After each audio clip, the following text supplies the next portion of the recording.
This is Cerebral Cinema. Movies of the mind.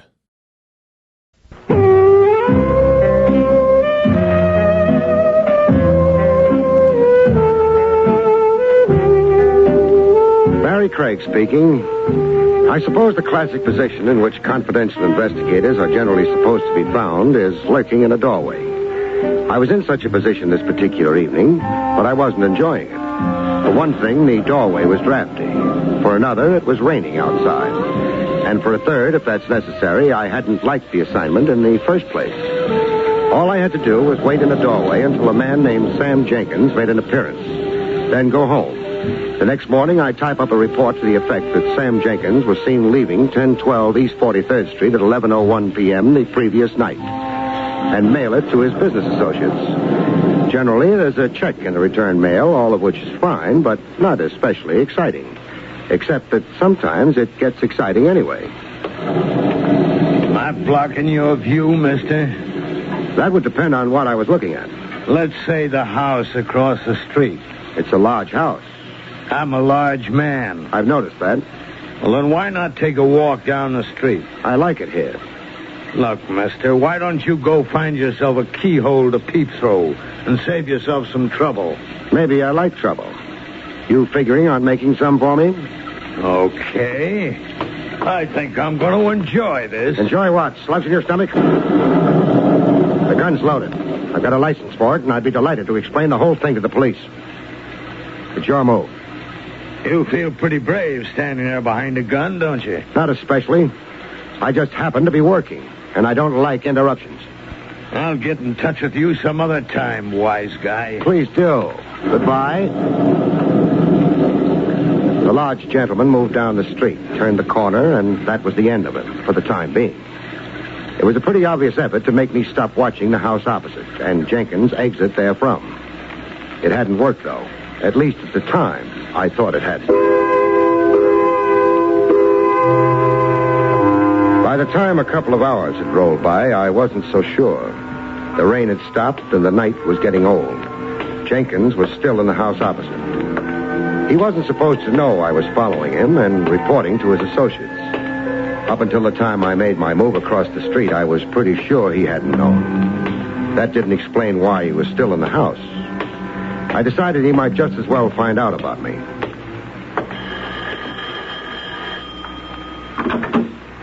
Yes? Oh, excuse me. I'm looking for a man named Sam Jenkins. That sounds like a very dull thing to be looking for. I'm a very dull type.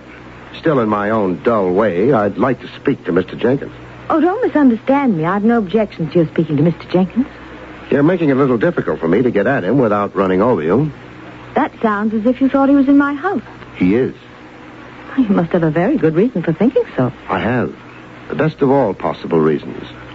I saw him go in 3 1/4 hours ago. The time was 9:43 exactly. He must be a train announcer or something. I mean, who else keeps such careful track of the time? Investigators do. Oh, I see. I don't have a search warrant, Miss... My name is Lynn Walters. Barrie Craig's mine. Would you like to look at my credentials? Oh, I don't really think so. Okay. As I was saying, I don't have a search warrant, Miss Walters. If I were to force my way into your house, it would be illegal. The licensing board wouldn't pat me approvingly on the head. Does that matter very much to you? Matters a great deal. So I'm not going to force my way into your house.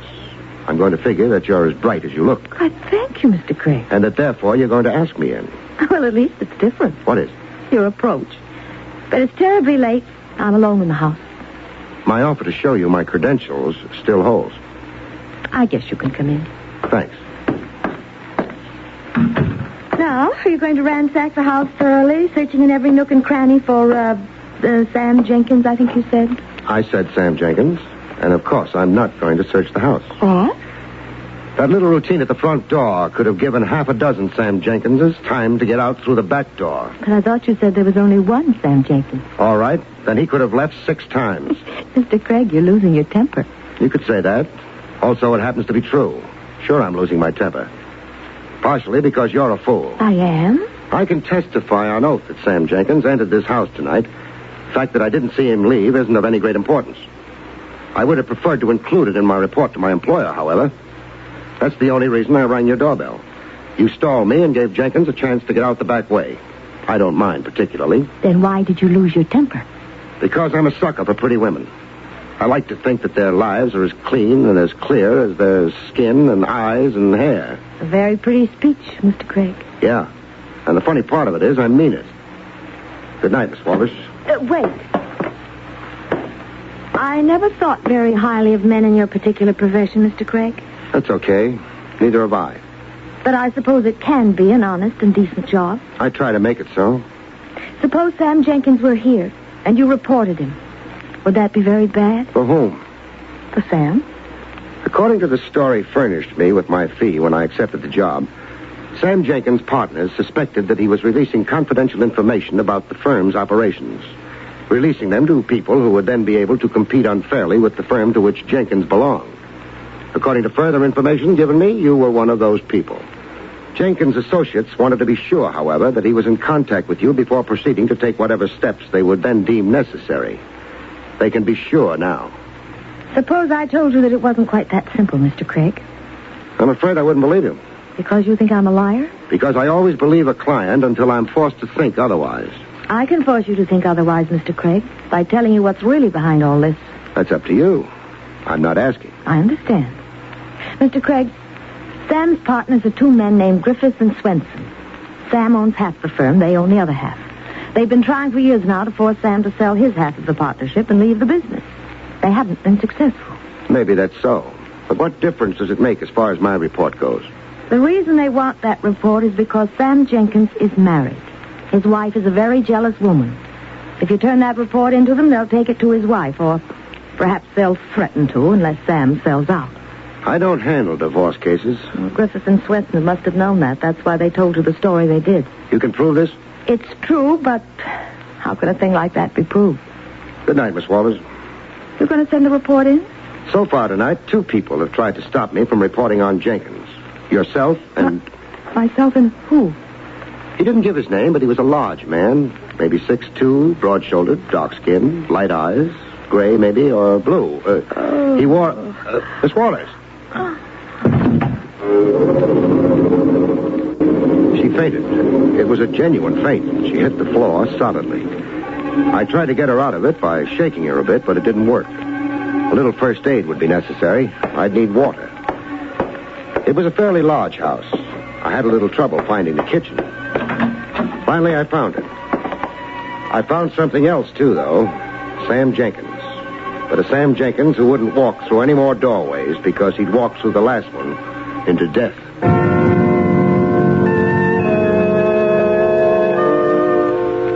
Oh. Here. Try drinking some of this. What? Oh. Thank you. Feel better? I suppose so. I guess I fainted, didn't I? You fainted. Here, let me help you up. Oh. Hey, better grab a chair. Yeah. That was very silly of me. What's his name, the boy with the broad shoulders? You mean Baldwin? Oh, you tricked me into answering that. Is there any reason why I shouldn't know his name? It doesn't have anything to do with anything. Maybe you're right. I got the water you've been drinking in the kitchen. Well, from everything I hear, that's an awfully good place to get water. I ran into something while I was there. Something I hadn't expected. Are you going to complain about my housekeeping? Maybe. I don't think you tidied up as well as you might have. Oh, you're embarrassing me. I think you're the one who ought to call the police, Miss Walters. They might give you a better break if you did. Call the police about domestic untidiness? Yeah, when that untidiness includes a corpse. I'm not very good at being subtle about things. What are you trying to say? I told you I was in your kitchen. Someone else was there, too. Someone who's going to stay there until he's carried away. Sam? Sam Jenkins, yes. Oh, you must be mistaken. There are a lot of things I could be mistaken about, but they don't include corpses. I don't understand how He was stabbed. I didn't touch the knife, but from what I could see of it, it came from someone's kitchen. I'd say the odds were that it came from yours. She didn't faint again. She just turned white. After a while, she had a look at what was lying on our kitchen floor. Maybe she'd seen the body before, maybe not. She managed to make her phone call, and the police arrived. I wasn't there to greet them, though, because I'd managed to persuade her to furnish me with Mr. Baldwin's first name. It was Frank. She didn't know, or at least she said she didn't know, his address. I went back to my original employer to make my report in person. What is it? Barrie Craig, Mr. Griffiths. Just a moment. What on earth... You've got neighbors. I don't think they'd be interested. I'm sorry. Come in. Thank you. I presume you have something to report, Craig, but isn't your zeal a little excessive? It's 1 a.m. I know it's 1 a.m. And I can't imagine anything being so urgent that it requires waking me at this hour. How about murder? Are you drunk? No. Who was murdered? Your former associate, Sam Jenkins. Well, that's impossible. Why? Did you think he was immortal? No, of course not, but... this is quite a shock to me, Craig. Mind if I sit down? Not at all. I don't understand why it's such a shock, though. You wanted to get rid of him. I don't like the way you put that. Swenson and I were convinced he was selling the firm out. Therefore, we decided to take steps about it, but... Steps short of murder? Would we have employed you if violence was our intention? That's the point. It's probably even a good one. But before I give you the rest of the report, who's Frank Baldwin? Frank? Oh, yes. Well, he was a rather well-known football player at one time. I think he was engaged to marry Lynn Walters. Nothing ever happened. Since then, he's been around. So far as I know, he hasn't earned an honest dollar since he left school. He's grown a lot, though.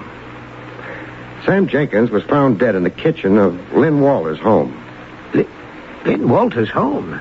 Then he was seeing her. Your ideas about that seem to have been correct. However, I'd like a little reassurance on one point. What's that? According to Lynn Walters, the reason you wanted him followed to her place, the reason you wanted me to turn in an official report to that effect, was because Jenkins' wife is insanely jealous. Again, according to Miss Walters, you were to use that report as a club over Jenkins' head to force him into leaving the firm. Well, this is complete nonsense. Okay. Now, since Jenkins is dead, I don't suppose that there's any further reason you'd want me to stay on in your employ, is there? I suppose not. We'll send you a check in the morning. Fine. And that, of course, means you're not my client anymore, Mr. Griffith. Yes, I suppose that's correct. I think it's fine, because now I can tell you that you're a liar.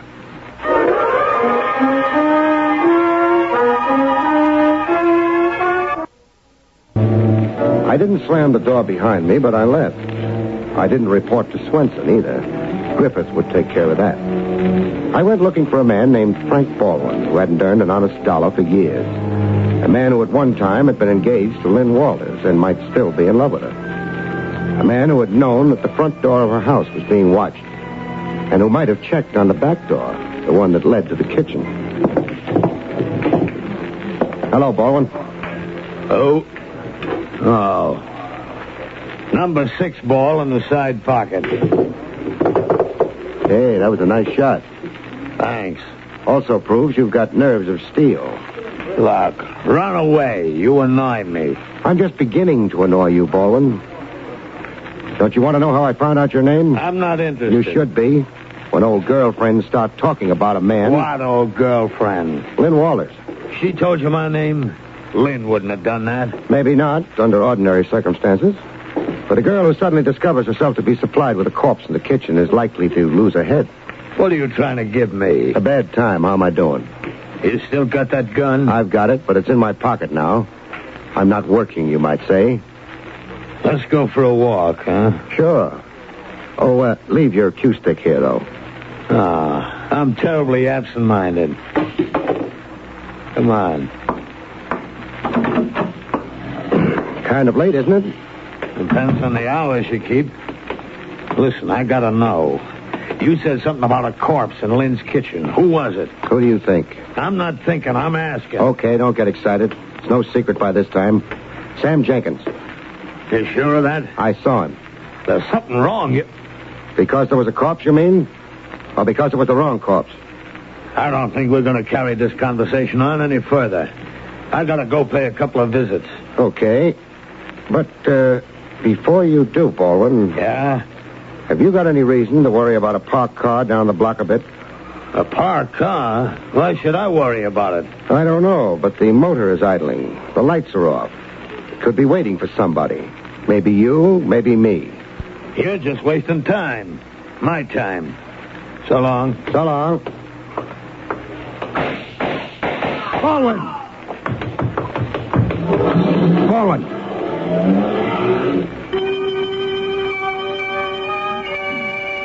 He could be paged from now to doomsday, Mr. Baldwin, but he wouldn't answer. Mr. Baldwin hadn't known it, but he had a lot to worry about. Now he had no more worries. A half-dozen bullets had cut him almost in half.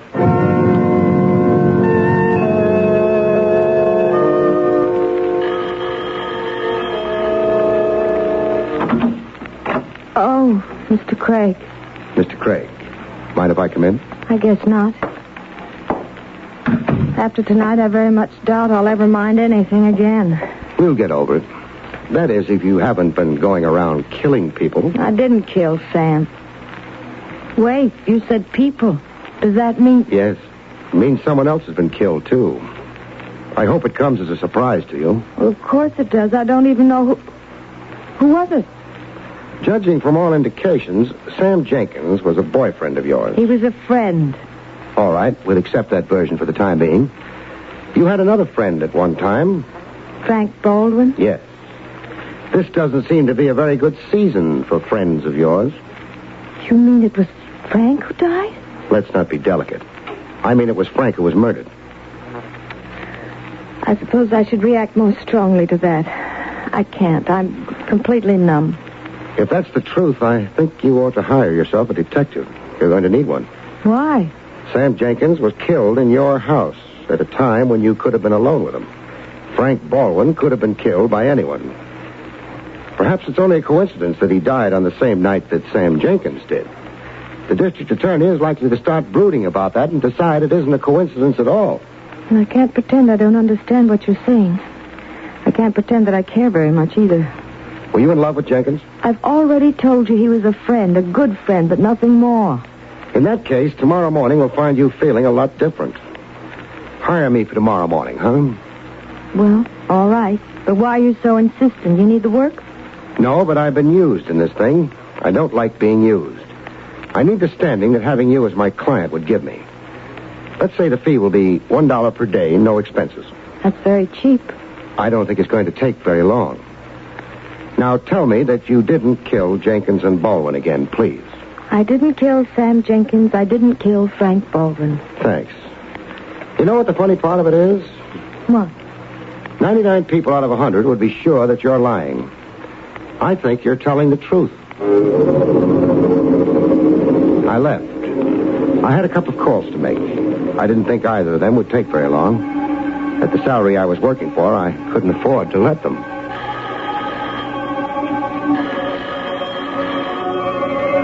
Mr. Griffith wasn't at home. It was kind of late for a dignified gentleman like Griffith to be abroad, especially in view of the fuss he'd made when I waked him earlier. Then I thought that perhaps tender solicitude had touched his heart. Perhaps he had gone to console Sam Jenkins' widow. I decided I'd go help him. Who's there? The name is Craig, Mrs. Jenkins. What do you want? Among other things, I don't want to be shouting through a shut door. I'm sorry, but it's really quite late. You're still up. I don't think that's of any particular concern of yours. It is. I'm looking for Mr. Griffith. He's not here. Sure he's here. His car is parked out front. Oh, I guess you'd better come in. Thank you. Who is that? Oh, hello, Mr. Griffith. And why did We you... saw your car parked in front. I didn't take my car. I used a taxi. Never mind. Very clever, Craig. Thanks. I don't know exactly what you had in mind coming here. You're not employed by me anymore, you know. I know. Therefore, you're off the case, and... Sorry, I'm not off the case. I've just changed employers. What are you talking about? To be precise and personal, I'm talking about Lynn Walters. Miss Walters hired you? At my suggestion, she did. She got a bargain. What did she hire you to do? To make sure that she doesn't wind up taking the rap for 2 murders, Mr. Griffith. Ah, yes? Are you sure that she didn't commit them? Of course I'm sure. Why? She told me she didn't. This is ridiculous. I suggest you get out of here immediately, Craig. Before you call the police? That's right. If you persist in annoying Mrs. Jenkins and myself... The trouble is, Mr. Griffith, I'm afraid I'm going to have to annoy you a lot more before I leave. Tom, I can't take much more of this after Sam's death and all. Mrs. Jenkins, I don't like to intrude on a lady's grief, but I'm afraid I'll have to. You see, immediately after I terminated my employment with Mr. Griffith, I called him a liar. I don't care what... You'd better. Griffith and Swenson hired me to find proof against your husband. Proof that he was betraying professional secrets to a competitive firm. I watched your husband for a while and found that he went nowhere near any such competitor. I did discover, however, that he was paying visits to Lynn Walters. When I reported this to Mr. Griffith, he was delighted. He wanted me to make a final check and turn in a report.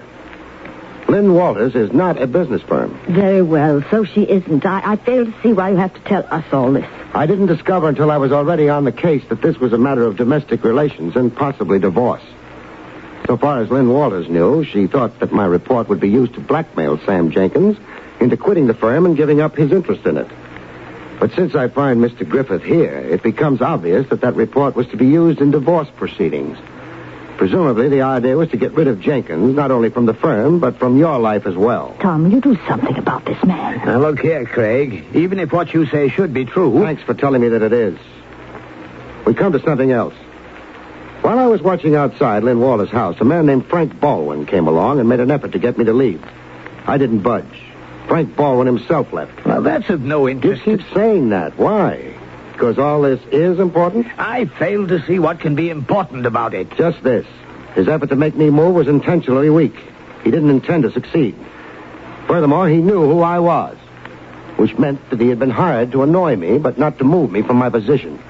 Hired by someone who knew that I was being employed to watch Sam Jenkins. The purpose of his approaching me was to make me think that it was Lynn Walters. But Lynn Walters didn't know that Jenkins was being followed. Neither did Jenkins. I know my business well enough to be sure of that. Are you implying that I hired this man Baldwin? I'm implying that the murder of Sam Jenkins and Frank Baldwin hired him. Why, all this is nonsense.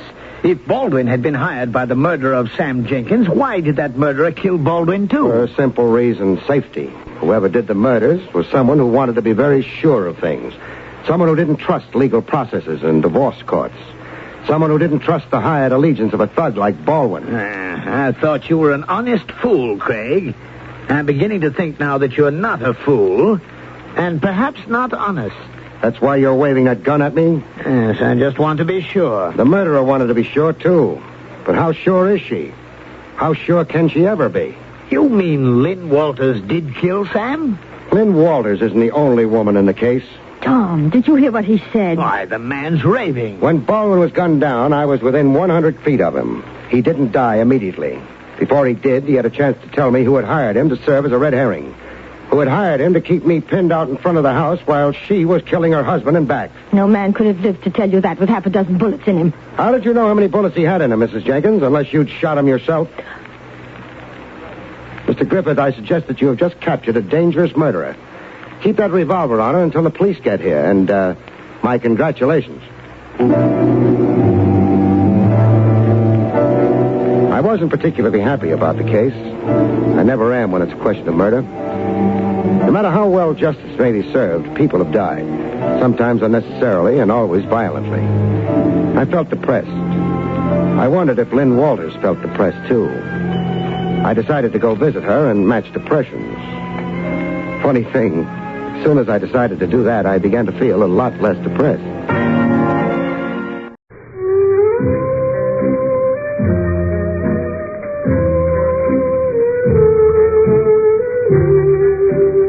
Barrie Craig speaking. Being a confidential investigator can easily become an office job, if you've got an office, which I have. And you spend all your time in it, which I don't. Clients cross you up sometimes, though. Joey Carter made a stab in that direction on this particular day. I had a meal at Willie's Wagon, if you could call it a meal. You're getting sentimental. Which reminds me, there was a guy in here looking for you about an hour ago. Oh? Nervous little punk. I gave him your office address. He must have missed me. An hour ago, I was on my way here. Yeah? What was he nervous about? He didn't whisper nothing in my cell like this. Then how'd you know he was nervous? He couldn't keep his hand from trembling. The one that was holding the gun, I mean.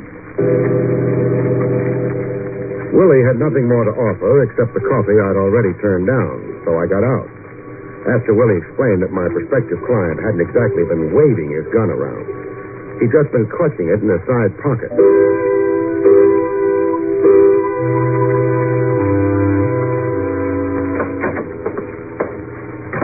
Jake, who'd given up a handful of stony acres in Vermont for an elevator cage in the building where I had my office, added a few, very few, well-chosen words. Hi. Hello, Jake. Nice day. Yep. How have things been on Madison Avenue today? Dull. No pretty girls? I reckon there was. Now, don't tell me you're getting old. Busted my glasses. Oh. Well, tomorrow will be another day. Yeah. But I'd like to get up to my office before then. Oh, I keep forgetting. Going up? Where else could I go from the ground floor? I guess you're going up. Other fellow went up, too. Which other fellow? One looking for you. Well, thanks for letting me in on it. Was he a small man? Yeah. Nervous? Yep. Said he'd wait for me in the office? Yeah. Ain't come down either. Which means he's still up there. Unless he used the back stairs. Yeah. Did he mention why he wanted to see me? No. He was carrying a gun, wasn't he? Oh, you heard about him. From Willie. He tried to get a hold of me at the wagon, but... Fella drink any of Willie's coffee? I don't know. You better hurry on to your office, because if that fella did... Yeah? He'll be needing major surgery. You're exaggerating. Well, I had some of that coffee when I first come to town, before I knew better. You're still alive? Yeah, but mighty feeble. You just hear something, Mr. Craig? Your buzzer. Somebody's ringing for you downstairs. What's the matter with them? Can't they walk up a few stairs? They may never have used your elevator before. You want again? Noisy fellas. Excuse me. Not at all. Jake's elevator headed downstairs at considerably less than the speed of light. I headed for my office, in no particular hurry. I don't like small men with guns. Sometimes they get to thinking they need a gun as an equalizer. It might be psychological, but bullets never hurt of Sigmund Freud. I didn't spot him when I first got into the office. It was late afternoon. The dying sunlight didn't quite make it to the corners of the room. It was in a corner that my client was waiting for me. A lonely corner. The loneliest of all. The corner where a man creeps to die. The knife went in under the left shoulder blade and pierced the heart. He died maybe an hour ago. Death was not instantaneous. There's no identification on him. Labels on his clothes have been ripped off. Until further notice, he'll go on the books as John Doe, deceased. Briefly and beautifully put, Lieutenant Rogers. Let's not be formal, Barrie. You, taking Junior with you? Mm-hmm. Maybe we'll turn up something with a fingerprint. The odds are good. The gun he was carrying had its serial number filed off. Professional. Yeah. Makes it funny, though. Why? His prints are on a record. Whoever killed him must have known that. Why bother with stripping the body of identification? Time, maybe. I suppose. He was trying to get in touch with you. Somebody was anxious about that. I'd imagine so. Somebody's anxiety killed John Doe. Looks that way. We'll find out who John Doe was sooner or later. Once we get that, we might be able to make a good guess about why he wanted to see you. That's possible. The boy with the knife wouldn't care for that. He might try using that knife again. Be careful, will you, Barrie? It was good advice, but how can you be careful when you don't know what you've got to be careful about or who? Tracing John Doe was taking time. Time in which the sun dived behind the high stone walls of the city and got lost. Time in which I got tired of sitting around in a darkened office and staring into a corner where nothing was anymore. So I got out. I buzzed the elevator quickly and settled down to wait. But the elevator started up fast. I didn't think much of it until it was close to my floor. Then I thought in a hurry. In all the years Jake had been piloting that elevator, he'd never responded that fast.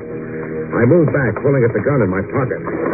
I didn't make it by the time the elevator door opened, so I dived for the carpet.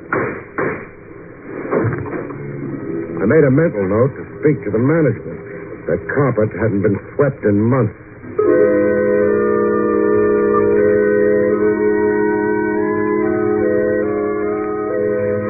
stranger in the elevator hadn't waited to see if the bullets had found me. I thought maybe I could let him know if I got down the back stairs fast enough. Then I ran into Jake. The foot of the stairs slumped behind the door that led to them. Jake. Jake. Yeah? If Oh. I remember correct. Boy, you had me worried for a minute. Hi. Hi. Head don't feel so good. You were hit on it. Maybe that's why I don't feel so good. Must have been hit by a piece of my farm up in Vermont. A rocky piece. That was the only kind there was. Here. Oh. Here. Thanks, Mr. Craig. How is it? It was better laying down. I figure I'll live, though. Good. Getting my glasses back tomorrow. You're... Oh. You mean you'll be able to see the girls on Madison Avenue again? Yeah. Well, maybe we better get back to the lobby. Might be customers. All right, but hold it where you are. Well, the lobby's empty. Come on. You figured the fellow that hit me might still be around? Possibly. Too bad he ain't. Not so bad. He was carrying a gun. Oh? Minus a few bullets now. Fellow took the elevator up? When I rang for it. Oh, you got dust on your suit, Mr. Craig. Carpet upstairs? Yeah. Ought to be swept sometime. You might take it up with the cleaning woman. Yeah. When she gets over her lumbago. The carpet hasn't been swept for years. Well, Miss Abercrombie's had lumbago for years. Jake, did you see the man who slugged you? Not too good. My glasses. Oh, yeah. Well, he's probably half a dozen miles from here by now. So long, Jake. Going out? Sure. Mr. Craig. Yeah? The fella that took them shots at you, he might be hanging around. What for? Another helping. No, it was a professional job. Hit and run. If they don't make it the first time, they wait until they can arrange another setup. Well, I hope you're right, Mr. Craig. So, do I. My analysis was probably right. That didn't prevent me from holding my breath as I went through the lobby door. Then across the strip of pavement that separated me from my car and into it. I didn't waste any time getting underway. No gunfire. I decided I could start breathing again. Mr. Craig? I beg your pardon? Oh, I'm the one who should... Let's not quibble about who begs whose pardon. I'm just a little worried about whether this is my car. It's your car. I never noticed that it came equipped with a small blonde before. Do you mind? I was a normal red-blooded American boy, Miss... My name is Doris. Doris Cheney. How do you do? And do you spend much of your time parking in other people's cars? Only when the other people are Barrie Craig. Must be my new tie. Dan who sold it to me said it would attract blondes like flies. It's not a very nice comparison. Flies are pests. Blondes can be, too. On the other hand... now that the gay chit-chat is over, well... I had to see you. I've got an office. Oh, I couldn't be seen going there. You're shy? I'm afraid. And you figured taking out in my car, you'd be safe. Well, for a while, anyway, and eventually you'd come out and get in the car. And then we'd be together. Yes, Without witnesses. yes. You're fumbling with your bag. Is there a gun in it? No, there isn't. I'm nervous. It's too early. We haven't come to the reasons for your being here yet. We've come to the reasons. My mistake. The name of the man who was killed in your office today was William Cheney. I concentrated on my driving. Concentrating on a small blonde is more fun, but is more likely to end up in a crash. She didn't add anything to the identification. I didn't figure she was finished yet, though. I gave it a cue. Relative? My husband. No relative. We haven't been living together for some time. He made noise when he ate soup? He was the thief. Oh, and that wore on your nerves. Well, I hadn't known when I married him. That happened. You don't sound as if you believe me. I don't have to believe you. You're not a client. What? Some reason or other, people never tell the truth to detectives if they can help it. Maybe they figure detectives should be smart enough to find out the truth for themselves. Sometimes detectives do. But if I were a client? I'd have to believe you. It's not on my license, but it's the way I play. I want you to believe me, Mr. Craig. It's $50 a day and expensive. That's not too bad. Depends on what you're buying. Suppose you hire me. What are you in the market for? An alibi, maybe? Alibi? For what? Your husband didn't die of old age. Oh, you think I... You could have. You knew where my office was. You knew he died there. But... Did you kill him? No. Okay. For now, we'll accept that as being true. The next thing is, what do you need a confidential investigator for? I know who killed my husband. She had a habit of throwing small bombshells as though she didn't know they were explosives. I sat that one out for a few seconds. It gave me time to wonder if the car that was trailing us intended to get any closer. It didn't. Not yet, anyway. You know who killed William Cheney? Yes. The district attorney will love you with a great love if you drop in and tell him. I can't. You don't care for the legal profession? I don't have any proof. That's a discouraging detail. But I know it has to be... Has to be who? You've been staring up into the rearview mirror all the time. Why? Car's been following us ever since we left my office. Who does it have to be? Car? Then someone... So far as we know, no one saw anything but me getting into my car and driving away. Who killed your husband? They must have noticed. It's night. They've not been close enough to make any identifications. Maybe not even to spot the fact I've got a passenger. Why are you holding out on me? I'm not, only... The headlights are getting bigger. We're going to have company pretty soon. Look, Mrs. Cheney, it's corny. Somebody with something important to tell is stalling about it until it's too late. You mean until they get killed? Yeah. And by then, the something important isn't important anymore. At least not for the one who died. John Hurley. John Hurley. My husband worked for him. And since your husband's profession was a thief, you mean he stole for him? Yes. That's background. Now hand me motive. My husband stole something. Hurley thought he was going to double-cross him, not turn it over to him. Was he? I don't know. I haven't seen Bill for months, since we separated. You make the marriage sound like ancient history. Your news is fresh, though. Well, Bill phoned me lots of times, begged me to take him back. But... What was it he was holding out? Oh, I'm not sure. Yours, I think. Uh-huh. Slide off the seat and get on the floor. What? Do as I say. Oh, what's wrong? Car's trailing us is getting too close. I've been shot at once today. It could happen again. I don't want you in the line of fire. But they might not miss again. I know. That's why I'm going to dedicate a fender or two to self-preservation. Grab onto something, we're going to have a small collision.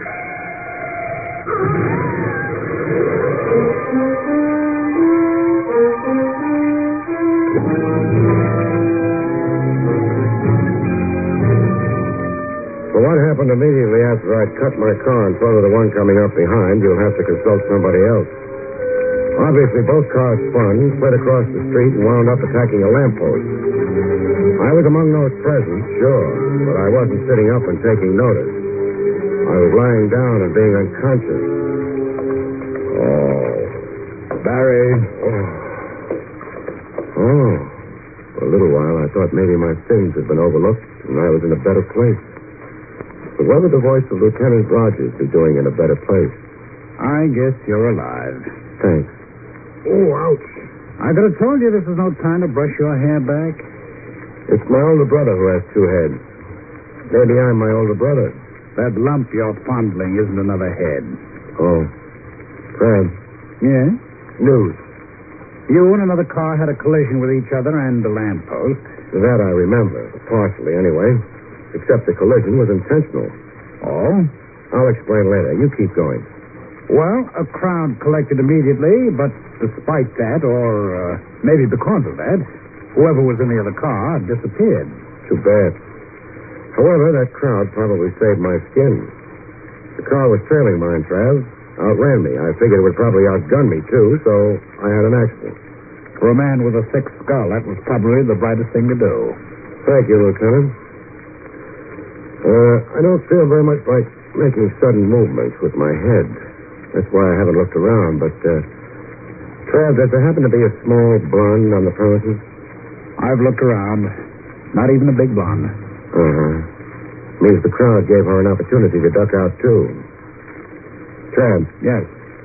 Hasn't the police department got a couple of other lieutenants they occasionally use? I was phoning your place when you left.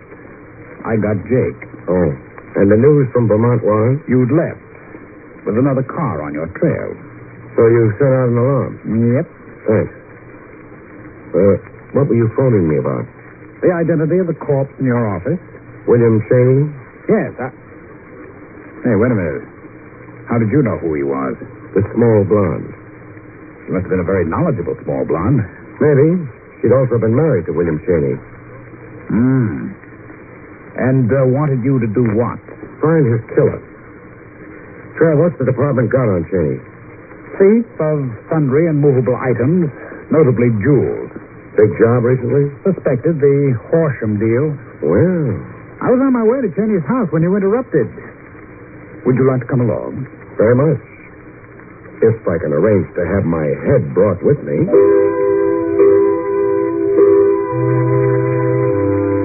But I was pleasantly surprised. My head stayed with me. We got to Cheney's place. Cheney, understandably enough, wasn't home. Neither was the necklace. We made sure of that.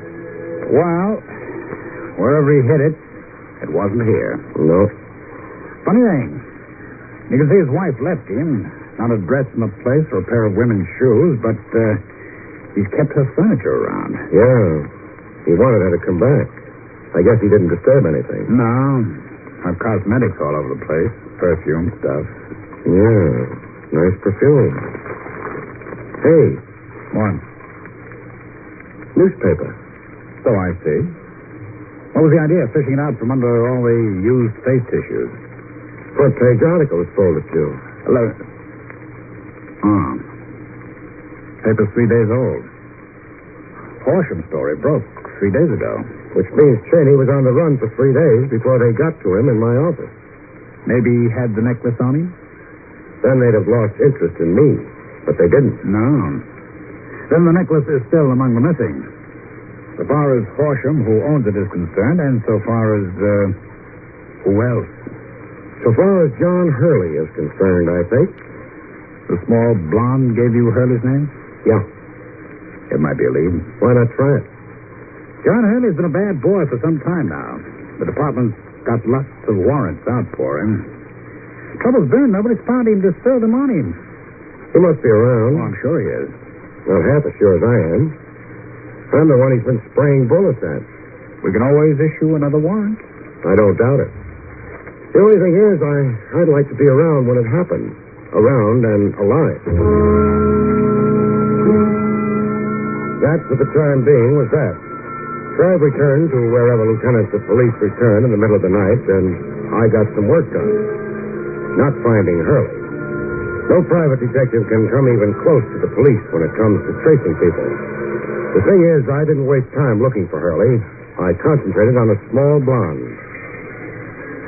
According to what your fleet dispatcher tells me, you guys work the cab stand here tonight. That's right, Bud. 3 of you. The one I want is the one that knows a guy named Cheney. The address is 2906. Larchmont. Apartment 3B. You're the man I want. You generally take his calls? Yep. You other guys, $5 a piece make you happy?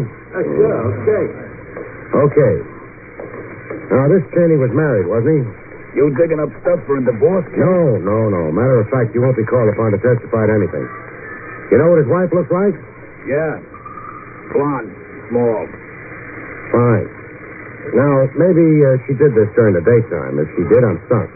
But I've got a feeling the nighttime is the time a gal generally moves out. Some time ago, she left Lossman with suitcases, but no husband. You're not guessing. Not anymore. She used your cab? Yeah.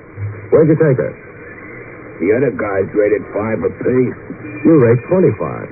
Thanks. 3912 East 67. Thanks. Maybe I just wanted to see a small blonde again. It's one of the pleasanter things that happens to a private detective. But that wasn't the way I saw it, which could be why I didn't feel pleasant when I got to Doris Cheney's place. Who is it? Barrie Craig. I can't. Mrs. Cheney. Oh, all right. Come in. Thanks. Hello, Craig. Hello. You'd be Hurley, wouldn't you? Not only would be, Craig, Speak softly and carry a big gun. You've got a gift, Craig. Gift of expression. I couldn't have thought of that in a year. Maybe you never tried. Now I've seen the gun, you can put it away. You're too broad across the shoulders, Craig. You wouldn't have much trouble handling me. If I didn't wave the gun around, so to speak. I don't anticipate much trouble anyway. Dear me, don't tell me you're one of those unbelievable characters who isn't afraid of a gun. Of course I'm afraid of a gun.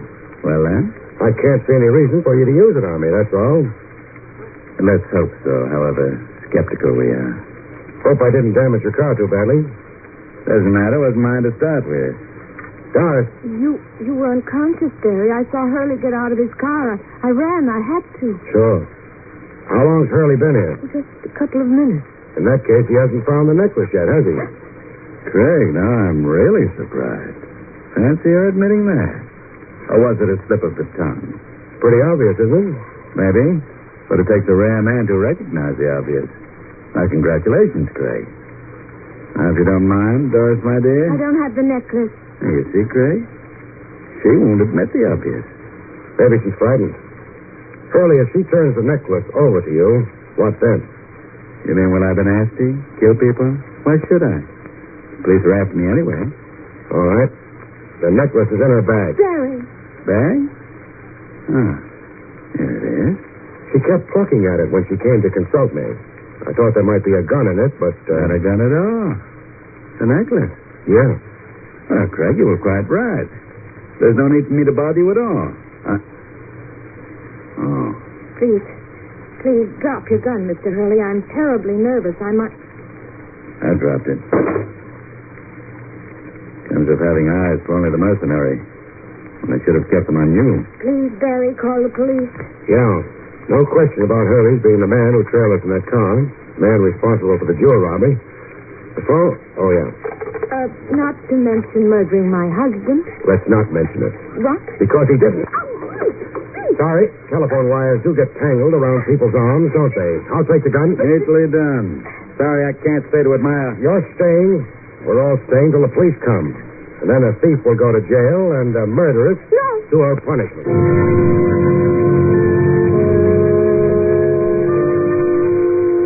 Some of it I've got, Barry. Fine, Fred. Whoever killed Cheney took the necklace. But Hurley was still after it, so... He didn't kill Cheney. More than that, Fred, if Hurley had the necklace, why would he have bothered keeping after me? Well, but Doris did. Doris had to. She had to find out if Cheney had told me about her part in the deal. Hurley wouldn't have cared. Oh, that's true enough. So Hurley hung around, stalking Jake on my head. And it was Doris in the elevator, wasn't it? Yeah, she missed. Jake was knocked out. All she did was walk out the front door and wait in my car. Fits together nicely. I'd like something a little more dramatic, though. Oh, I can supply that, too. Doris told me she'd left her husband months ago. Hadn't had any contact with him except over the phone. Well, he could have told her about the robbery over the phone, so that didn't prove anything. But when we were in Cheney's apartment, we found a newspaper under used facial tissue. Used by a woman, naturally. Hey, that's right. And the paper was 3 days old. 3 days old, which meant Doris hadn't split up with Cheney till after the robbery, which meant she lied. Which means a 3 days old newspaper is going to hang her. William Gargan stars as Barrie Craig, confidential investigator.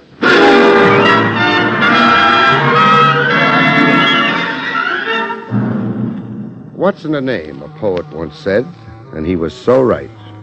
You can list every guy as Smith or Dokes, and it doesn't make any difference.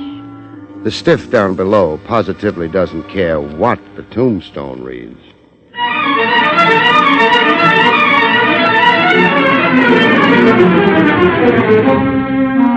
The National Broadcasting Company presents William Gargan in another transcribed drama of mystery and adventure with America's #1 detective, Barrie Craig, confidential investigator.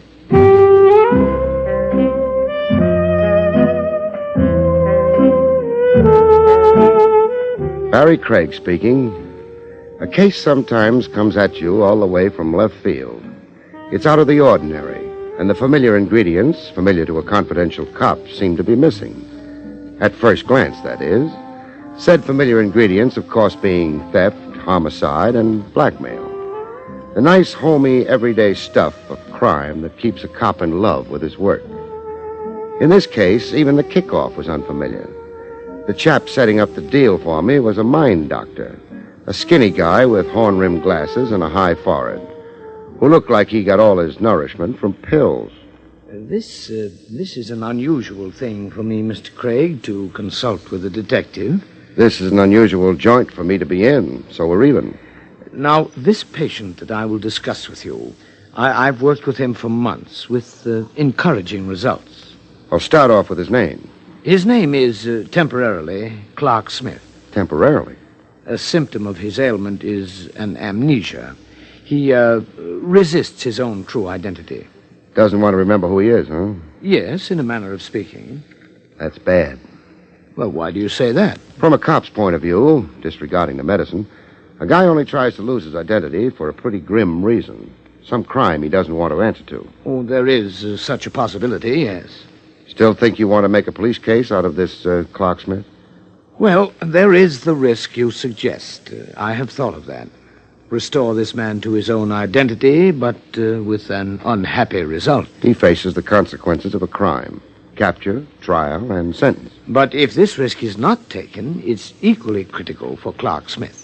Meaning the shape he's presently in, huh? Depressed, malingering, sick with anxieties. He cannot function as a social being. He hides from the world. Yes, he interests me, this Clark Smith. I would like to help him find himself. Help him to face his reality. Only your medicine goes just so far. I need a detective such as you to associate with the case. There are facts to ascertain, the special things in which you are a specialist, and in which my science is helpless. Got any clues to his background? Who he was before he became Clark Smith? Oh, yes, I have many. I've uncovered many clues in my 6 months now of clinical examination. In my patient's moments of unconscious association, he has given me many material clues that you'll find helpful in your search. Well, clues like... Well, words, for example. Oh, I have them recorded here. Midvale. Now, there have been many reminiscences involving the word Midvale. Sounds like a town. Yes, or a school, I have thought. A high school, perhaps, judging by the level of my patient's speech. The education it suggests. And the word Pamatone. An Indian word. And very lyrical. The word is always said with a caress, always with a curious tenderness of feeling. Like Clark Smith loves it. Yes. Pamatone. Could be a river. A place to swim or fish for trout. A man can fall in love with a river and never forget it. Remember it all his life, even with his mind dead to everything else. Yes, you're very perceptive. A river, yes. I have thought so, too. 2 good clues, those. Trace a guy back to where he came from, back to where memory cut off. Does Clark Smith know what you're up to with me? Not exactly. He knows in his own way. He wants to recover his identity, appreciates my interest, yet... He's scared. Well, he may resent what we do. You may find him very uncooperative. Where can I see him? I'll give you his address, but please be very gentle with him. Do not press too hard.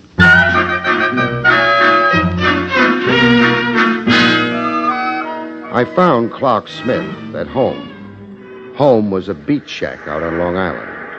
Shangri-La made out of plywood and thumbtacks, serenaded by big seagulls with wing spreads like eagles.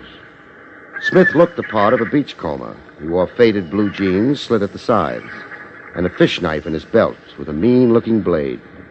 He gave me the long once-over. It's a 35-pounder. No kidding. The striped bass. I pulled her in at the Anthony Lighthouse. I broke 2 lines on her. Sounds like quite a battle. Quite a battle, yeah. You'll find her in the shed, packed in ice. Leave the money on the table. I'm not a fish buyer. I'm Barrie Craig. Barrie Craig? Right now associated with Dr. Vanner. To help you, Smith. Help you get back to the life you belong to. I belong here. What are you after with me? I said to help you. Dr. Vanner and me. We're on your side. We're your friends. I don't want help. Sure you do. If you didn't, you'd never have gone to Dr. Vanner in the first place. I went to find peace, so I'd calm down. To fish, you need to be calm. You went to find yourself. Don't back away from one big truth, Smith. You're one big inner drive. Mr. Craig, I'm afraid. Sure you are. I understand. But I say you can't be any worse off than you are now. Have a little faith, Smith. Faith. Midvale and Pomatawny. What do the words mean to you? I don't know. I know the words, but I don't know what they mean. I don't know. Okay, forget them. I'll try to find out another way. If I'm stuck, I'll come back to you. We'll go over it again. We'll go out in a boat and fish and talk. Midvale and Pomatawny. Clues sometimes take you for a ride around the moon. You're a skywriter spelling out the word futility. Other times it all comes easy, too easy. You don't have to be a detective, just a researchist with a world almanac. The section that says index of towns and places and rivers. I found the river Pomatawny merely by running down a line of names of American rivers. The Pomatawny River, but it wasn't in any town called Midvale. The Pomatawny River was in Farrington, a town in Jersey. I kept hunting Midvale in the book. Anything named Midvale in the town of Farrington. I checked school, high schools, and universities, then industries. Under industries, I found it.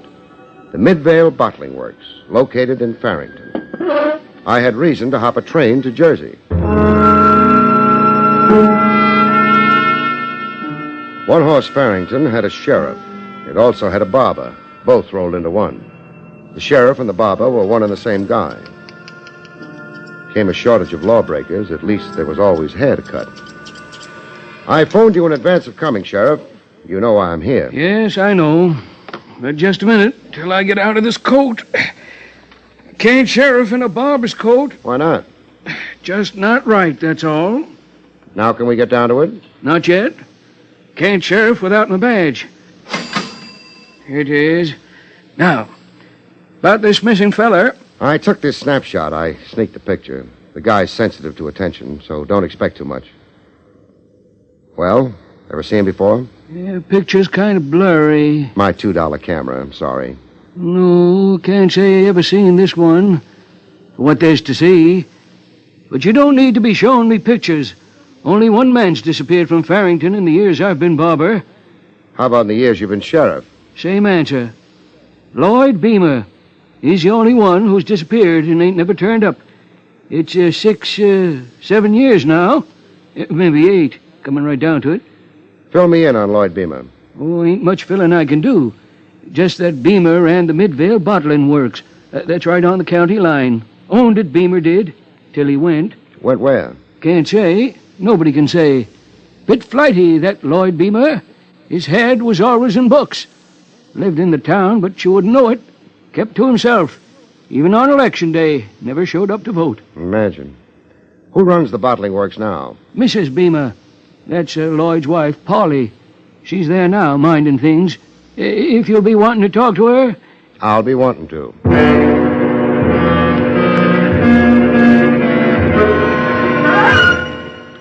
The first thing that meets your eye in a bottling works are bottles. Lots and lots of bottles. I found a door marked private and used it.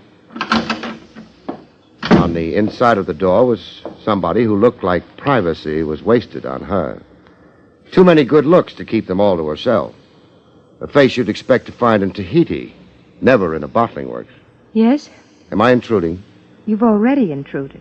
You're chilly? I always am in refrigerated rooms. How about a warming smile? I'll have you arrested. You didn't let me finish. A warm smile of gratitude on account of the great thing I'm about to do for you. What is that? Reunite you with your husband. My husband? Uh-huh. Don't you want to be? Is this some practical joke? I'm a comedian, only up to a point. Well, what's the matter? Matter? You're green around the gills. I feel faint. Your remarks, I was utterly unprepared. I'm all right now. Well, take more time. No. Please talk. Your husband, Lloyd Beamer, has been missing. For more than 6 years, yes. I've got a fellow I think could be Lloyd Beamer. It's impossible. Why? Why? Because in all these years, there's never been a word. That makes it strange, but not impossible. A man loses his memory. How does he know who to write to, be in touch with? This person, you say he cannot remember? Amnesia of a kind. I'm piecing his past together, reconstructing a picture. I'm a detective from New York, Barrie Craig. How did you come upon this person? You keep saying this person. I've come to think of my husband as dead. I've accepted it as so. Why? Why? So I could find peace with myself. Stifle imagination, the nightmare of thinking, not knowing. I was deserted, Mr. Craig, by a man with violent currents in his nature. A man bent on destroying everything around him and himself. It was better to think of him as dead, so I could have some peace, some life. I'm sorry. I guess I was a jolt to you. A trifle crude in my approach, maybe. Of course, this man might not be your missing husband. It may turn out that he's not. But you seemed so very sure before. Some clues relate him to the town of Farrington, to these bottling works. Clues, but they may be coincidental. You never know. For the lady. Oh, I'm sorry, but I think I'm going to faint. Lady. It was a faint, the deadest faint I'd ever seen. A faint like death, and the frightening thing about it, it could be death. A heart attack from the shock of it all. For all the pulse I was getting, the next move could be the coroner's.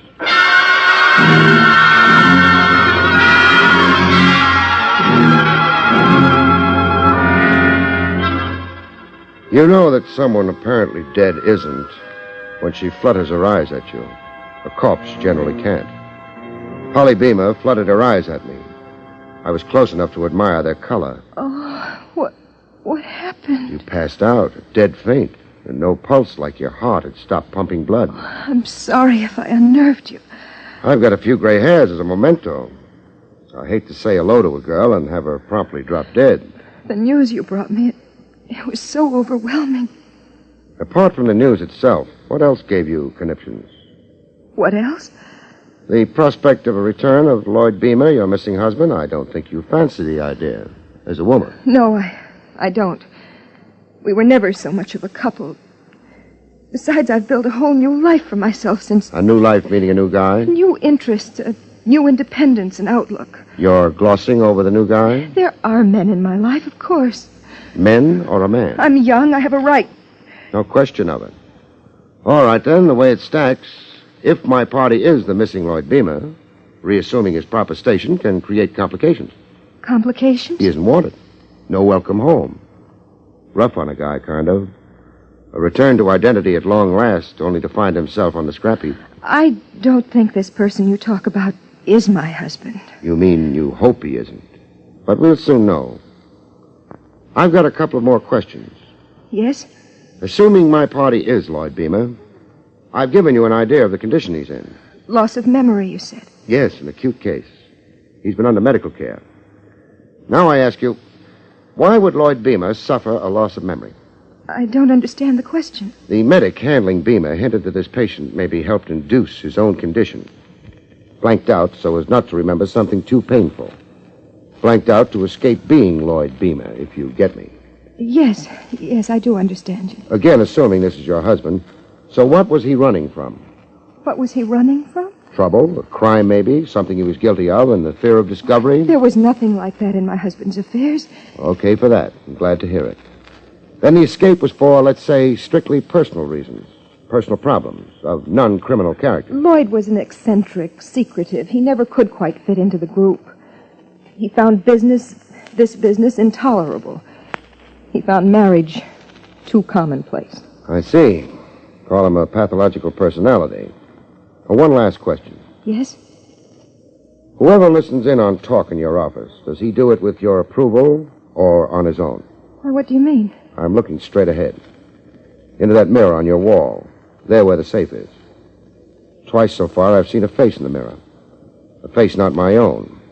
I'm not two-faced, lady, so I assume there's been me and somebody else. Somebody peeking through the connecting door behind me. This door. Peeking and eavesdropping. Well, there's nobody. Not now. He's gotten an earful and decamped. You don't care? Care? About being eavesdropped on? I don't know that we have. We have, believe it. Who was it? I don't know. We have 30 employees in the plant. Heavy brows, eyes deep in his head. This connecting door behind me, he had it open to an aperture of 6 inches.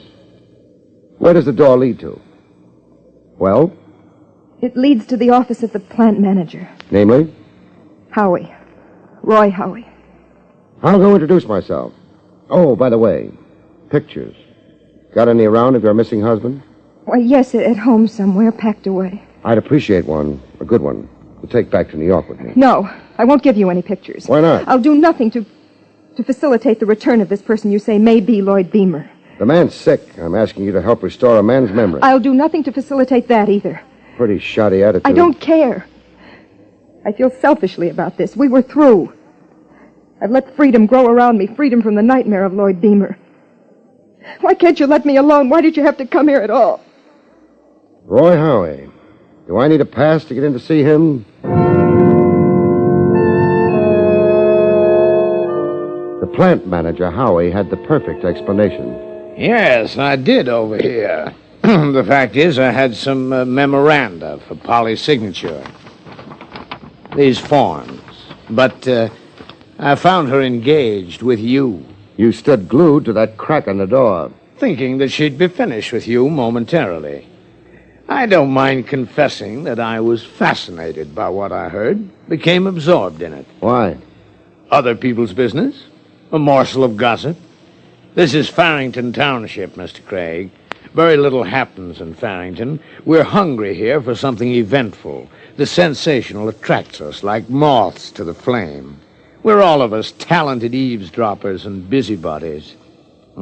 I'm being very frank. Yeah, very frank and very, very artful.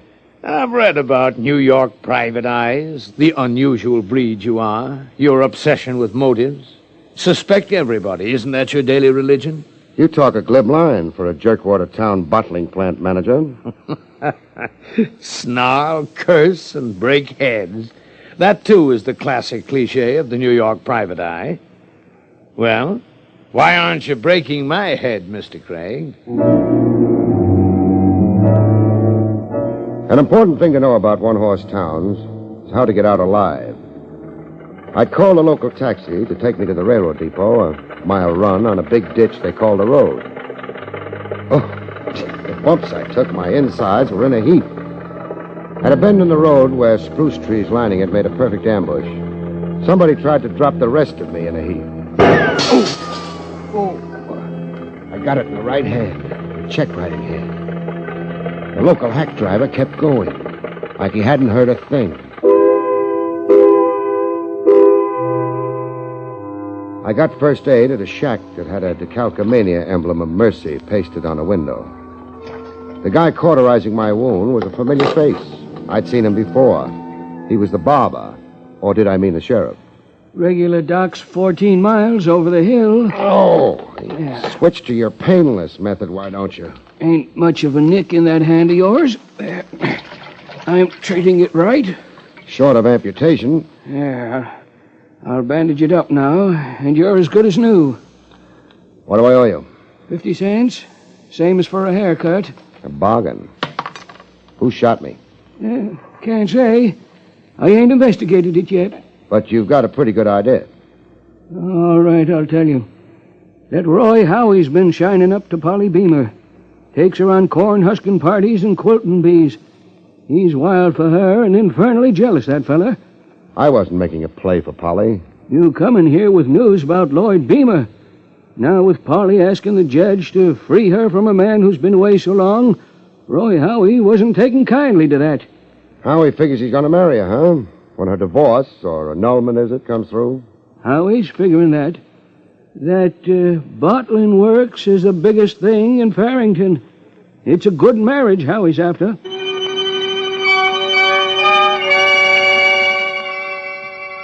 I made hasty tracks out of dear Farrington Township. I had unexpected company on the train, right on the seat beside me, white-faced but smiling. A fetching smile that figured to melt men's hearts. Polly knew how to turn it on. Surprised, Mr. Craig? Not too. I figured if Howie failed to kill me, you'd try it another way. I don't understand. Charm me to death. And you're doing it. Doing what? Sitting closer than train regulations allow and breathing on my neck. Before what you said, Howie's failing to kill you? Come off it, lady. It's you and Howie. One nod away from the altar. Wedded bliss the minute some judge signs a final paper. I popped in with a facsimile of your missing husband at a bad time. All right, it's so. I won't attempt to lie to you. Howie and I are in love, planning marriage. But I gummed up the work. If this person is who you say he is, I'm frightened. Frightened enough to endorse murder? Howie didn't attempt your life, not really. He just meant to scare you, make you stop meddling in our lives. And I did not endorse it, Mr. Craig. Howie's impulsive, sometimes foolish. It was his own foolish scheme. Which brings us to you sharing a seat with me. To go with you and confront this person you say might be Lloyd Beamer. To see for myself. Okay, we'll try it. But after I prepare him. You got a favorite New York hotel you can park in? I have. The Warumbo. We'll soon know whether you're still a wife or a bride-to-be. With Polly biting her nails at the Warumbo, I followed the seagulls to where my beachcomber parked his amnesia. The striped bass are running better. Got a 40-pounder in the shed. Well, let's get off the fish. I've got a few things to tell you. Things that might be biographic. So you've gone ahead about me. I've gone far. I might do you some good if you don't offer too much resistance. If you're afraid, don't be. My information is this. The man I think you might be has no crime to answer for. Well? I'll try to cooperate. Good. I'll throw words at you. The Midvale Bottling Works, Farrington Township, Jersey. A guy named Roy Howie. Roy Howie? You sound like it's familiar. Yes, it's somewhere in my head. Another name, Polly. Polly Beamer. Is that somewhere in your head or heart? Polly Beamer. Yes, I believe I know the name. You could be a Lloyd Beamer, from the evidence so far. Polly Beamer is Mrs. Lloyd Beamer. Well, I'm confused. Sure, I know, but you're standing up great. Better than I thought. Are you up to a visit with Polly Beamer? Polly Beamer, who may be my wife? Uh-huh. Again, only if you're up to it. Take me to it.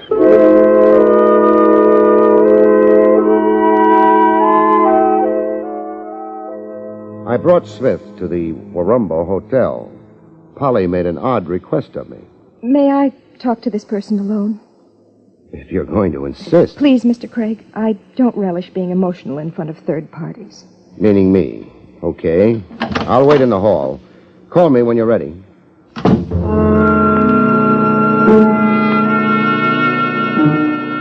Polly called me in less than 10 minutes. She'd been crying her eyes out. Mr. Craig, you can come in now. Thanks. Any result? This man is Lloyd Beamer, my husband. You're sure? Could I be mistaken? No, I guess not. Turnabout now, Polly. Your turn to wait in the hall. It's two alone. Me and Beamer. What on earth for? I'm completing a job, Polly, wrapping it up. Your questions are out of order. Wait outside. I'll go, of course, if you must. Now you, Beamer. Yes? That's really your name, huh? The one you lost somewhere. Yes, I'm Lord Beamer. I'm still a little new, but... But you're not too unhappy over it. Pretty wife, a bottling plant. Quite a change from a beachcomber. You sound like you begrudge me. If you're Beamer, I'll shake hands and say goodbye. Report back to Dr. Vanner, my original client, tell him the good news. If you're Beamer. Well, now you're talking like you don't think I am. I just don't know, but I will know in a minute. It seems Beamer had a mermaid tattooed on his chest. A mermaid? I got this from intimate sources. The sheriff, close friends of the Beamers. Strip, mister, so I can see your chest. Now, wait a minute. Then I'll do it for you. Hey. No tattoo, mister. You're a phony. Okay, what's the game? I'll answer it. Blackmail. You've got enough on Polly Beamer to make her accept you as Lloyd Beamer, even though she knows you're a phony. That's why she wanted to be in here alone with you. Find out what you had on her. Well? I've got nothing to say. Then keep listening. The amnesia was a fake, a pretense right from the start. You used Doc Vanner as a dodge, and then began using me. I was to lead Polly Beamer to you, worry her so she'd be apple pie in your hands. Your so-called amnesia for all these years was a device to provide an explanation for Lloyd Beamer's long absence. Wherever explanations might be needed, in Farrington Township especially. Well? I've still got nothing to say. Then you're a sucker. Confession, you might mitigate police charges against you. You're licked anyhow. The scheme's boomeranged. You won't get Polly, and you won't get a dime. You'll help me get off? I'll put in a good word. Okay. Lloyd Beamer's dead. I got to know him in the years he'd run off from his wife. He's been dead a few months now. Who murdered him? His wife, Polly. She discovered his whereabouts a few months ago, in the shack out on the island. She shot him and buried him in the cove. She didn't know that all the time there was an eyewitness. You? Yeah, me. I was out in the shed packing ice around some bass. Polly thought Beamer was living there alone as a hermit. The fact is, it was Beamer's shack. He owned it. He'd invited me to share it. Beamer's corpse. You can lead me to it? I can. And you'll testify in court as an eyewitness to murder? I'll testify. Just how did you expect to crash Farrington society as Lloyd Beamer with your face? I didn't. Polly and me, we were going abroad right away. She agreed to go to Europe with me. With all the dough she had in her satchel? With dough, yeah. For a smart crook, mister, you're surprisingly stupid. Stupid? You panic easy. Oh. I'm just beginning to catch on. That tattoo, the mermaid on Beamer's chest, you made that up. So I did. I'll go call Polly in. Polly? Polly, come in and face the music. Face the music? Murder, baby. If you've got one of those fancy feints handy, now's the time. I just found out how you murdered Lloyd Beamer. Well, what do you know? She's gone and done it again.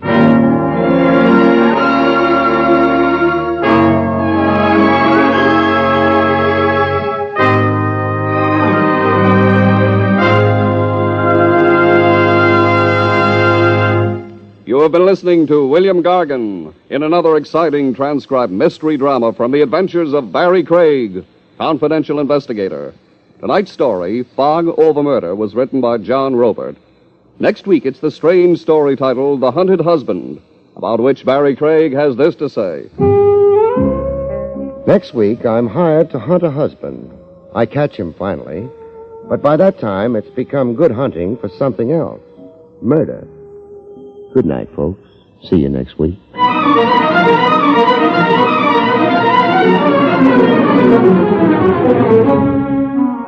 The National Broadcasting Company has brought you William Gargan, starring as Barrie Craig, confidential investigator.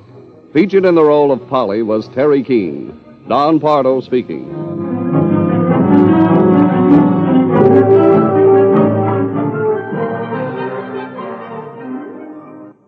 Jack Webb stars as Sergeant Friday in Dragnet, next on the NBC Radio Network.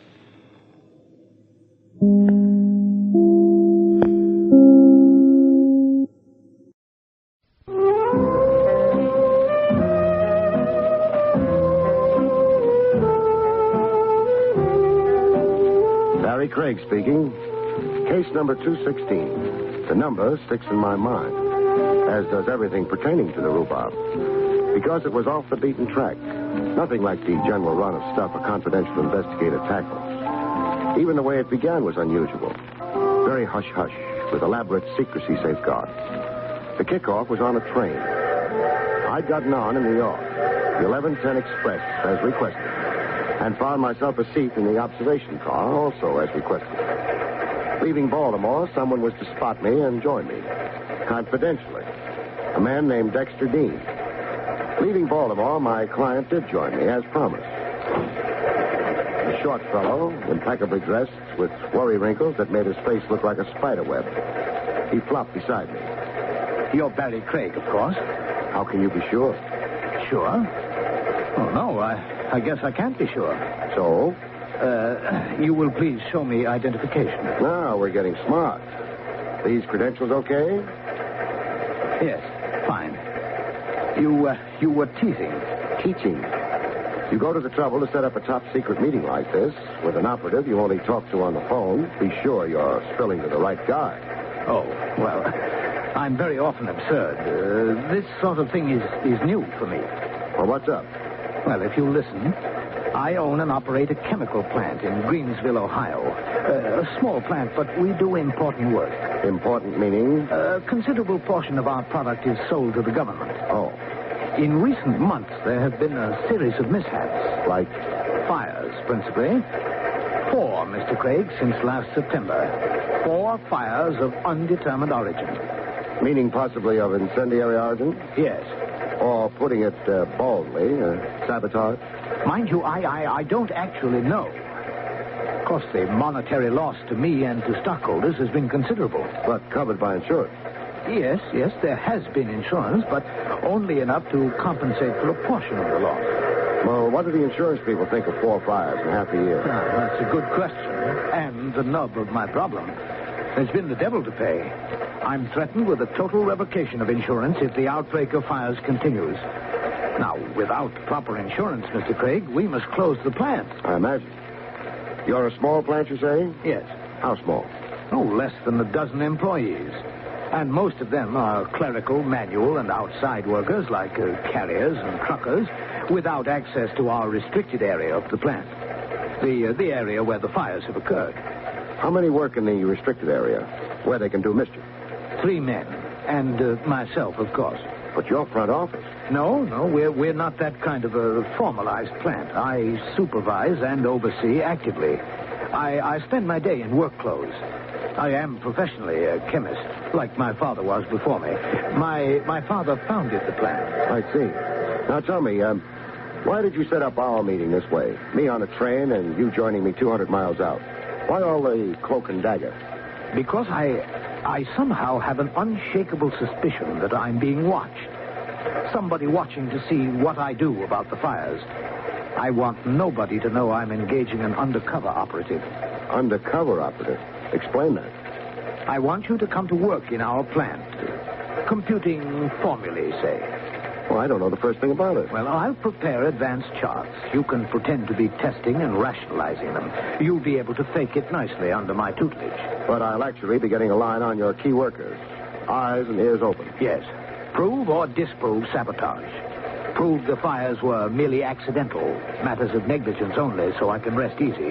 Have renewed faith in my crew. You, of course, have to use an assumed name. Walter Gibbs. Fine. I'll pay you well. And add burial expenses to the tab. Burial expenses? Saboteurs play rough.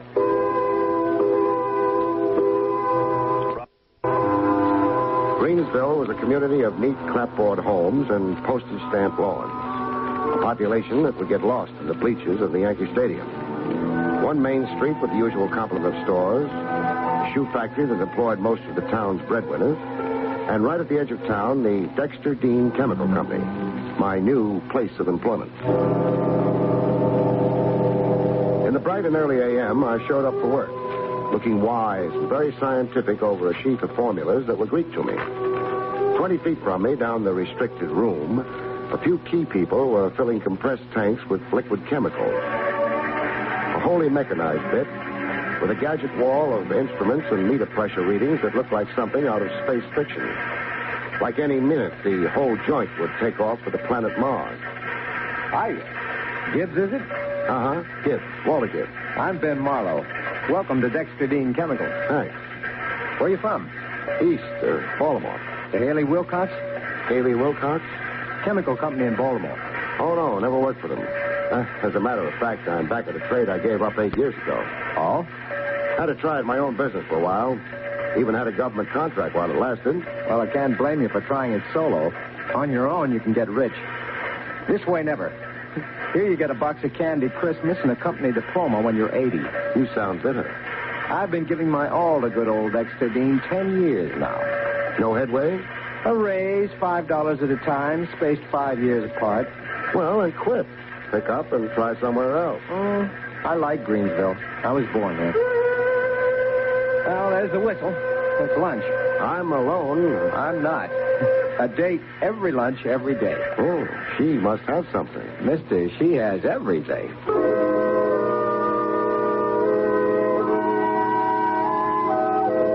Outside the plant, I saw Ben Marlowe's date go off with it. Everything was an understatement. Nature had really provided for this baby. Her name was Marcia. I knew that from the list and breakdown Dexter Dean had given me. Marcia was the company bookkeeper. I ate in the only place Greensville offered, a lunch wagon on Main Street, with a spick-and-span gleam to it. I ate alone, soup and pot roast. But I soon had company. Another inquisitive key employee anxious to cultivate me. Hi. Hello. I'll join you. Be my guest. Croquettes, Patsy. Heavy on the gravy. I'm Clyde Salter. Walter Gibbs. Our new chemist? Uh-huh. Well, there are your croquettes. Fast service here. Yeah, Patsy's a wonder. Chief cook and bottle washer, makes his own change. Wife's dead, raises 3 kids without help. A dynamo. Now pass the NaCl. The NaCl? The sodium chloride. Well, translated into English. The salt. Some chemist you are. NaCl is a basic chemical formula, high school stuff. Well, I'm a long time out of high school. Before you start clowning about the water, I'll pour you some H2O. You're frowning, cousin. Am I? Yeah, what about? Wondering why Dexter Dean's got you working on formulas. That worries you? In his, Dean's place. Must mean Dean's thinking of giving up active work, grooming you to replace him. It could mean that. So what? Well, frankly, I'm miffed. Why? I rate the promotion to head chemist. I'm qualified. I've got seniority. 12 years of my life. The typical Dean double-cross. Harsh words. Dean brings them on himself. Doesn't anybody like the boss? We could, if Dean let us, but he won't. He's pompous, fuzzy-headed, self-centered, dead to the human issue around him. But why I'm knocking myself out. Where are you living in Greensville, Wilson? The name is Gibbs. You know it's Gibbs. I just wanted to see if you remembered your own name. Did you think I wouldn't? Chemists are vague sometimes, absent-minded. And where did you say you were stopping? I didn't yet. The Hotel Wabash. $8 a week. 10. They hike the price on you. Don't they usually to strangers in town? Well, I've got to get back to slaving over a hot formula. So long, Swanson. The name's Salter. Looks like you've won every round so far. Looks like, but I wonder.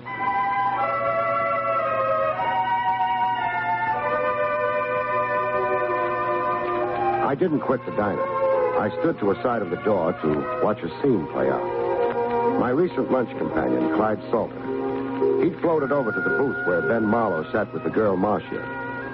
I didn't need the scowls to tell me that there was bad blood between Dean's co-workers. I didn't even need the violence that broke loose to prove it to me. 2 guys, Marlowe and Salter, in love with one girl. The eternal triangle.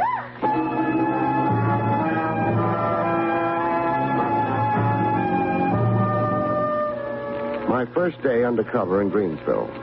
A setup so far with every earmark of intrigue. That night, heading for my room and to bed, I got a better idea of the lively time I was in for. I'd hardly gotten in the door when the sky over Greensville fell on me. I slumped, grabbing at a guy's sleeve. My hand came away with a piece of metal, a cufflink. I barreled my fist around it before going to sleep.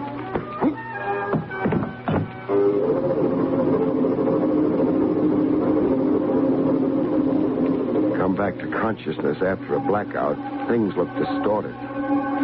You see weird shapes and forms. I was seeing a lot of curves, floating circles. And then as my vision returned almost to normal, it took the shape of a body. And what a body. Can you get up? If you slip 2 hands under my armpits and hoist, lady. I never knew a man not to take advantage of the situation. Up with you. Oh, I'm riding a seahorse. You were really slugged. Yeah, I was. But how did you know? Your head. That can't be the natural size. I mean, how did you know to come here and at this time?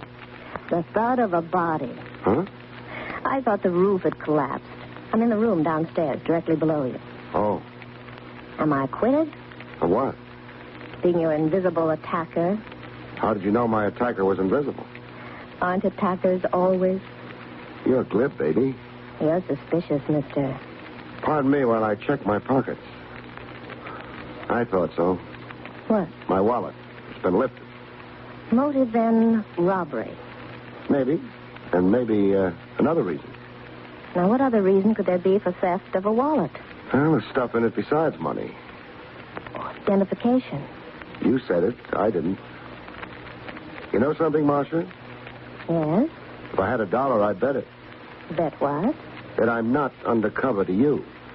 That you know exactly who I am. Yes, I do know. You're Barrie Craig, the New York detective. You're the daughter of a witch? In the plant office, I overheard Dexter Dean telephoning you long distance. He did it so secretly. Or you eavesdropped so expertly. Now tell me, who slugged me to find out whether Walter Gibbs was a native? I don't know. But I can try to guess. So try. Clyde Salter. Continue fingering him. All right.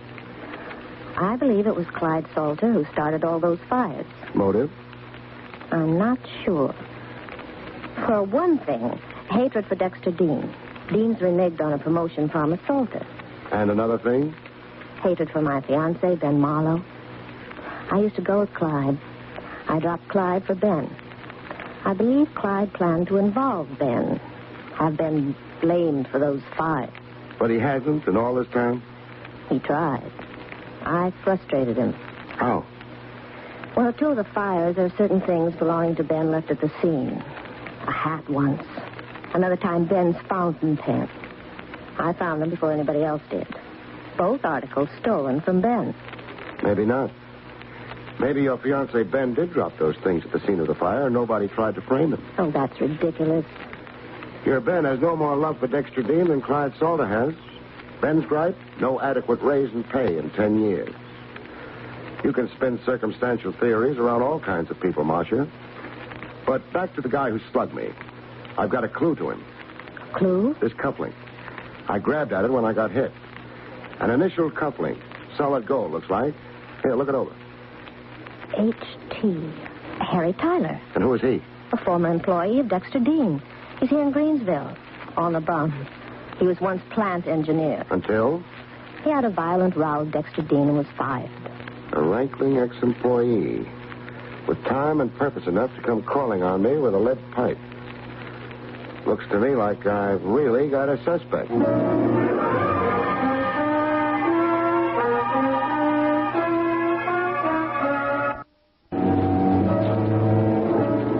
A disgruntled ex-employee whose cufflinks were initialed H.T., Harry Tyler.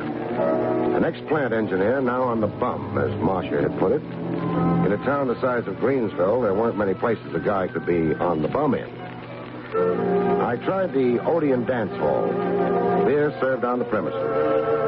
6 couples were trying to live it up. Tyler wasn't among them.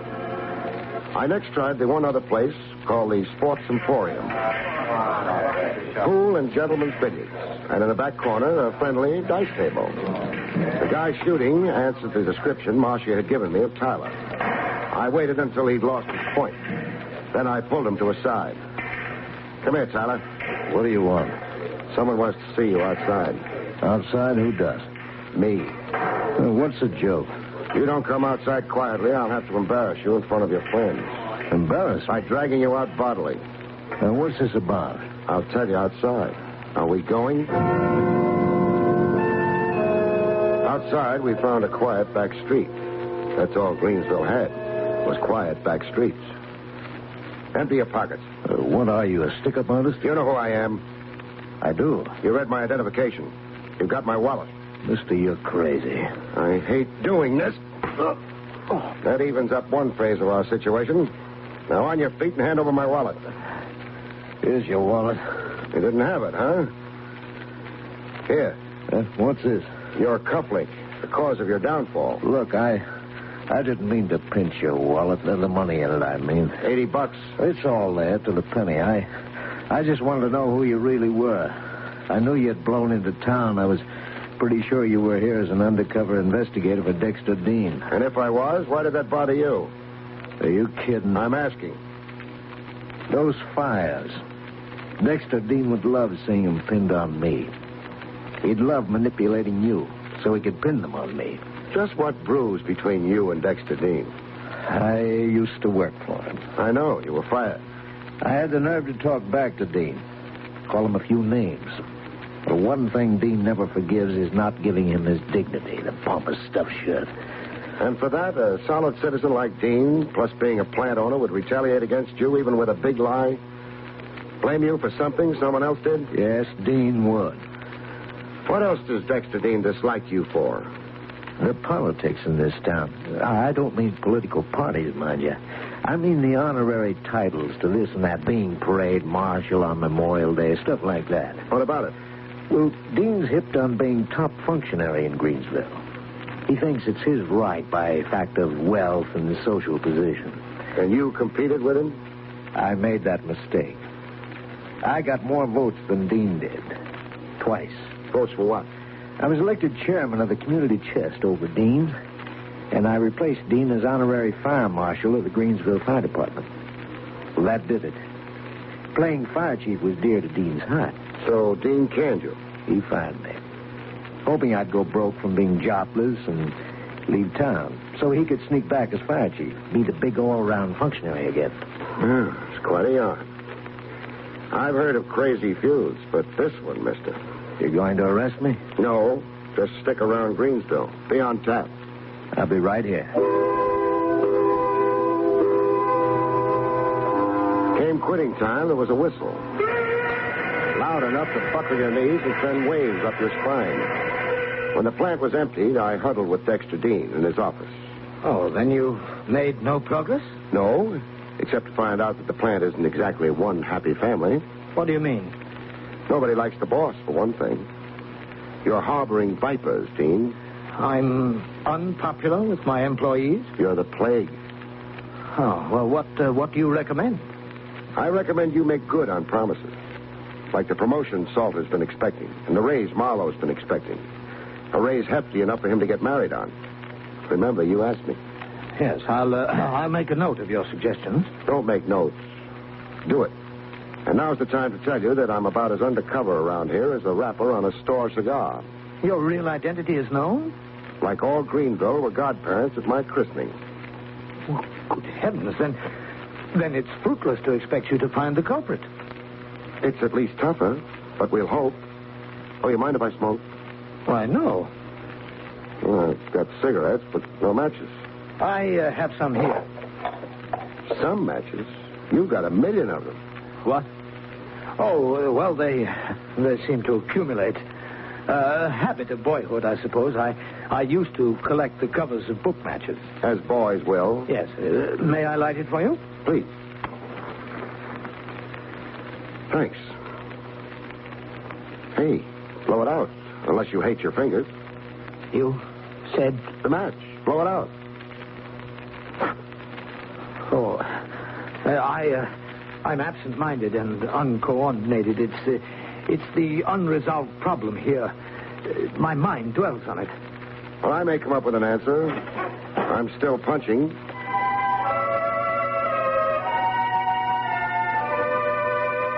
That night, I took my constitutional down Main Street. The town was dead. Dark like a blackout, except for the one movie marquee. A first-run picture, Beat the Devil with Humphrey Bogart. I thought of going in to see it as an antidote for inaction when I heard the fire engine. The whole Greensville Volunteer Fire Department, racing pell-mell toward the southern edge of town, where the Dexter Dean chemical plant was. And riding in the chief's car, wearing a big red helmet, was Harry Tyler.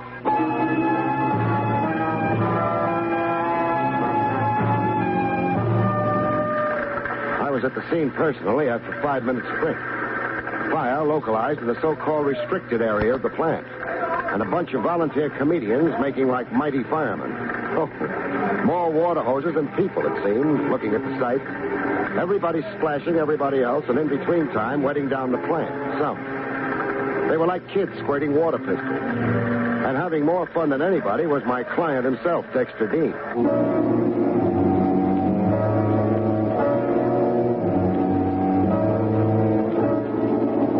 That night in the Hotel Wabash, I couldn't sleep. No reflection on the bed. The linen was fresh and the mattress free of kinks. I couldn't sleep for thinking. When morning came, I had a tentative answer figured out to the five-fire mystery. An answer strictly for the birds. So I opened the window and told it to the birds. The birds gave it right back to me. They'd lived in Greensville long enough to know to keep out of local affairs. I got dressed and went down to get Dexter Dean's reaction to my brainstorm.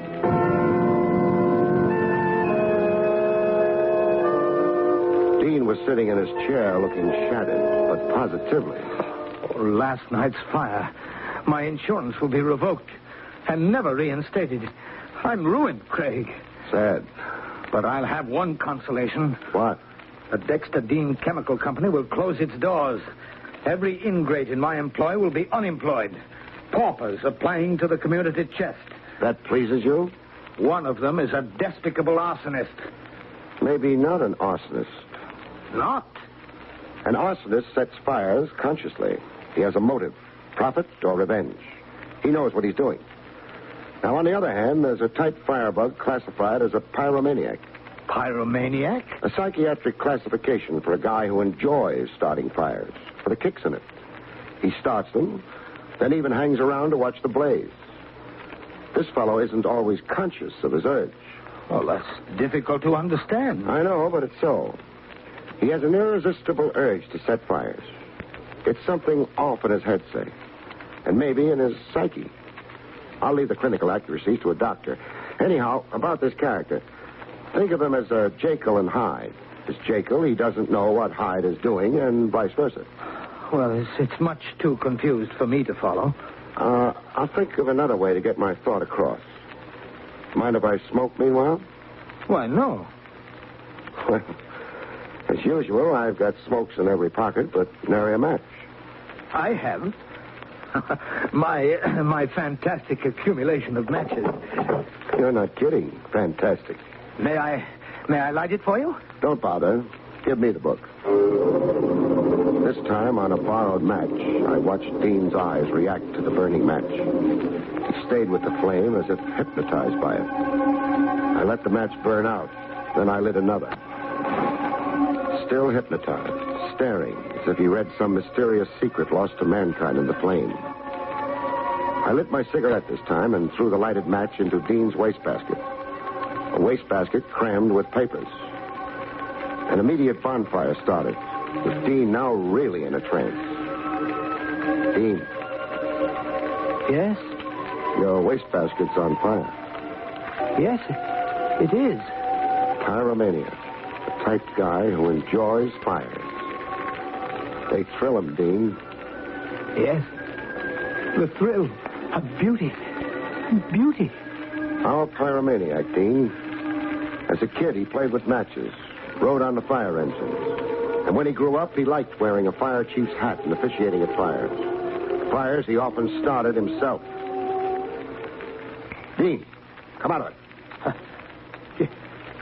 Yes, Craig? The fire in the wastebasket's burning itself out. It's a metal basket. We've solved your 5 fires. You started them yourself. I have a blinding headache, Craig. I imagine. The weird visions you see in flames. Write out a check for my time and effort here in Greensville. Then hurry out of here to the insurance people and then to a doctor. Tell him all about yourself, and when you're done, follow his advice religiously. My check for services rendered, Dean, before I go to pot in Greensville.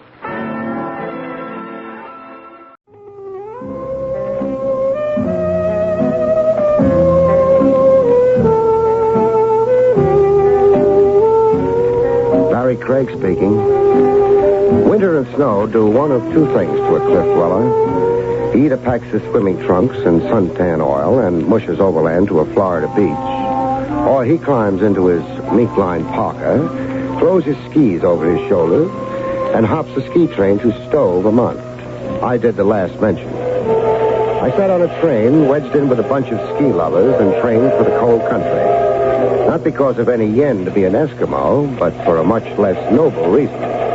Said reason being the pursuit of a buck. Would I please come, the telegram said. When a client goes so far as to wire you, one fact is beautifully clear. This guy can afford you.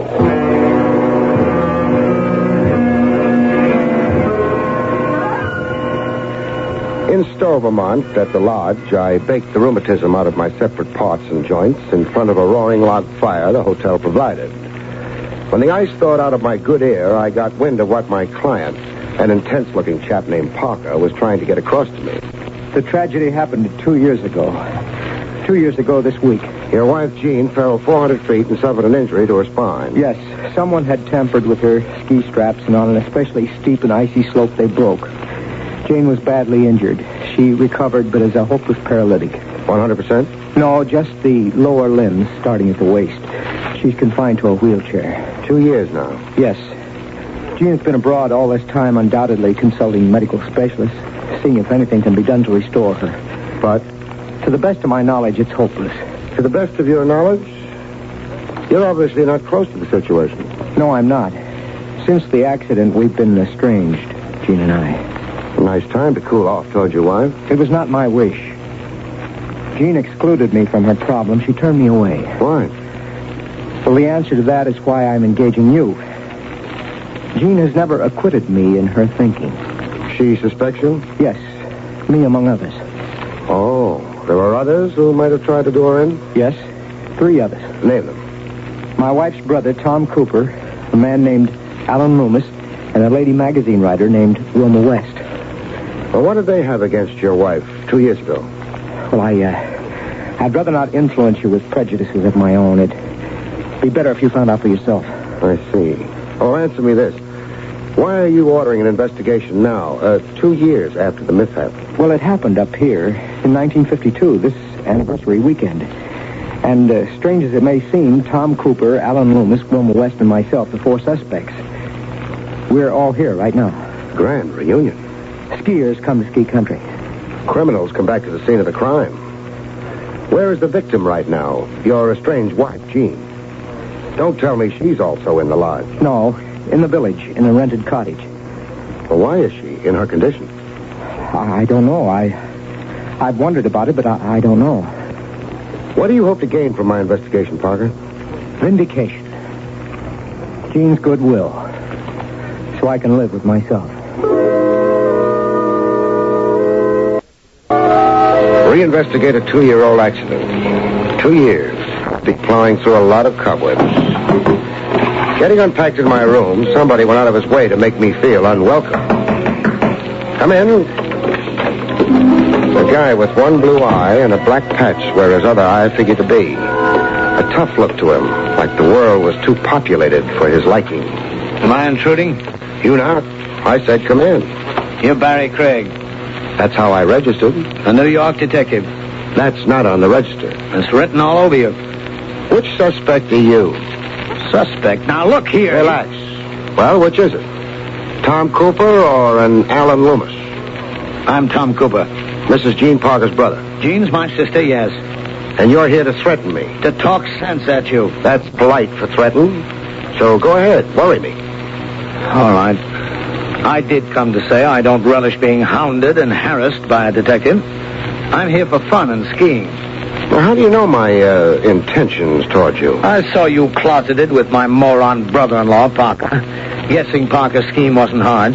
Scheme? A grandstand play. Hire a detective to show how he's burning to unravel an old mystery. And by doing it, make himself look good.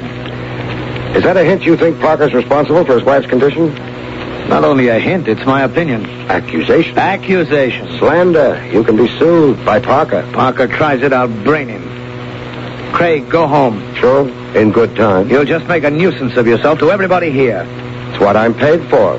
All right, milk the situation. Worry a case that had better be forgotten, but don't come near me. Or?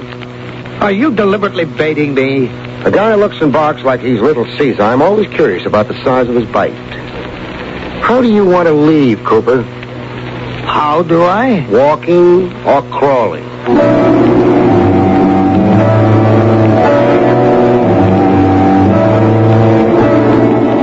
Tom Cooper wasn't the only weekend skier who had me figured as a pesky killjoy. Another one tried to make me feel unwelcome. But this one wasn't as forward as Cooper. This one was the bashful type who believed in voicing his sentiments from afar. A rifle bullet through my room window. Not intended to kill me, just discourage me. The bullet lay at my feet. I pocketed it for a souvenir. No doubt about it. It was going to be a weekend to remember. Roads get impassable because of a snowblock. You give transportation back to the horses. I rented a sleigh drawn by a horse. My destination, the village. To introduce myself to Mrs. Jean Parker. Pay my respects. En route, still in sight of the lodge, a lady on snowshoes and bundled in furs like a mink polar bear hailed me like she wanted to thumb a ride. Yoo-hoo, hey! Yes? Going to the village? I am. Can you take me? Take lifts from strangers, lady. You're living dangerously. You have a respectable look. Giddy up. Besides, you're not a stranger. No? No. We have a past together, only I can't place the face? Spoken like a male. You're Barrie Craig, and I'm Wilma West. Oh, another one of my suspects. Yes, I'm a fiendish murderess. Would-be murderess. The victim survived, I hear tell. Victim. It's like a page out of ancient history, so remote. Yeah, 2 years makes any event stale, except to the victim. Confined to a wheelchair yesterday and today merged for you. Put it that way, I'm chastened. Anything you can tell me? To clear myself of suspicion? Don't work so hard at being sophisticated. Oh, but I must. It's my style. It's my livelihood. I'm a sophisticated editor of a smart magazine. Jean Parker. What did you have against her 2 years ago? Let me see. Oh, yes, I was the other woman. The femme fatale. Serpent in Jean's garden. You and Parker? Me and Evan Parker, yes. Did Jean know? Doesn't a wife always? She finds lipstick smears on handkerchiefs. Canceled checks for gifts she never got. All kidding around, you and Parker. Or was there something for real between you? Very real, Mr. Craig. Evan Parker loved me, and I loved Evan Parker. But? Jean wouldn't divorce him. She took it all very badly, very shabbily. She scratched and clawed. Did everything to embarrass and cheapen Evan's love for me. How does it go between Evan Parker and you today? Nothing, Mr. Craig. We're polite to each other. We're strangers. Jean sits in a wheelchair between us. I suppose you know Evan Parker hired me to get at the truth. Yes, I know. Evan feels guilty about what happened to Jean. I'll make a prophecy. Yes?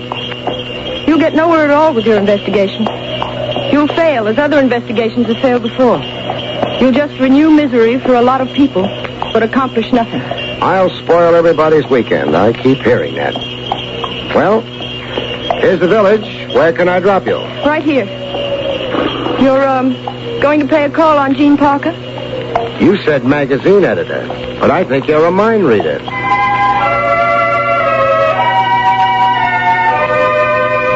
I tied my sleigh to a hitching post and started to slosh the 100-odd yards to Mrs. Jean Parker's cottage. But before I could make the front door, I had another interview forced on me. A guy standing to his side a few feet away from Jean Parker's place. Standing like he'd planned it as an ambush for me. Hey, you, Craig.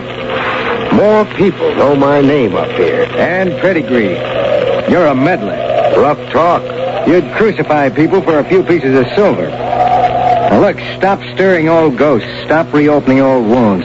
Stop spoiling skiers' weekends. I've met Evan Parker, Tom Cooper, and Wilma West. By elimination, I guess you to be Alan Loomis. I'm Alan Loomis. Once involved with Mrs. Jean Parker. How? None of your business. In that case, so long. Hey, wait. I was in love with Jean before she married Parker. She left me at the altar to run off with Parker. It's old ghosts. I said you'd stir them. Go home, Craig. When I wrap this up? The crime's committed. Somebody must be punished. You through discouraging me? No. I can be stubborn, too. And determined. Sure. You're the type hero who can stand in an ambush somewhere and pump rifle bullets into a hotel room. You're not denying you took a pot shot at me a few hours ago. Craig, go home. Amicably with a bonus check from me or in some other way. In a hearse? Even perhaps in a hearse. I was on my way to see Jean Parker when you waylaid me. Do I have to punch my way to her door?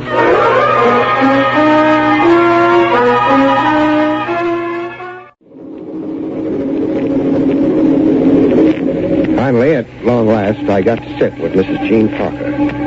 Once pretty, but now very thin, with deep hollows in her cheeks, and eyes that looked burned out by fever. She was in a chromium wheelchair, a plaid blanket covering her lower limbs. I wish you hadn't come here, Mr. Craig.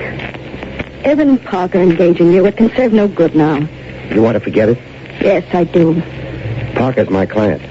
I'll do what he engaged me to do. Clear him of responsibility for your mishap. Pin the blame on who really engineered it. You can help me. How?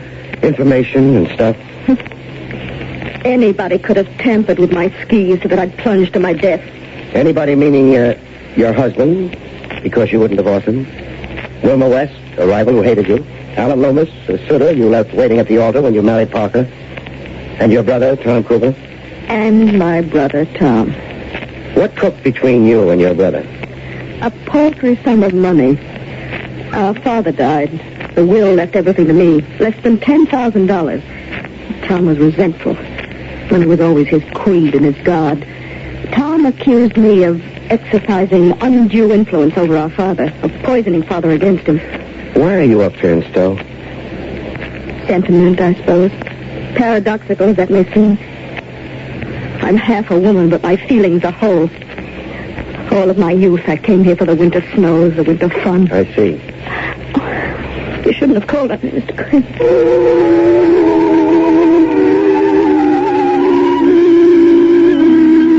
See a woman in the prime of youth, like Jean Parker was in the prime of her youth, but crippled, only able to live in a narrow area through which she could propel her wheelchair. The picture stays with you. 4 suspects.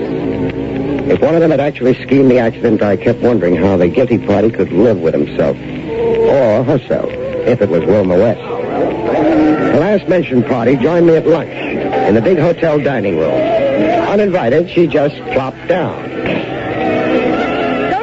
On, Mr. Craig. Frankly, I'm not in a social mood. I am. I'm starved. What's good? Read the menu. Prime roast beef, food for a ravenous skier. Order it for me with A1 sauce, Mr. Craig. No, not Mr. Craig. Barrie. Charlie, come here. Roast beef for the lady. You've got away with men, huh, Miss West? I'm at home with men. I had 7 brothers. I never had a sister.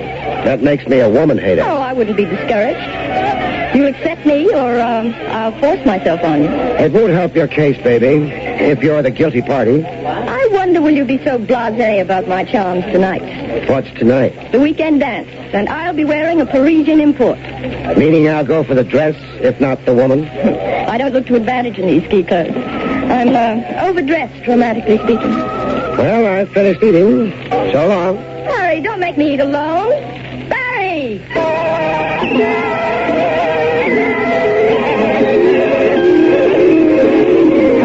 The guy never lived who could shake a determined dame. She cornered me again on the ski slope. I wasn't skiing, just looking.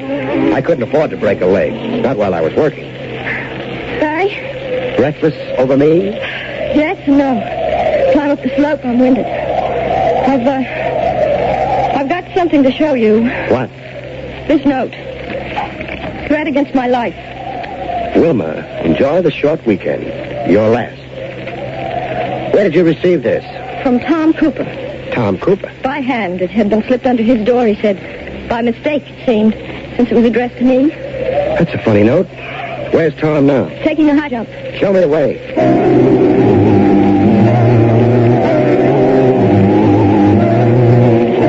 We got within view of Cooper, maybe 200 yards away.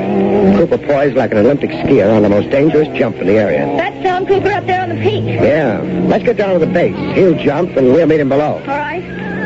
Only we weren't going to get to meet Cooper below. Cooper, in fact, was never going to make the jump. A rifle shot from an angle I couldn't figure, the way altitude reverberates sound. But an accurate shot, it dropped Cooper dead in his tracks. Tom, he's been shot. He didn't just fall. Go stay with Cooper. I want to scout the area for the riflemen.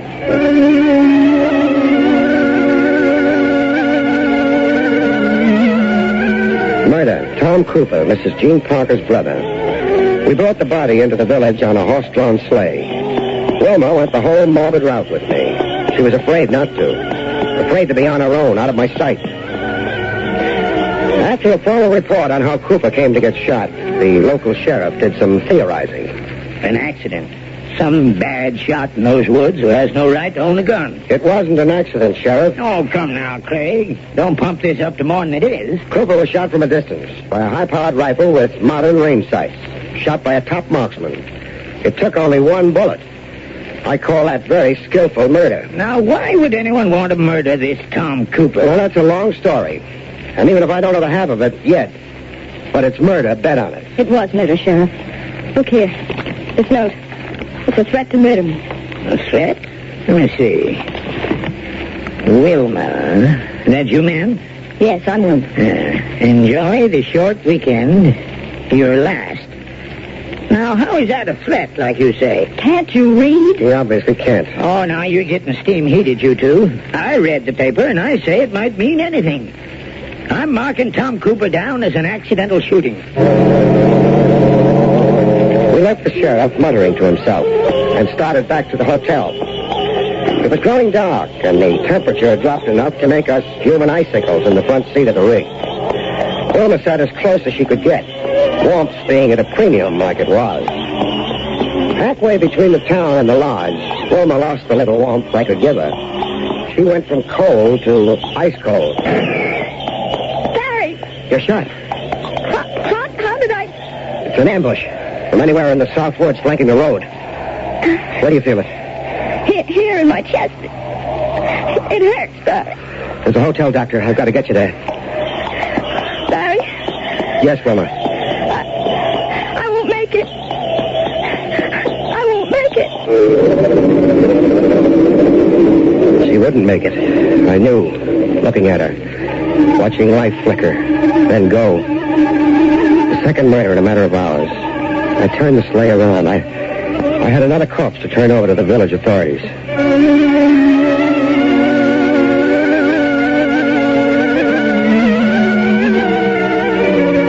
Later at the hotel, my client, Evan Parker, put on quite a show of nerve. Craig, I've tried to contact you everywhere. Everywhere is where I've been. When you hired me, you didn't mention mortician's duties. 2 frightful murders. What does it mean? Somebody is haywire with a rifle. But why? What reason was there to kill Tom and Wilma? I can't answer that.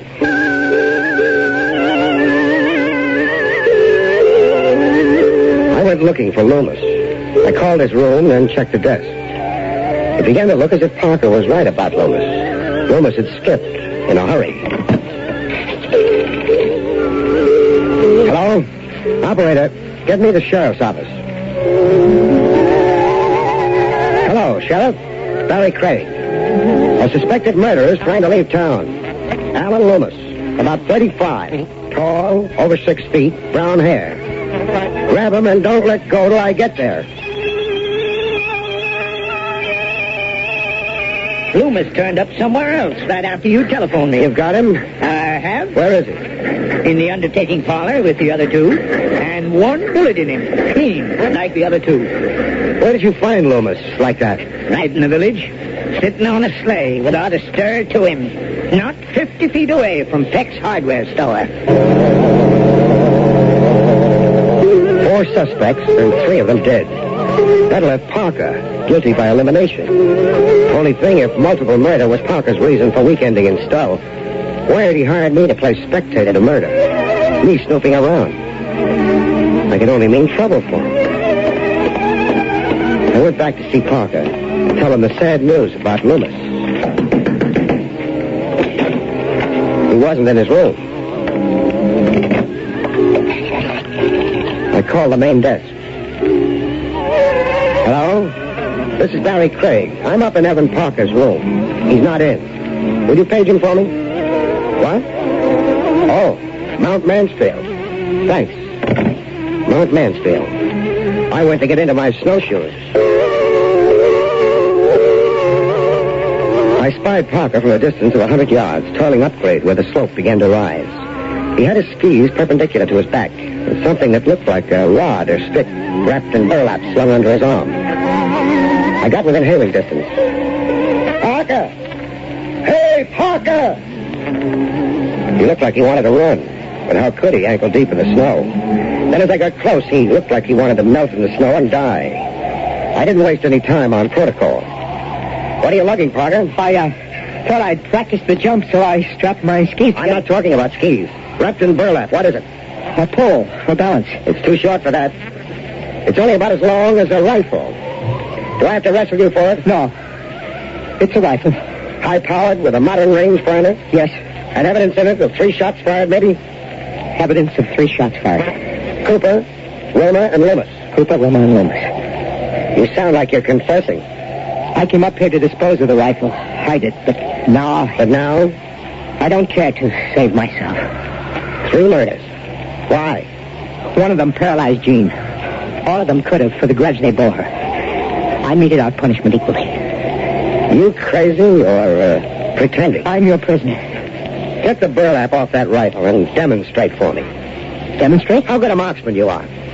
Pick something off for me at a minimum of 200 yards. 1 shot. Show me a bullseye with 1 shot. Show me, Parker.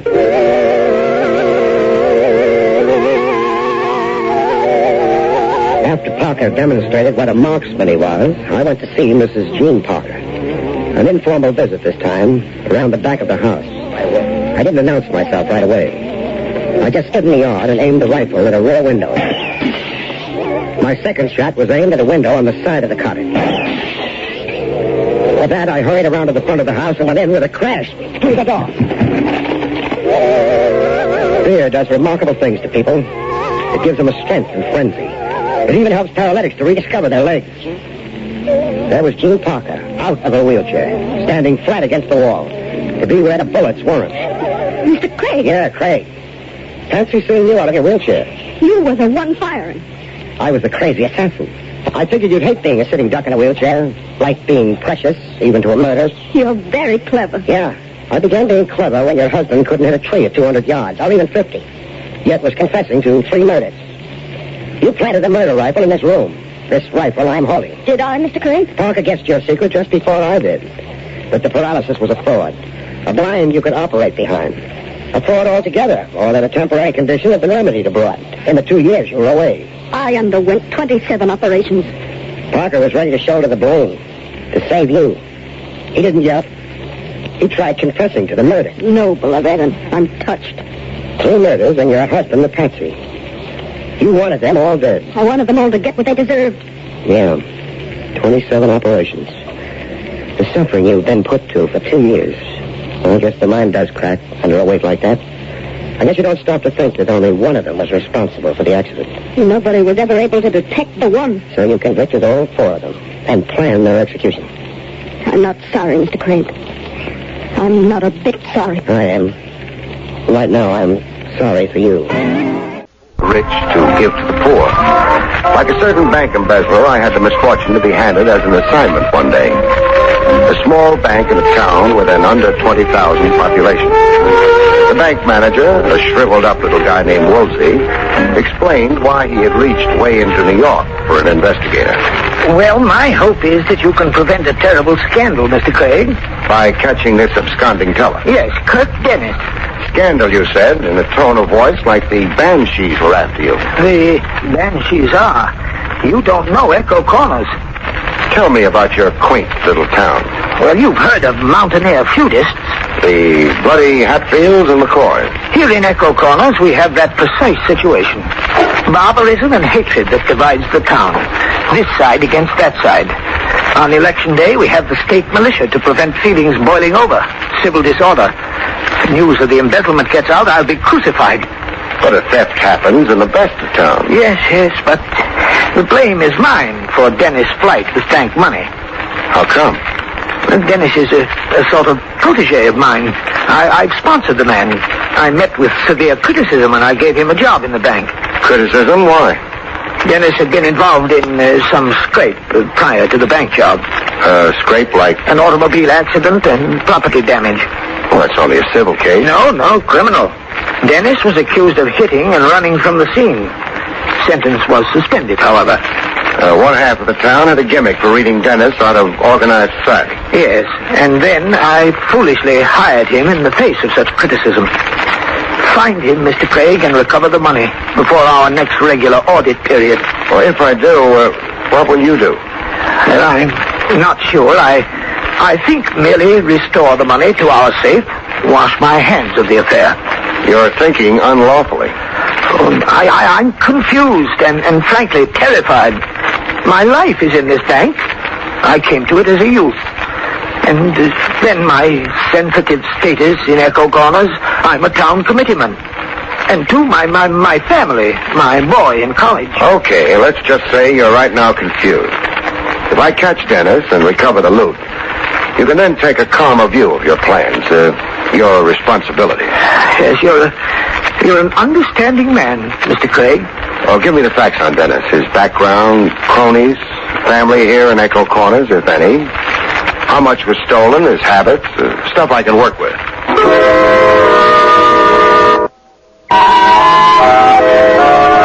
An embezzlement temporarily hushed up. Woolsey had his executive neck way out. I got all the facts he knew about young Kirk Dennis and then went to work. Work kicked off pleasantly enough. In a farmer's market, the annual Spring Jubilee Bazaar was the occasion for the crowds and music. The booth I was especially interested in had a spinning wheel with numbers on it. You placed your dime bet, and the chances on the big wheel were 39 to 1 that you couldn't possibly... All right, folks, place your bets. A selection of $5 in merchandise awaits the lucky winner. Look the shelves over and pick your prizes. Place your bets. The doll hustling bets was Jenny Smith. She'd been wild about the vanished embezzler and vice versa. Last call before the wheel spins. I got my dime down on number 13. And here she spins. And it's number 13. Whose dime is on 13? That's mine, miss. Okay, you win $5 worth of merchandise, mister. What's your selection?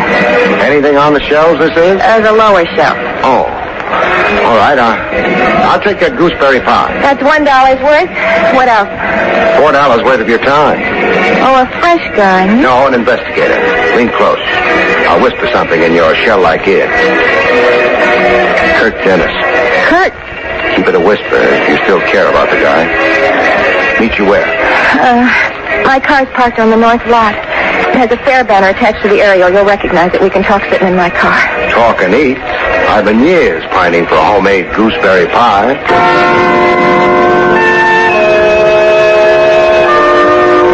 When the pie was devoured, we talked. What's this about?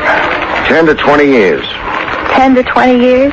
The time friend Kirk will spend in the clink for absconding with bank money. Kirk? You sound like you put embezzlement past him. Oh, it's just impossible to believe that Kirk would do anything criminal. The jails are full of the nicest people. Look, if what you say about Kirk is true, why haven't I heard about it? Confidentially, it's not yet been broadcast. It's top secret. Kirk can help himself. Reappear with the money, mitigate his crime. Are you trying to contact Kirk through me? If you know where he is. Well, I don't. You two kept company. We dated. Does that make me an accomplice? Of course not. You're only a corn-fed country girl with nothing in your head but the purest thoughts. You never pined for big city lights, spangled evening gowns, mink, and all that sinful stuff. It never enters your head. Hardly ever. Thanks for frankness. Have you any idea where Kirk might go? No. Any place he dreamed of shoving off to? Dreamed? A wish you might have heard him make, especially when Echo Corners got him down and cramped his style. You know, idle talk, the fantasies people go in for. Oh, sure. Madagascar, Hong Kong, the South Pole. Kirk always talked like a frustrated adventurer. He only read travel books and railroad timetables. Are you really going to all those places in search of Kirk?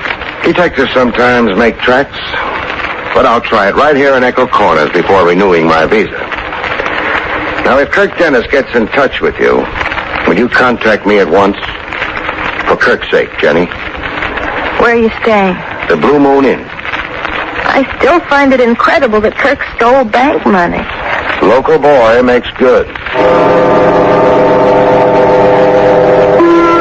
The next fellow in my checklist found me before I found him.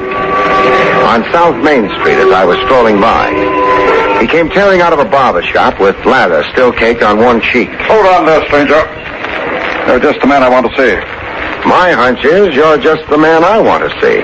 You answer the description given to me. The description? Flap ears, a bald dome, and a big mouth. C. Sampson Kovacs is the name. Then you're it. And you're some added-plated shoe-fly cop flown in from the east, I'm privately informed. Keep bellowing, you'll blow a gasket. Do we continue this interview right smack on Main Street? Come back over the firehouse and walk in front of me. I never turn my back to a stranger. I learned that reading about the Texas Rangers. Back at the firehouse, Kovacs raced his tongue in high speed. I'm privately informed a certain whelp whose name is better unmentioned. Kirk Dennis. Wash him out. That this thieving scoundrel took to his heels with a certain parcel of money. $80,000. You keep interrupting. You talk all around the landscape. Some brass tacks, huh? Who keeps you informed? Kovacs is not without friends. And not without suckers. Is that a merely reference to the venerable trade I pursue? Money lending and bet-taking isn't a trade, Squire Kovacs. It's a racket. What is a harness race without a wager? How about the money lending?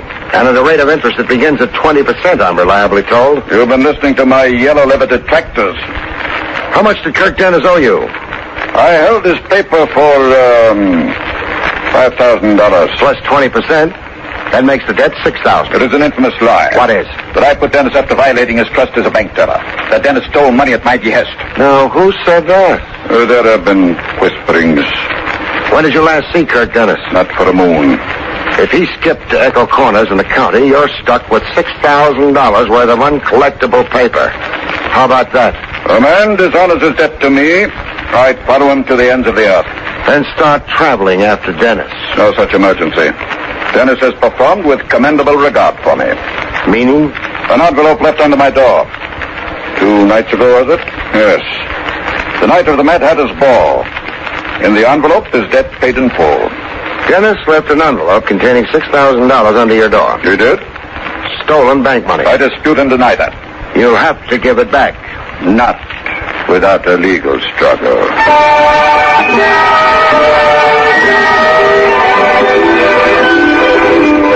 It only went to prove the big cities had no monopoly on shopsters. The next item on my checklist into a missing bank teller's personality and background was Kirk Dennis's uncle. Named interestingly enough, Moses Crooker. I got there at dusk, the tune of barking hounds anxious to improve their bite on strangers, bums, and detectives. My information was that Dennis had lived with his uncle. Yes? Moses Crooker? That's me. My name's Barrie Craig. All right if I visit a while? Welcome, man. So was out for a weary traveler. Huh. Sweet music to my ears. What's that? So far, I haven't found Echo Corners too hospitable. Well, there are those that are and those that ain't. Come in and sit. Yeah, I'm glad you thought to stop. I've been aching for company all day. You have? Just busting to talk to somebody. Am I mistaken, or are you bubbling over with happiness? Ain't never been happier. Not since the cow had triplets. 2 things get a man bouncing that high. One's romance. Oh, it ain't that. Since the Pellagra got Emmy, it ain't never been that. The other thing's money. You came into money. I better not be answering that. I hit the nail, huh? You know, I ain't sure I like your prying. But you invited me in to talk. You were busting to talk, you said. Yeah, but I don't like anybody taking the words out of my mouth. Oh, I'm sorry. I jumped the gun. Well, if you're going to do your own talking... I must tell you, blow up from the compression. You see this? A tin can. A can for the lard back in my grandfather's time. Well, what about it? What do you see on it? See? Well, rust for one thing. The rust of years. And dirt caked all over it. Where's it been? Buried. Where I turned up a patch this morning to see the corn. Buried and you dug it up? Buried where it's been long before I was born. An old tin can for lard, but it's a pot of gold. Buried treasure, and you're the lucky finder. In my hour of need, the good Lord saw fit. Can I get a squint into the contents of the can? You can, so you can see what I saw. And, so I'll know I ain't been dreaming. Well, what do you see? Money in bills. The can's packed with money. $5,000, I counted. You dug it up, you said? Out in the corn patch. I've got a little shock for you, Crooker. A shock? The can's older than sin, all right. As antique as your memory of your grandfather. But the money isn't. The money ain't? The money's soggy and soiled a little, but it's comparatively new money. Look at the modern size of the bills. The 13-figure serial numbers on it. Practically fresh out of the mint. All of it. Fresh? You say? Fresh? Crooker. He fainted dead away. He lay on the floor like a guy who had won the sweepstakes, only to have his horse declared disqualified after victory.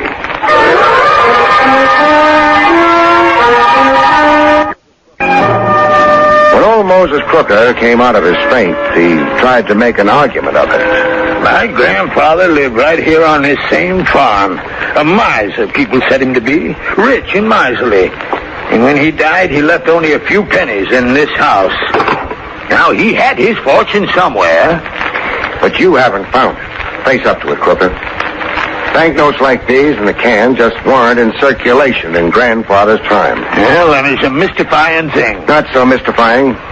Somebody buried new money in an old can on your property. But now, does that make sense to you? Buried it here possibly for you to find. Tell me, how deep did you have to dig?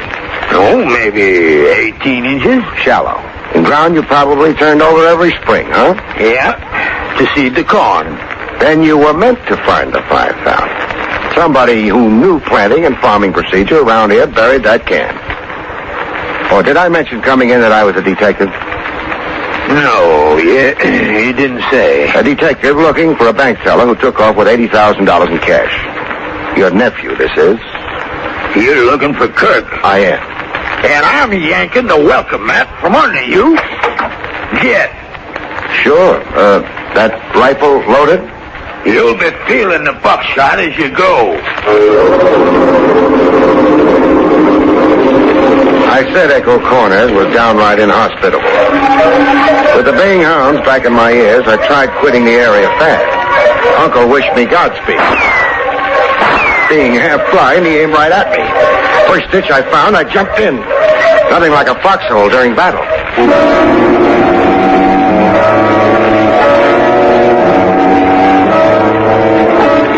I made a progress report to my bank manager client, Woolsey, on his insistence. Well, the news can't keep much longer. The sheriff's been around talking snide. Why not let the news out and stand up to it?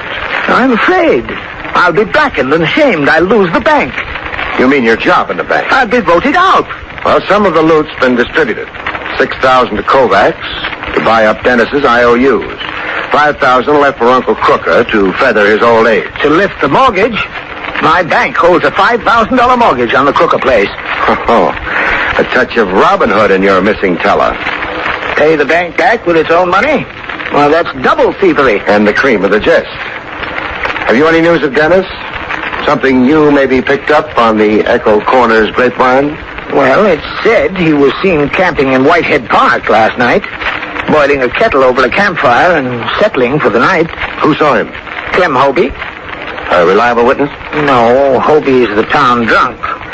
He had the farmers chasing a four-legged ghost 2 months ago. A whack then, huh? Whitehead Park. Is it just a park? Woods and thickets and swampland. 4 miles of it. North and east to the county line. Man could hide there without anybody the wiser. I see. Well, cheerio. Look, Craig, I'm relying on you to save me from being dishonored and persecuted. Tall order, but I'm out punching.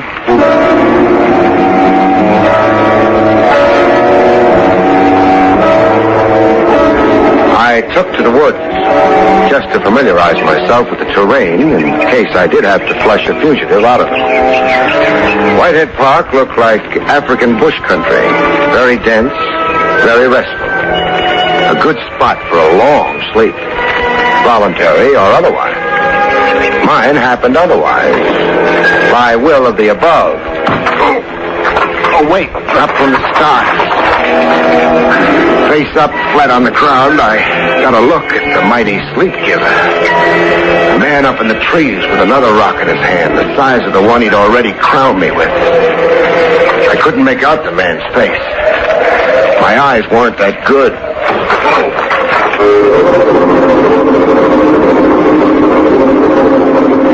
Go to sleep in the woods. You never know where you wake up. When I looked my new surroundings over, my first guess was that I was in jail. But your eyes play tricks for a while after you've been beamed. So I took a second look. Same conclusion. I was still in jail. Able to talk now, stranger? I'll check. Dabba, dabba, dabba, dabba. Yeah. I can talk fine. You're under arrest. I've noted same. If I read your badge correctly. I'm the sheriff here in Echo Corners. And the charge against me? Vagrancy, suspicion of chicken stealing, sleeping in Whitehead Park where a deputy found you. We don't let bums hang around here long, stranger. So why aren't you leaving town? I insulted you. Add a new charge to the old ones. All right, what's my punishment? I'm riding you to the county line and booting you across it. What if I cross back on that county line? You could walk into a shooting. But if I'm not a vagrant? I say are. With $400 cash in my wallet? Here, I'll show you. Say. Something wrong? My wallet's been lifted. You're claiming you were robbed? I'm claiming maybe you took it. You're accusing the sheriff of stealing. Let's just say confiscated it. So you could declare me a vagrant and boot me out of Echo Corners. That's funny talk. You know who I am and why I'm here. You're that half of the town that wants the bank manager Woolsey out on a limb. In disgrace and bounced out of the bank managership and off the town committee. You don't want me to catch a crook for him. If I admit it? Deny it and I'll call you a liar. Give me my wallet and let me out of here. Woolsey ain't worth your time. Him suppressing the theft and mocking the law in Echo Corners. Woolsey's just a worried man. I'm sheriff here, but Woolsey brought you in from the east. So that's your real gripe, huh? Look, Woolsey had a right to hire a private cop. And with a sample of your tactics I've just had, I don't blame him.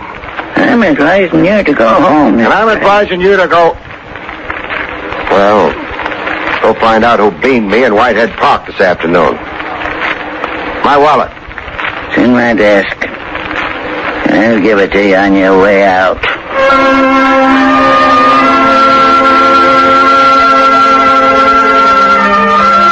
Dennis's girl, Jenny, tried mighty hard to be elusive. I spent half a day looking for her.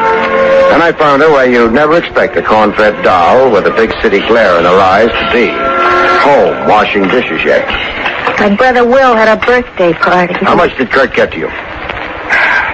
$2,000. The note said for me to buy a wardrobe and a valise. A valise?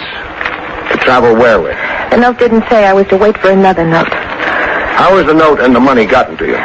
Left in my mailbox. Now, Jenny, listen carefully. It figures Kirk will be in touch with you again to give you your travel plans and destination. Where to join in with that new valise. I want to know what his message is the minute you get it. I'm not sure. I'll let you know. You put temptation behind you.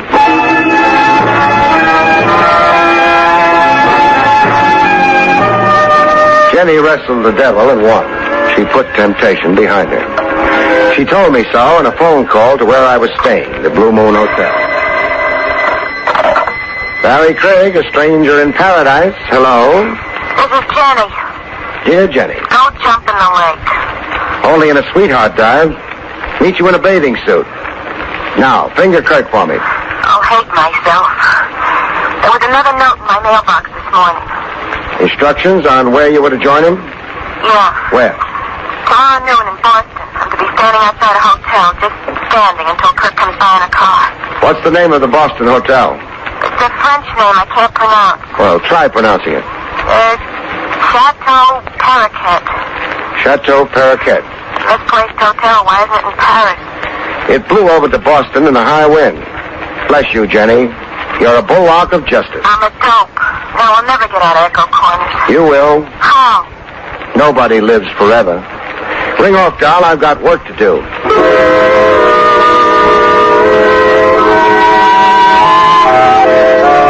Do handsprings and pull rabbits out of hats. Some clients aren't satisfied.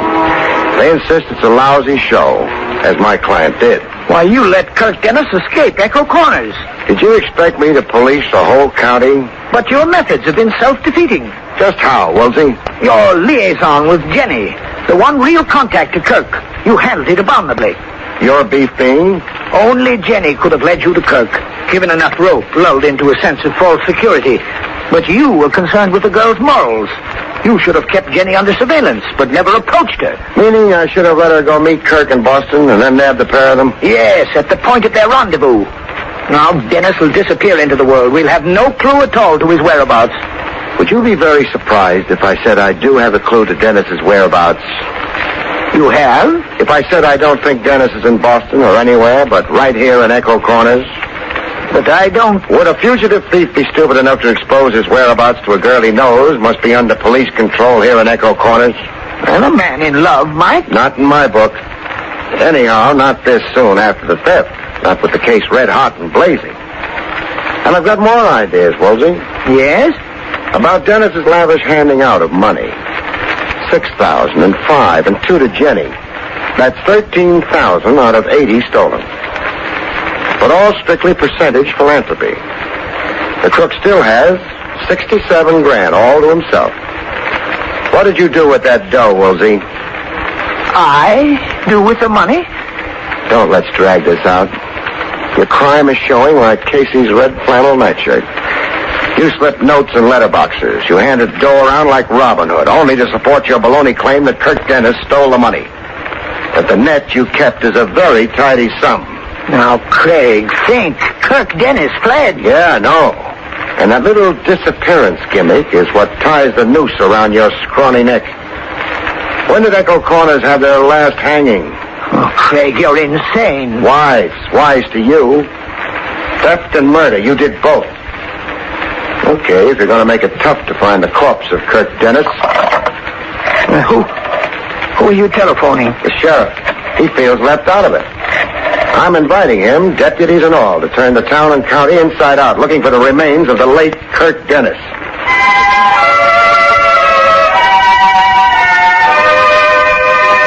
The next morning, I was out with the hounds. Friendly hounds this time, in the woods. Dear old Whitehead Park, the whole 4 miles. What was I doing? Helping a possum look for a stick. Jenny was along, blubbering. I said Echo Corners holds nobody forever. Craig, I want to apologize for... So get down on your knees, Sheriff. In the mud? When the dogs stopped barking, I figured they'd come across Kirk Dennis. They had. He was in a shallow ditch, not 4 feet from where I'd conked out the day before. I'd been sleeping side by side with the dead and hadn't known it. The things a confidential cop does for a measly living.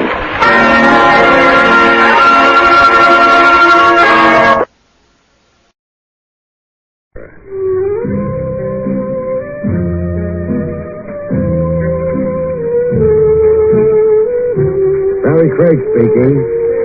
Not every client you get is a socially upright citizen. But then the only society of angels is up in heaven. Mere mortals are honorable only to a degree. The almighty dollar being what it is. The gent who propped beside me on the Fifth Avenue bus didn't look too kosher to me. And it wasn't only because of the scar on his cheek. I know Scarface judges. Just call it my hunch. I transferred my wallet to the side pocket furthest from him. I'm not a dip friend. Second story? Wrong again. Carnival show with Austin as a sideline? Now, don't tell me you're in some honest trade. I am. Now, this is. You better yourself every day, friend. Begin bad, end good. That's right, no? No comment. So, tell me, you think I sat next to you on purpose? I can tell when a guy does. You got me sized up by now? Not quite. Well, am I hired or no? First, consider what I say. I murdered a man an hour ago. Oh, it's a fine day for it. I shot him. Now I've got him in a sack. Busy, little bean. I had the best of motives. That ought to reassure the court. You're a confidential investigator. Guilty. Your license makes you a technical arm of the law, sworn to uphold it. You've been reading my wall literature. It's your duty to detain and arrest me. I'm not the obliging type. Sorry? I'm getting off the bus. Getting off? Adios, amigo.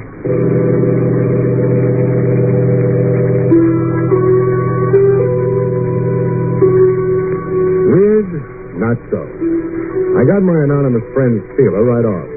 Was I really confidential, he wanted to find out. Find out before he dared to hire me. His story was a fake. Done to see if I'd grab him and yell police. I'd be seeing more of him. I got to see him again in a health club at the gymnasium while I was working out, shredding stomach fat in a punch bag. My friend showed up to watch me. Save some of your punch for me, Craig. Yeah. Back with me again, huh? Park on the bench here. We'll talk. Yeah. Well, I'm parked. So? I'm Moody. Gyp Moody. Gyp, huh? Gyp means I've got gypsy blood. Oh. You, get rid of that corpse, okay? I was only kidding you. You think? You're for me. You don't run blabbing what you hear. So glad I passed your test. Now, what's my job? $200 grand stolen from me 5 years ago. I want to get it back. Explain. Johnny Phoenix stole it from me. Phoenix? Yeah, I dimly recall. A company treasurer or something. An ex-con I gave a chance to work. Work at what? In my company, export-import. Phoenix robbed my safe and blew town. And got caught? He was grabbed in Canada, extradited. And convicted? I'm a little hazy. Convicted, yeah. But he didn't do time. He didn't? Not in jail, I mean. He acted crazy all through the trial, kept screaming about gophers and dragonflies and some dead ant. And I don't know. He did wear a silver plate in his skull. And a twitch to him that closed one eye every 10 seconds. Anyhow, the judge took notice. He's got a mental test, dementia, something or other, a doctor called it. Split personality. Yeah, that. Phoenix was not responsible for his actions. He went to an asylum. Riverhead Asylum, upstate. Comes out tomorrow. Out? Free? Yeah, it's in the papers. Here. Johnny Phoenix to Judge Stain, freed on a show cause writ. Does he still stand trial for the original theft? No, he isn't the same guy who did the original robbery. So a doctor says. The DA agrees, so does the trial judge. Phoenix is a new man, cured and rehabilitated. Beat that. The money was never recovered? Not a dime. I'm out all that. Big dough, $200 grand. No insurance?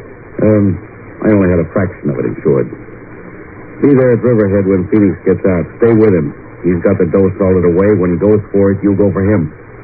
I'll give you 5%. That's $10 grand. If money. If you get my 200 back. From April 6, 1954, you're listening to Barrie Craig, Confidential Investigator. The case of Johnny Phoenix. I was in the Riverhead Railroad Station upstate, right with Johnny Phoenix. He'd been freed about an hour earlier. I kept out of sight while we waited for the train.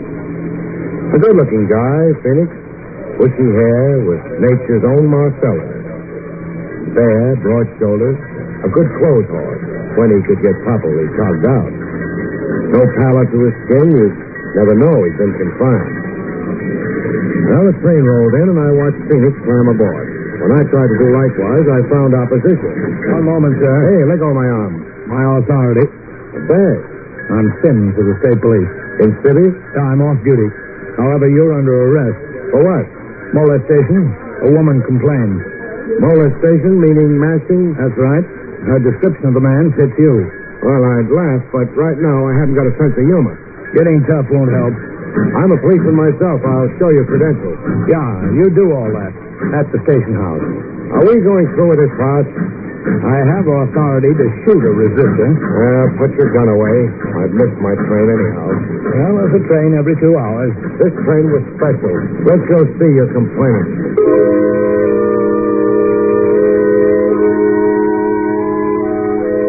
The complainant looked like she'd had trouble with mashes since pigtail days. Blonde, cream cheeked, born to wear silk. Ma'am, is this the man who annoyed you? No, they have a superficial likeness, but my annoyer was oilier, grosser, and on his chin here, a cleft. Thanks for the exoneration, doll. Followed me around the station, talking at me in some strange tongue. Esperanto. Can I go now? Sorry if I caused you any inconvenience. Oh, it was nothing at all. I'm only out a probably lousy $10 grand.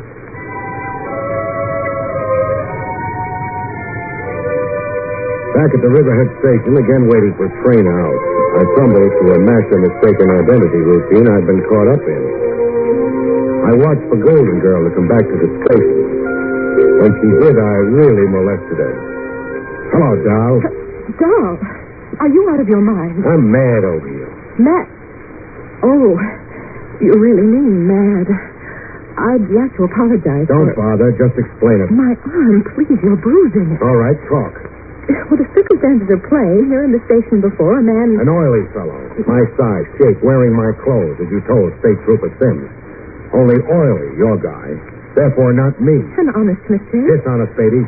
Well, what do you mean? The only person molested in this depot today was me. And you engineered it deliberately. Deliberately? Why, that's absurd. To keep me off the train, Johnny Phoenix left Riverhead on. I can't understand a word you're saying. You've got me grabbing your arm again, baby. Who are you? I can be gentlemanly, I can be very rough.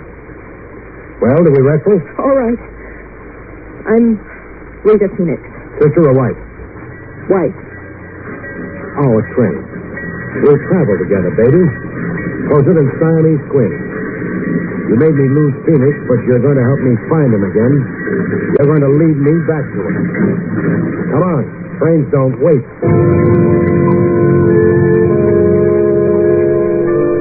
On the train, we sat as close as the law allowed. I took the precaution of searching Rita's handbag. The ivory-handled gun surprised me just a little bit. I won it in a raffle. Does that explain it? Okay if I borrow it, baby? Can I stop you? I want a drink. Ah, so do I. Can't I even go to the club car without you? We're inseparable, remember? Boy, can I get a hit on you.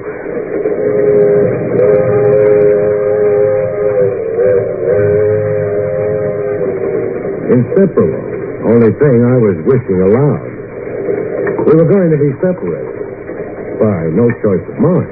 It happened in the club car while Golden Girl was watering her tonsils with Smirnoff vodka. The fellow flopped on the lounge beside us. With a beauty like Rita available, the dope chose to sit on my side. I knew why in less than a minute. I knew by the gun in my ribs. Do I have to spell it out, Craig? G-U-N. Gun. I'm glad you're quick on the think. The feel. Now, this is where you leave Rita Phoenix. You've been hogging her company a long while now. You really expect me to obey? I know what you're thinking. A crowded club car, people all around us, conductors and stewards, but it won't help you, Craig. You'd have to be pretty desperate to shoot. You'd be crazy to tempt me. Dough, Craig. I drool when I think of the amount of dough at stake. All right. What's your play? Yeah, it's better.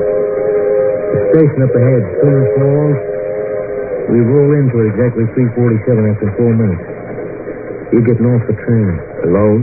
Yeah. At the station, someone's waiting for you. Friend of mine. You plan far ahead, huh? I've got a knack for details. How do I come out in all this? You just lose a client and an opportunity, no other harm done. I lose Rita? Yeah. I lose her, and she's your pigeon. Look, let's not stretch this conversation. 3 minutes now, and we stop. Let's start moving to where we can get on.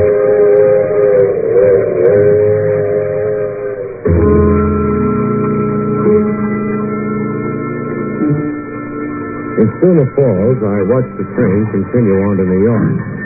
The someone waiting to greet me was right on hand as promised. Hiya, pal. Put his face between 2 loaves of bread, and you could call it a giant meat burger. Hey, what are you staring at my kisser for? It's ugly. Now, is that nice? My car's there. Is this ride necessary? Yeah. Candy set it up. Candy, huh? Oh, did I just leak his name to you? No. Candy's an old acquaintance. Oh. What makes this station so lonesome? No people. Sooner Falls is a hick town. Nobody in it. Why are you in it? For my asthma. I got asthma bad. This break is pollen-free. So let's ride now, huh? Where will we ride to? Around. Just around? Yeah. You're worrying. Don't. This rot on you don't mean nothing. No holes in you, so don't worry, huh? My orders is just to stroll around with you, see the sights. Run you in for 6 o'clock and then give you the heave. Run me into 6 o'clock. Until Rita and Canby land in New York. Get off that train and get lost together. Canby doesn't want me phoning ahead. Hop in, pal. You might have to. I'd love to. Uniform. Hey, let go of my throat. When your lovely face turns from beet red to purple. Let go. Took a long time throttling. And when he finally dropped, I fell on his gun. Fell on his gun and just lay there.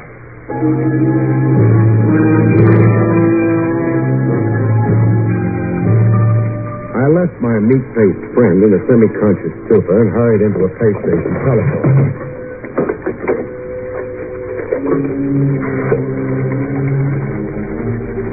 Operator, give me long distance. New York City. Police headquarters. Person-to-person, reverse charges. I want to talk to Lieutenant Trav Rogers.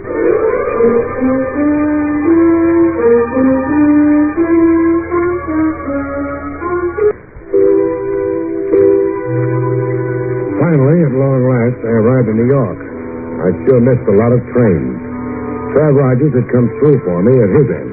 The man and woman you described on the telephone got off the train here in New York. They went off in separate directions. You had them shadowed? I did. Where'd they go to? The lady's registered at the Parkfront Hotel as Rita Manning. A phony name. She's Rita Phoenix. How about Candy?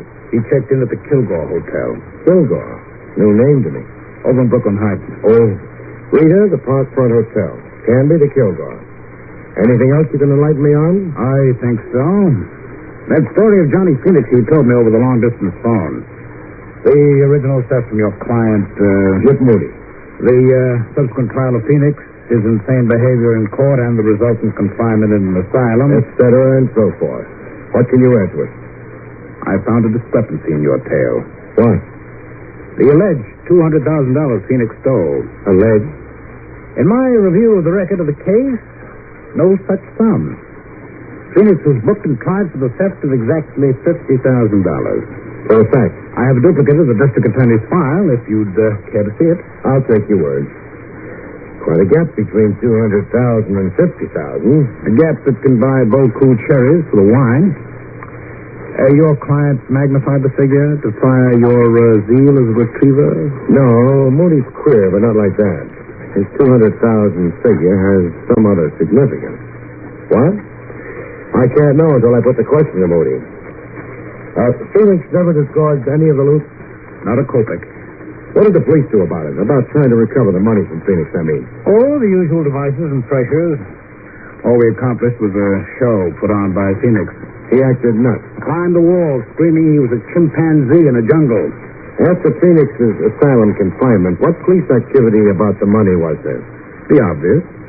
Police plant right on the asylum? Hoping to catch Phoenix in a rational moment? Win Phoenix's confidence? Yeah. Quite an assignment for a cop. Feigning insanity. We had to change our plants every 10 days. The sheer wear and tear. The plant began to wonder about himself, huh? Was he or wasn't he Napoleon Bonaparte? Environment, they say, molds the personality. Trav, as usual, you've been a big help. Mm-hmm. Write a letter of commendation to my superiors.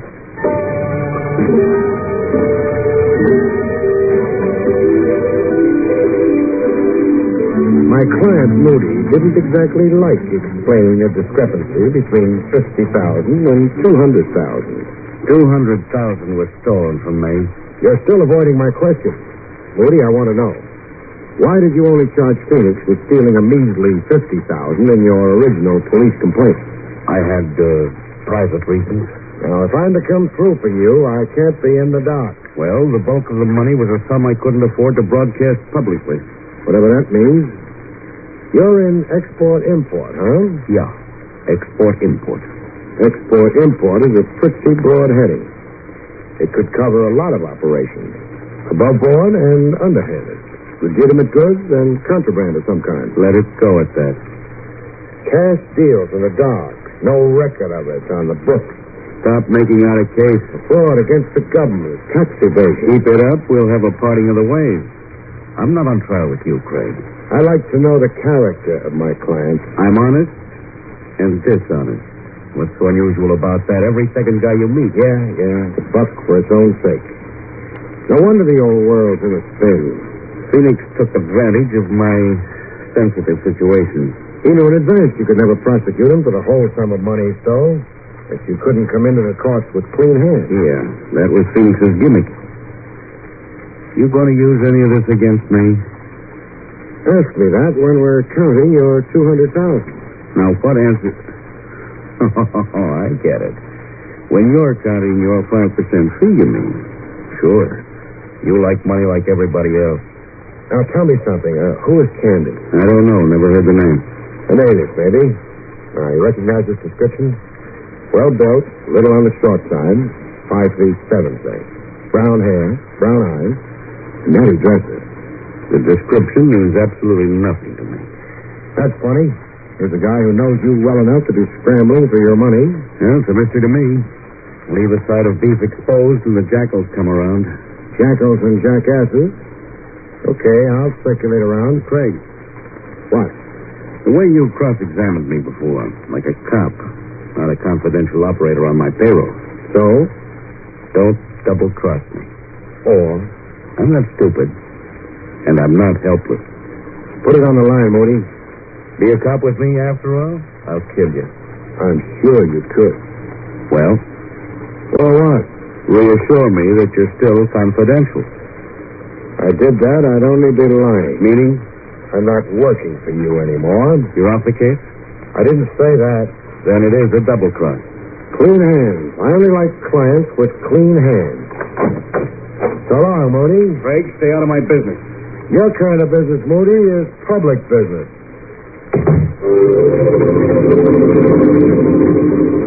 Oh, they happen like that. Case where you dump a client midstream. Where from confidential cop you change to Boy Scout. You're working without fee in the public weal and welfare. Great. Only doesn't buy any groceries. At the Kilgore Hotel over in Brooklyn Heights, I got Canby's room number from the desk clerk. I also got an advance hint on how frantic it could get up in Canby's room. I spied the desk clerk on the telephone a second after I started to the staircase.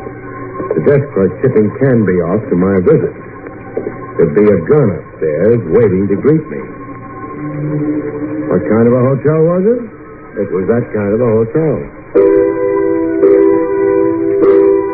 In the hall outside Canby's room, I had a scheme to outmaneuver Canby's gun. Canby? Frank Canby? Yeah, what is it?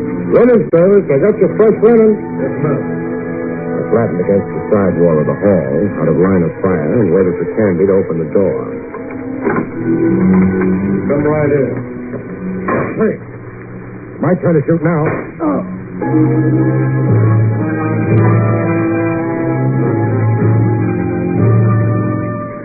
In his room, Canby revived before the police ambulance I'd phoned for showed up.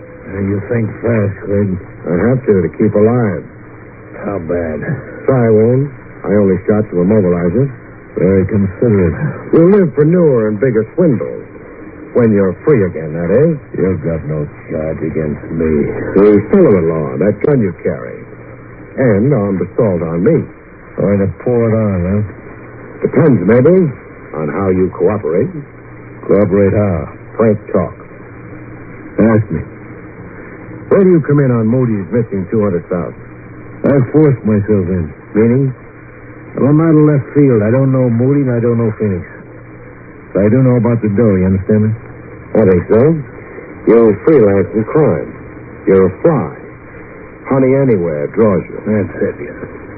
Got a prison record? So far, no. Been lucky, huh? Until you. Who tried to detain me for you in Schooner Falls? Hutch. Who is he? The next pug. Blackballed out of boxing for throwing fights. He hires out to me. You got away from him, huh? I out-wrestled him. I was afraid of that. Afraid you'd get the phone ahead to New York. Hutch is a pin brain. You heard him. You should have knocked me off on that train. Yeah, I second guess it that way, too. Only, murder. I shy away from it. You shot at me out in the hall. I shot to nick you, slow you up. Well, what are we waiting for? Police ambulance. Weak eyes to you, Candy. You're out of the game. Pass the dice.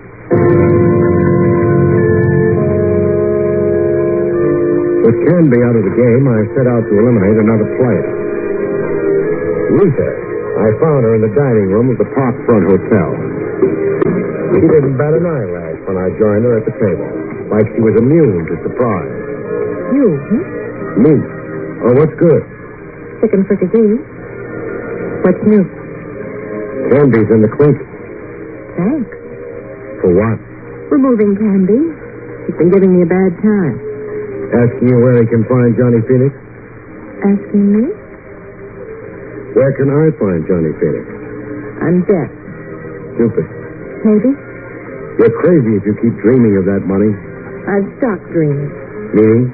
My husband gave me the brush. Johnny wants a divorce. What does Johnny say about the hidden loot? Not a word to me.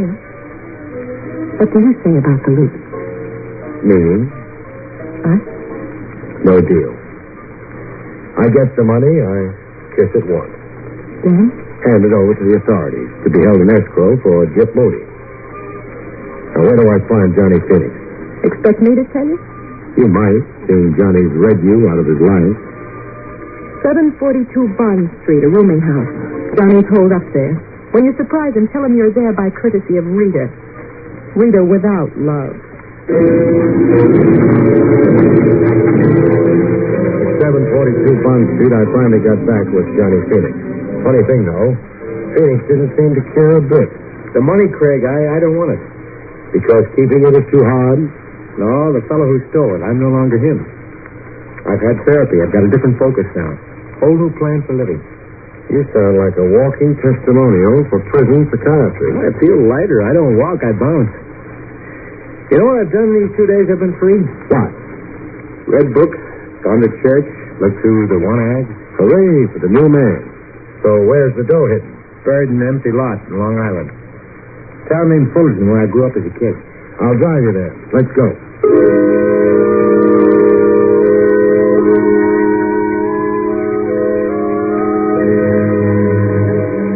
In Fullerton, we ran into a surprise. No empty lot. I don't recognize the setting. You've been away 5 years. Just what's different? Well, what you see, the house standing there, that Cape Cod. You say the house there was built on the empty lot you buried the money in? Yeah, the exact spot. There are markers around. I recognize that clump of trees there. I counted 20 paces north and 2 paces east. Then I buried the money.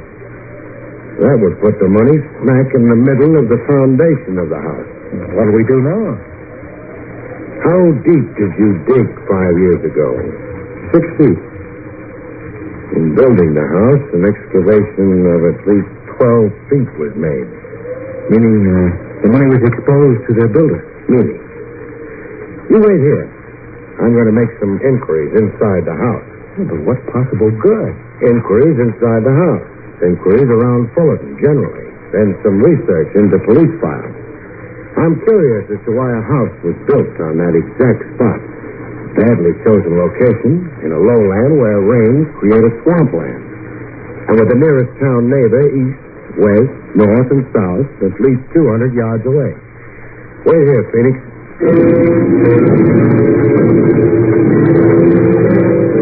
I made my inquiries, nosed around, did my research.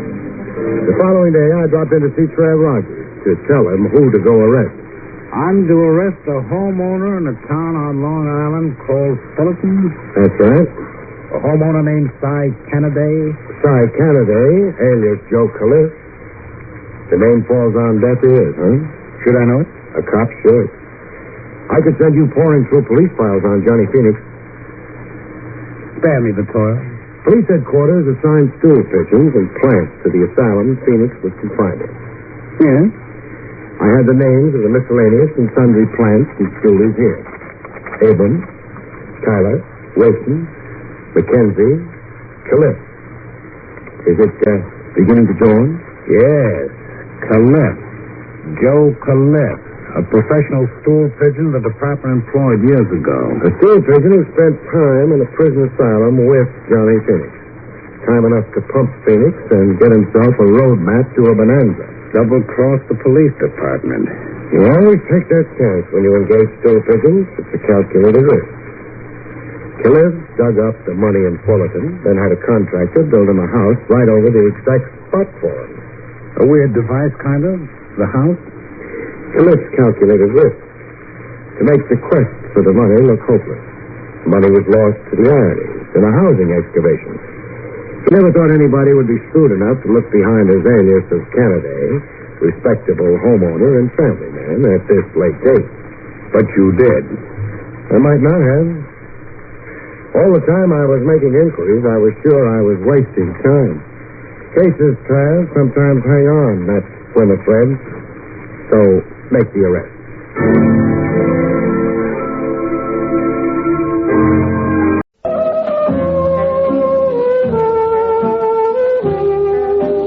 Barrie Craig speaking. It all began quietly enough. He walked into my office, stared contemptuously at the rug, sourly at the furniture, and coldly at me. He said, "Good afternoon, Mr. Craig. I am W. Stubbins. How do you do? I am an attorney. I represent Arthur Philip Peterson." You do, huh? You are questioning my word? I was just being friendly. That is not necessary. Oh, forgive me. Ah. Is that annoyance or Russian soup? I find your levity irksome, Mr. Craig. There's no extra charge, Mr. Stubbins. Were it not for Mr. Peterson's insistence upon hiring you... That's Arthur Philip Peterson? Never mind that. You might tell me about the case instead of trying to impress me with Mr. Peterson's importance. I shall. Good. I have here a photograph. Thanks. Of Mrs. Peterson. Stella Peterson, to be precise. Now I have the photograph. Also, on this paper, the address of the lodgings where Mrs. Peterson was last known to be, plus her last place of employment. I'm to assume that she no longer lives or works at these addresses? That is correct. And I am to locate her? If possible. How long has it been since she dropped out of sight? Oh, 3 months or so. Somebody wasn't in a hurry. There were circumstances. Oh, I'm sure there were. The photograph's nice and clear. I have also here a physical description of the lady. Age, coloring, height, weight, and so on. Well, that might help, but it isn't exactly what I had in mind. Says here she was 24. How old's Peterson? 61. Well, now we know a lot more. How well do you know Mrs. Peterson? I barely know her at all. Well, in that case, I'll have to see Mr. Peterson.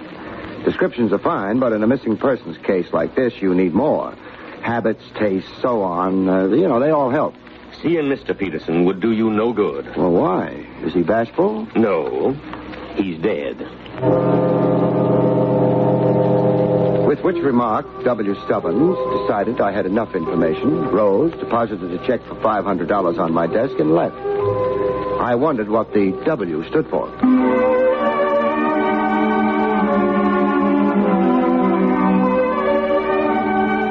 The address of Stella Peterson's last known lodging was 1217 West 29th Street. The neighborhood wasn't nice. Unless the photograph was telling lies about Stella's appearance, it wasn't the right neighborhood for her. As a matter of fact, it wasn't the right neighborhood for anyone. Yeah. You're Mrs. Cole, the janitor? Superintendent. Sorry. I've been checking the mailboxes in the hall. Stella Peterson's name isn't on any of them. Why should it be? Well, she lives here, doesn't she? No. Oh, she must have moved then. Not from here, she didn't. Not from here. Mrs. Cole, are you trying to tell me Stella Peterson never lived here? I told you. Oh. She may have been using a different name. If you'll take a look at this photograph, you might recognize her. What would a girl like that be doing in a house like this? Well, that's one of the things I wanted to ask her. Don't bother dropping around with the answer when you find out. You don't recognize her? No. Well, tell me, how long have you been superintendent here? 10 years. Thank you, Mrs. Cole. Don't mention it. One thing puzzles me, though. Yeah? You recognized her name immediately. Didn't ask to have it repeated. That's so. I'm still puzzled. You oughtn't be, mister. What makes you think you're the first one who's been here asking for her? nice thing about being a confidential investigator is you get to meet such lovely people. Even policemen. Well, Lieutenant Rogers. Hello, Barrie. Buying me dinner, or are you working? Well, maybe we can combine the best features of both, Trav. Name one good feature of working. Well, you get paid for it. I keep forgetting that. Working for the department, it's easy to do. Wouldn't your boss object to your eating on his time? He's dead. I guess he wouldn't object. He must be a lively corpse if he's going around hiring investigators. The name's Arthur Philip Peterson. Oh, very impressive. What's he hired you to investigate?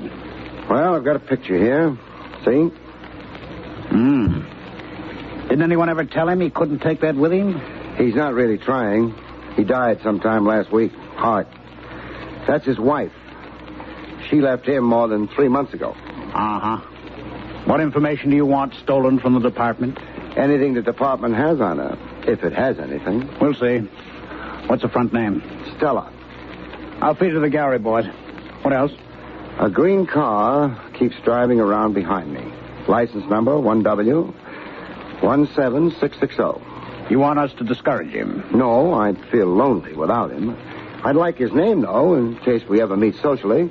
1W17660. I've got a couple of hours' work here, Barrie. After that, I'll be your guest. Fine. I'll go back to the office. You can call me there. Maybe we'll eat at Willie's Wagon. No, thanks. I've still got scars from the last hamburger I tried to eat there. Well, you can't say the meat isn't fresh. But does it have to be alive? In a couple of hours, then. All right. Keep out of trouble. I intend to be very hungry.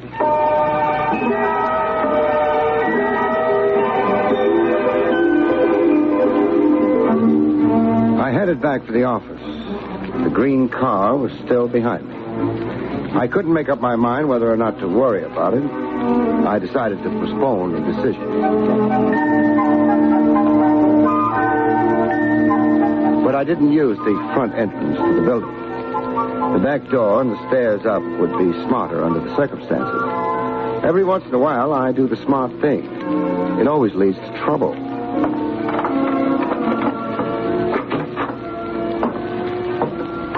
No. Huh? Don't put the light on. Why not? I'll shoot you if you do. How good a shot are you? Pretty good.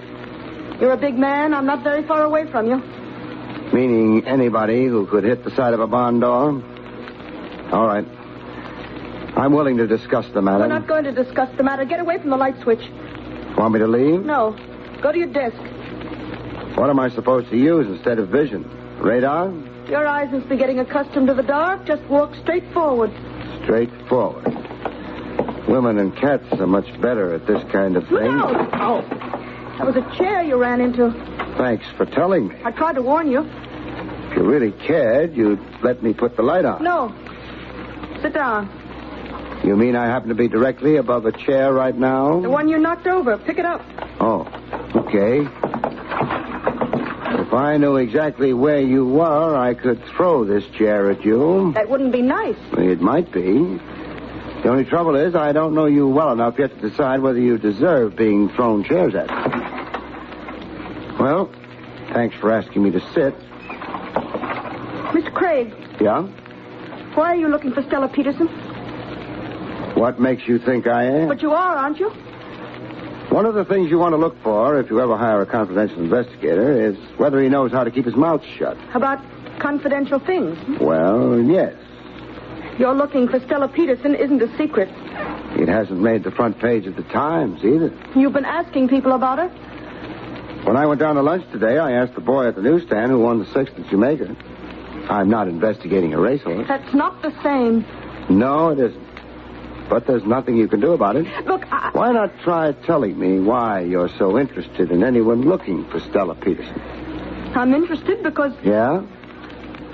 Because I'm Stella Peterson.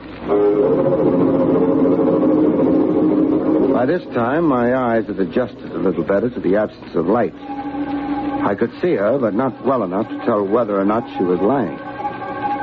If you want to stop a search, the best way is to indicate that the object searched for has already been found. I wasn't satisfied. You may be Stella Peterson. Don't you think I know who I am? But I don't. Well, I am Stella Peterson. Repeating a lie doesn't make it into a truth. I'm not lying. I didn't say you were. I'm not saying you're telling the truth either. One way or another, I've no way of telling. But why should anyone imitate me? Why should you be afraid of letting me look at you in the light? It's too dangerous. Someone outside should see the light go on here. Sooner or later, it'll have to go on. But not when I'm here. Okay. Good night. But you haven't told me why you've been looking for me. I haven't told you that I am looking for Stella Peterson either. Too early for Trav. Someone's out there. Yeah. Outside the door. What are you doing? Moving up to the door on one side of it. The door isn't locked. We're going to have company. Don't use that gun of yours. So glad you could come. Hey, let go. Never come visiting with a gun in your hand. Okay, I'll drop it. You're breaking my arm. Oh, thanks. Now, get over to the side. All the way over. Wise guy. No, nice. The gun. And I think the lights. Where the... The door to the next office. Jimmy'd open. That's how she got in here. How? Who got in here? You don't see anyone here now, do you? She could have got out through that door to the next office. Who could have? The one who got in. And who was that? Well, that's what I asked you. We're back at the beginning again, huh? Yeah, it looks that way, don't it? All right. So far as you're concerned, it began with your walking in here, carrying a gun in your hand. Why the gun? I thought the joint was being burgled. I am a public-spirited citizen. And you happen to be strolling past the office? Up on the 4th floor of an office building, late in the evening? Yeah, that's right. It ain't so drafty up here like down on the street. Not as safe either. You're not going to try any rough stuff, are you? A police lieutenant named Rogers is going to be along in about a half an hour. I already got all my tickets to the policeman's ball. Maybe, but what he'll give you is a burglary charge. I better get out of here. Hey, come back here. You knew I wouldn't use the gun on him. Barrie Craig here. Barrie, I won't be able to make that dinner date. Why not? A homicide was just phoned in. Woman named Cole over on... On 29th Street? Yeah. Hey, how did you know? 1217 West 29th Street? She was the janitor? The superintendent there? That's right. I'll meet you there. All right. By the way, before I forget, we checked the license on the green car that was trailing you. Yeah? It belonged to a woman named Stella Peterson. So long. I didn't waste any time standing around and looking surprised. The green car was registered in Stella Peterson's name. That might be important later on. Right now, a woman named Mrs. Cole was more important. She was dead. But I thought she might have something to say to me anyway. Hey, Lieutenant. Oh, hello, Barrie. How was she, Strangled? Not pretty, but quiet. Yeah. Body was discovered fast by accident. Grocery boy walked in, found her. Break, maybe. Not for Mrs. Cole. I wasn't thinking of Mrs. Cole. Could I have a look at her, Trav? Yeah, sure. As soon as I brush a few photographers aside. Come on. I don't know why you want to look, though. I expect her to tell me something. Our boy's out of the way. There she is. Yeah. I don't hear her talking. She's telling me plenty, though. Like what? Look at her wrists. Interesting. We hadn't got around to noticing details like that yet. I expected them. Burns on her wrist and forearm. Yeah. Kind that would result if you pressed lighted cigarette ends there. She was tortured before she died. That's right. I'm leaving, Trav. Barrie, you know more about this than... Well, it's not a police job. It can't be. You'd only slow things up. There isn't time enough for that. You sure? I have to play it the way I see it. Okay, Barrie. Luck. Thanks.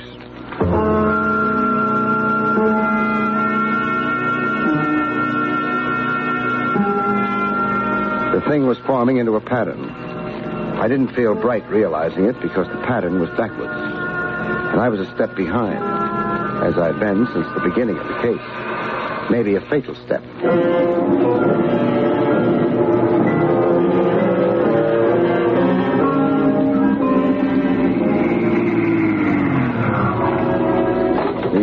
10:20 Club was open for business. I went around to the back. The green car wasn't anywhere, so I went inside. Hold it, huh? Hey, it's the pal with the $20. You still got it? What's your name? Wendell. Is that the name that wins the 20? Mrs. Cole is dead, Wendell. Mrs. Cole? Oh, this conversation is getting out of hand. Who's Mrs. Cole? Janitor over on 29th Street. The house Stella Peterson stayed in for a while before ducking for cover. Yeah, well, janitors don't lead healthy lives. Lots of them die. Of strangulation? Well, maybe she was cheating on her husband or not emptying the ash cans right. She was tortured before she died. Tortured? Yeah. The way I figure, whoever tortured her got what he was after. How do you figure that? He wouldn't have killed her otherwise. She was a lead. Maybe the only real lead he had. That could be. Where's Stella? Out on the island. A beach shack. Phone? No. Neighbors? Not for miles. Come on, we're in a hurry. A big hurry.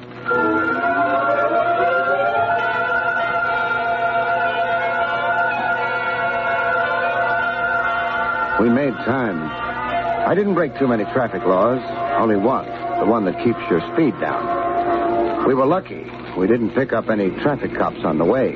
Or were we lucky? How much further? Oh, maybe another 10 minutes at this rate. You carry a gun? No. Then don't try being a hero when we get there. You ain't expecting anything good, are you? No.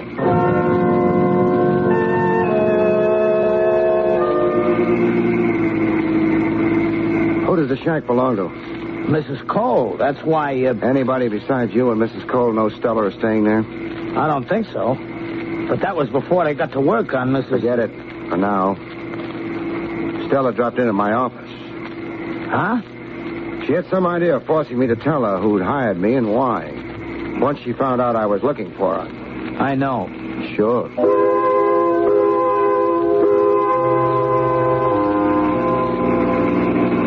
Better slow down. Shack is off a private road. Turning's right ahead. Okay. You run out of road another 100 feet. Uh-huh.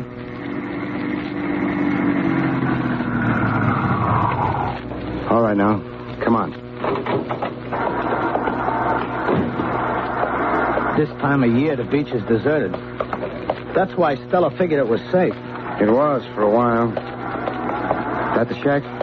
Yeah. The light's on. Odds are against her being alone. Wendell, maybe you better get back to the car. Oh, no, I'm in this with you. Okay. Stella's a good kid. She must be to get this kind of loyalty. Although, would the fact she's inheriting Peterson's dough make a difference? She's inheriting it. But the old man said he was going to cut her out of his will. That was when she left him? Yeah. He said if she did... He changed his mind. The window. Yeah. Stella and empty. The guy? Yeah. He must have picked up another gun someplace. He may be jumpy. We'd have to handle this carefully. Is there a back door? Yeah. Leads to the kitchen. You can see the kitchen door from here. Now, give me a count of 30. Then knock at the front door. Count of 30. Okay. Think it'll work? It'll have to. 10, and I made the back door. 5, and I had it open. Crossing the kitchen without knocking over the pots and pans took 8. That gave me 7 seconds. I used them in getting the door to the living room open a crack, and then I waited. Wendell knocked on cue, and I moved fast. Empey had turned to the door. He heard me coming, but before he could get around, Mr. Crane. Yeah. That's Wendell at the door. Open it for him, huh? Yeah, all right. That was when I heard the sound of the car. I didn't hang around. I ducked into the kitchen. Hi, Stella. Wendell. Mr. Craig knocked the man out, the one who... Mr. Craig? What happened to him? I don't know. He was just here. He must have gone out the back way. Oh, I better get this boy's pop gun. He's coming, too. I got it. He'll be all right. He'll be fine. Mr. Stubbins. Mr. Stubbins, drop the gun, you. Me? Yes. Oh, I didn't know you meant me. Yeah, better. Empty? Oh. He don't feel good. The idiot.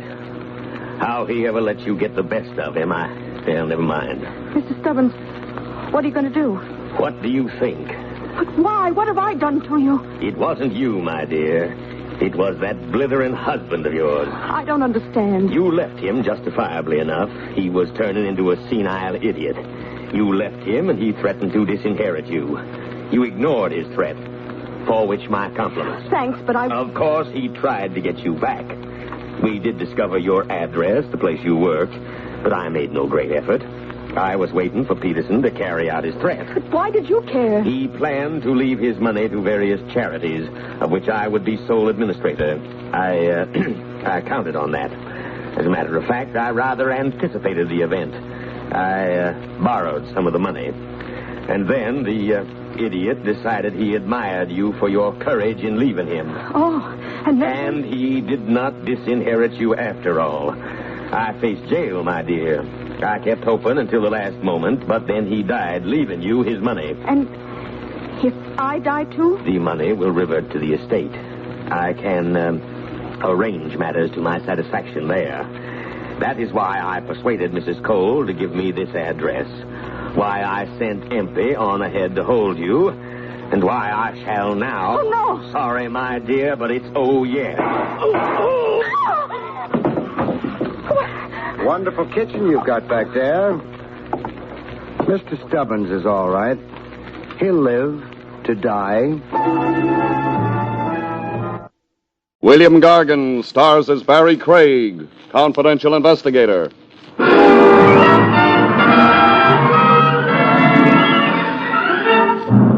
Murderers really have a hard time.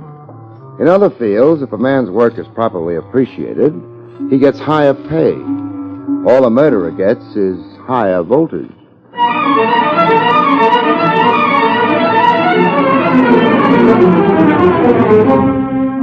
The National Broadcasting Company presents William Gargan in another transcribed drama of mystery and adventure with America's #1 detective, Barrie Craig, confidential investigator.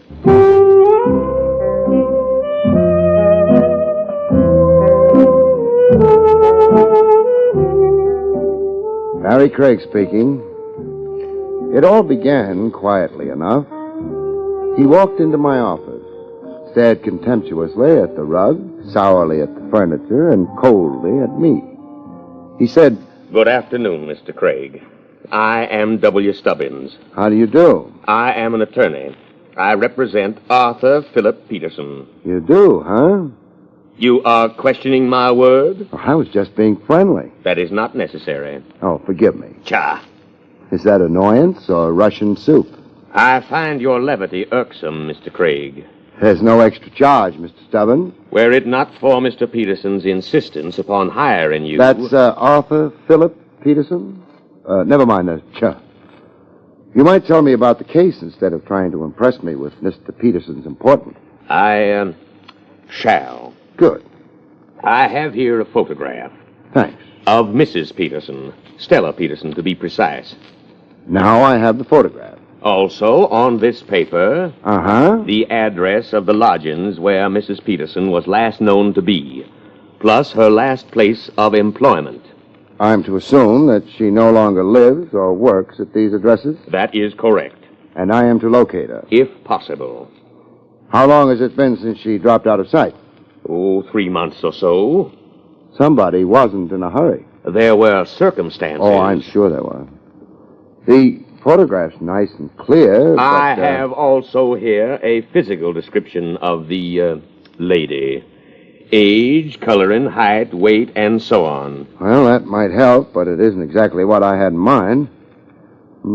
Says here she was 24. How old's Peterson? 61. Well, now we know a lot more.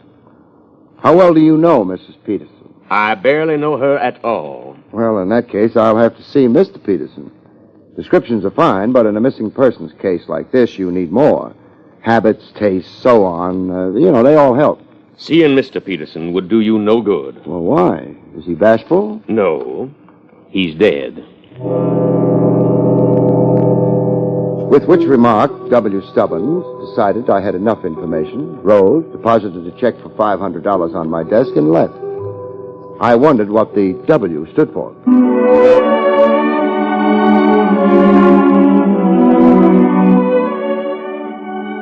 The address of Stella Peterson's last known lodging was 1217 West 29th Street. The neighborhood wasn't nice.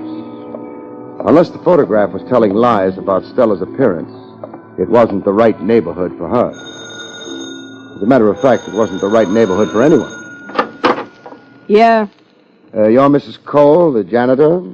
superintendent. Sorry. I've been checking the mailboxes in the hall. Stella Peterson's name isn't on any of them. Why should it be?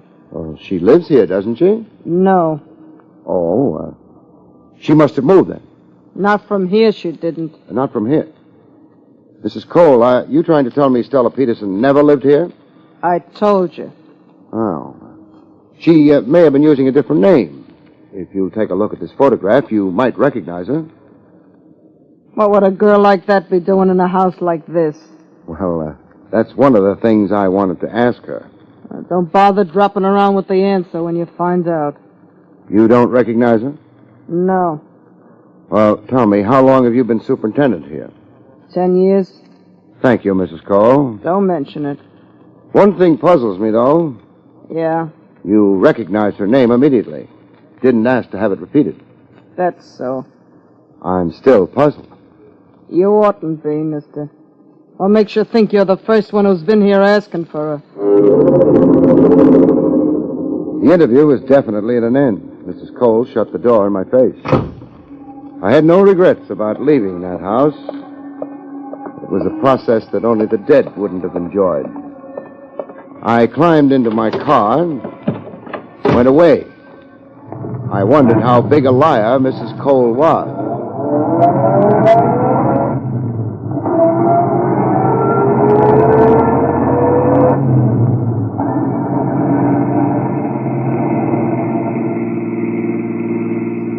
It took 10 minutes for me to be sure I was being followed by someone in a green car. I decided it was too early in the case to get drastic about it. I let him follow.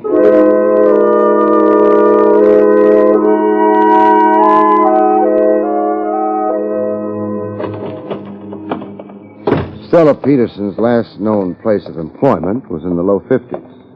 It was also something that called itself the 1020 Club.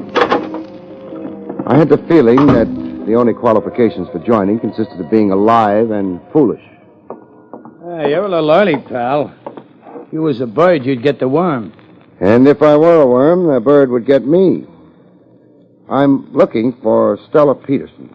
It so happens I ain't got her on me. Maybe I left her in my other suit. Does the name mean anything to you? It's a girl's name. Well, she may have worked here under another name. Take a look at her picture. Oh, let's you and me both go look for her. Then we'll toss a coin. Why don't you save it for the customers? No sense of humor. Recognize this?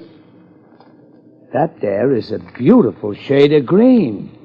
I like the way they engraved those 20s in the corner. Let me have a closer look, huh? Thanks. Huh. Where do I go to find Stella Peterson? You tried the Lost and Found department at Grand Central? Hey! You want to be careful snatching a bill like that. You could tear it. I'll be careful. You're not letting me keep it? It's not a sample. Well, like the guy said, easy come, easy go. Which guy? I never heard of him. Well, it's been fun. The last customer offered me 50. He did? Yeah, but I like you better. Why? He only let me look at it. All you come up with was a 20, but at least you let me touch it. So long, pal.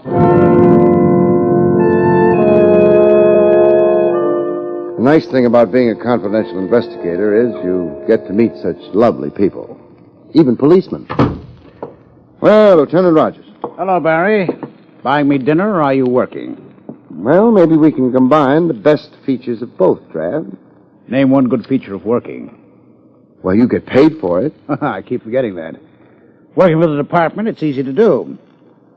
Wouldn't your boss object to your eating on his time? He's dead. I guess he wouldn't object. He must be a lively corpse if he's going around hiring investigators. The name's Arthur Philip Peterson. Oh, very impressive. What's he hired you to investigate? Well, I've got a picture here. See? Didn't anyone ever tell him he couldn't take that with him? He's not really trying. He died sometime last week. Heart. That's his wife. She left him more than 3 months ago. Uh-huh. What information do you want stolen from the department? Anything the department has on her, if it has anything. We'll see. What's the front name? Stella. I'll feed it to the gallery boys. What else? A green car keeps driving around behind me. License number 1W17660. You want us to discourage him? No, I'd feel lonely without him. I'd like his name, though, in case we ever meet socially. 1W17660. I've got a couple of hours' work here, Barrie. After that, I'll be your guest. Fine. I'll go back to the office. You can call me there. Maybe we'll eat at Willie's Wagon. No, thanks. I've still got scars from the last hamburger I tried to eat there. Well, you can't say the meat isn't fresh. But does it have to be alive? In a couple of hours, then. All right. Keep out of trouble. I intend to be very hungry.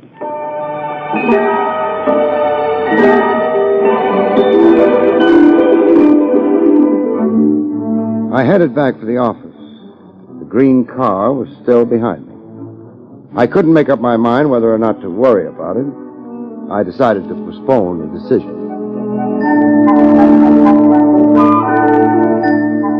But I didn't use the front entrance to the building.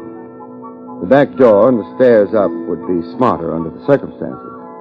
Every once in a while, I do the smart thing. It always leads to trouble.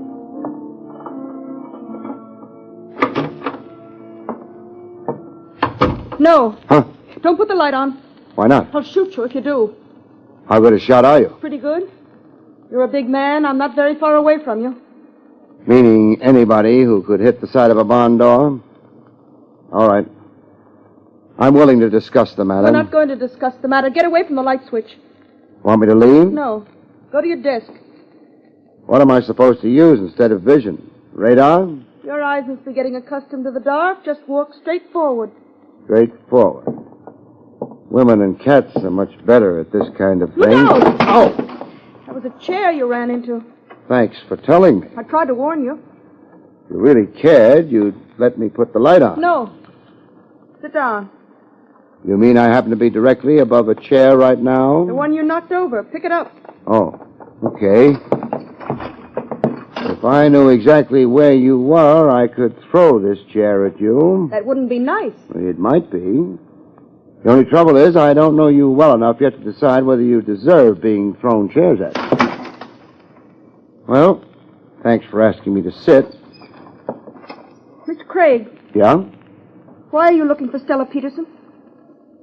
What makes you think I am? But you are, aren't you? One of the things you want to look for if you ever hire a confidential investigator is whether he knows how to keep his mouth shut. About confidential things. Well, yes. You're looking for Stella Peterson isn't a secret. It hasn't made the front page of the Times either. You've been asking people about her? When I went down to lunch today, I asked the boy at the newsstand who won the 6th at Jamaica. I'm not investigating a racehorse. That's not the same. No, it isn't. But there's nothing you can do about it. Look, Why not try telling me why you're so interested in anyone looking for Stella Peterson? I'm interested because... Yeah? Because I'm Stella Peterson. By this time, my eyes had adjusted a little better to the absence of light. I could see her, but not well enough to tell whether or not she was lying. If you want to stop a search, the best way is to indicate that the object searched for has already been found. I wasn't satisfied. You may be Stella Peterson, Don't you think I know who I am? but I don't. Well, I am Stella Peterson. Repeating a lie doesn't make it into a truth. I'm not lying. I didn't say you were. I'm not saying you're telling the truth either. One way or another, I've no way of telling. Why should anyone imitate me? Why should you be afraid of letting me look at you in the light? It's too dangerous. Someone outside should see the light go on here. Sooner or later, it'll have to go on. But not when I'm here. Okay. Good night. But you haven't told me why you've been looking for me. I haven't told you that I am looking for Stella Peterson either. Too early for Trev. Someone's out there. Yeah. Outside the door. What are you doing? Moving up to the door on one side of it. Door isn't locked. We're going to have company. Don't use that gun of yours. So glad you could come. Hey, let go. Never come visiting with a gun in your hand. Okay, I'll drop it. You're breaking my arm. Oh, thanks. Now, get over to the side. All the way over. Wise guy. No, nice. The gun. Yeah. And I think the lights. Where the... The door to the next office. Jimmy'd open. That's how she got in here. How? Who got in here? You don't see anyone here now, do you? She could have got out through that door to the next office. Who could have? The one who got in. And who was that? Well, that's what I asked you. We're back at the beginning again, huh? Yeah, it looks that way, don't it? All right. So far as you're concerned, it began with your walking in here, carrying a gun in your hand. Why the gun? I thought the joint was being burgled. I am a public-spirited citizen. And you happen to be strolling past the office? Up on the 4th floor of an office building, late in the evening? Yeah, that's right. It ain't so drafty up here like down on the street. Not as safe either. You're not going to try any rough stuff, are you? A police lieutenant named Rogers is going to be along in about a half an hour. I already got all my tickets to the policeman's ball. Maybe, but what he'll give you is a burglary charge. Burglary? Yeah, breaking and entering. Plus attempted armed robbery. Add it up for yourself. Add it up? That could be 10 years. Easily. Oh, now wait. I didn't burgle. My word's a lot better than yours. It ain't enough. Maybe you're right. See that pen on my desk? Yeah? Pick it up and put it in your pocket. Well, what do you... Hey, wait. That'll prove that I robbed you. Nothing doing. Would you rather I shot you as you were breaking and entering? But you didn't. But I will. Pick up the pen. No. What do you want from me? What's your name? Empty. Who hired you? You prefer 10 years up the river? Meaning you're more afraid of whoever it is. I better get out of here. Hey, come back here. You knew I wouldn't use the gun on him. Barrie Craig here. Barrie. I won't be able to make that dinner date. Why not? A homicide was just phoned in. Woman named Cole, over on... On 29th Street? Yeah. Hey, how did you know? 1217 West 29th Street? She was the janitor? The superintendent there? That's right. I'll meet you there. All right. By the way, before I forget, we checked the license on the green car that was trailing you. Yeah? It belonged to a woman named Stella Peterson. So long.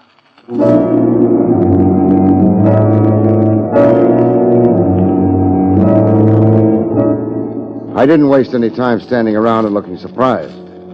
The green car was registered in Stella Peterson's name. That might be important later on. Right now, a woman named Mrs. Cole was more important. She was dead. But I thought she might have something to say to me anyway. Hey, Lieutenant. Oh, hello, Barrie. How was she, Strangled? Not pretty, but quiet. Yeah. Body was discovered fast by accident. Grocery boy walked in, found her. Break, maybe. Not for Mrs. Cole. I wasn't thinking of Mrs. Cole. Could I have a look at her, Trav? Yeah, sure. As soon as I brush a few photographers aside. Come on. I don't know why you want to look, though. I expect her to tell me something. Our boy's out of the way. There she is. Yeah. I don't hear her talking. She's telling me plenty, though. Like what? Look at her wrists.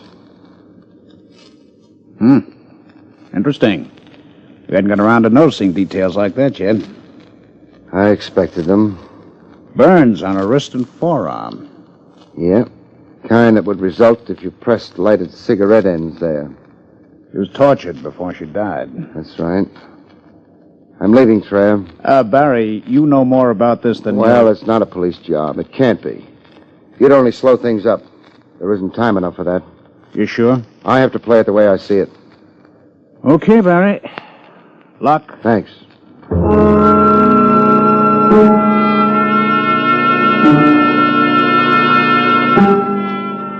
The thing was forming into a pattern. I didn't feel bright realizing it because the pattern was backwards. And I was a step behind, as I'd been since the beginning of the case. Maybe a fatal step.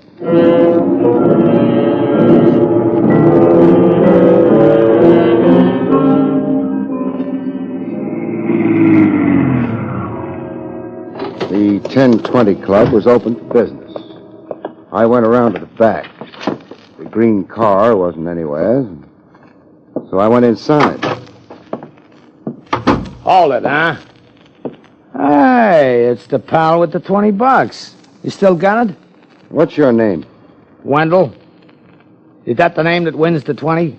Mrs. Cole is dead, Wendell. Mrs. Cole? This conversation is getting out of hand. Who's Mrs. Cole? Janitor over on 29th Street. The house Stella Peterson stayed in for a while before ducking for cover. Yeah, well, janitors don't lead healthy lives. Lots of them die. Of strangulation? Well, maybe she was cheating on her husband or not emptying the ash cans right. She was tortured before she died. Tortured? Yeah. The way I figure, whoever tortured her got what he was after. How do you figure that? He wouldn't have killed her otherwise. She was a lead. Maybe the only real lead he had. That could be. Where's Stella? Out on the island. A beach shack. Phone? No. Neighbors? Not for miles. Come on, we're in a hurry. A big hurry.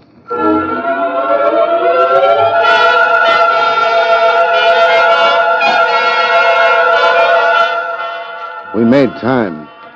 I didn't break too many traffic laws. Only one. The one that keeps your speed down. We were lucky. We didn't pick up any traffic cops on the way.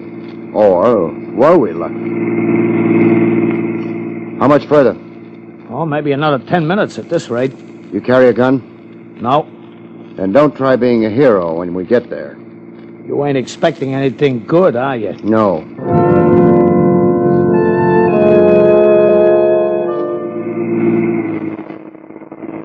Who does the shack belong to? Mrs. Cole. That's why... Anybody besides you and Mrs. Cole knows Stella are staying there? I don't think so.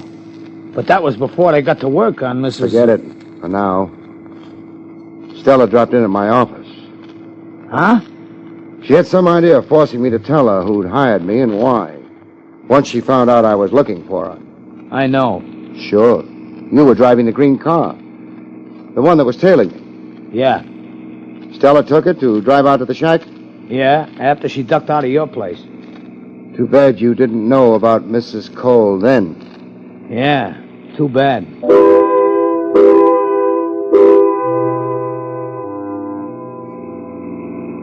Better slow down. Shack is off a private road. Turning's right ahead. Okay. You run out of road another 100 feet. Uh-huh.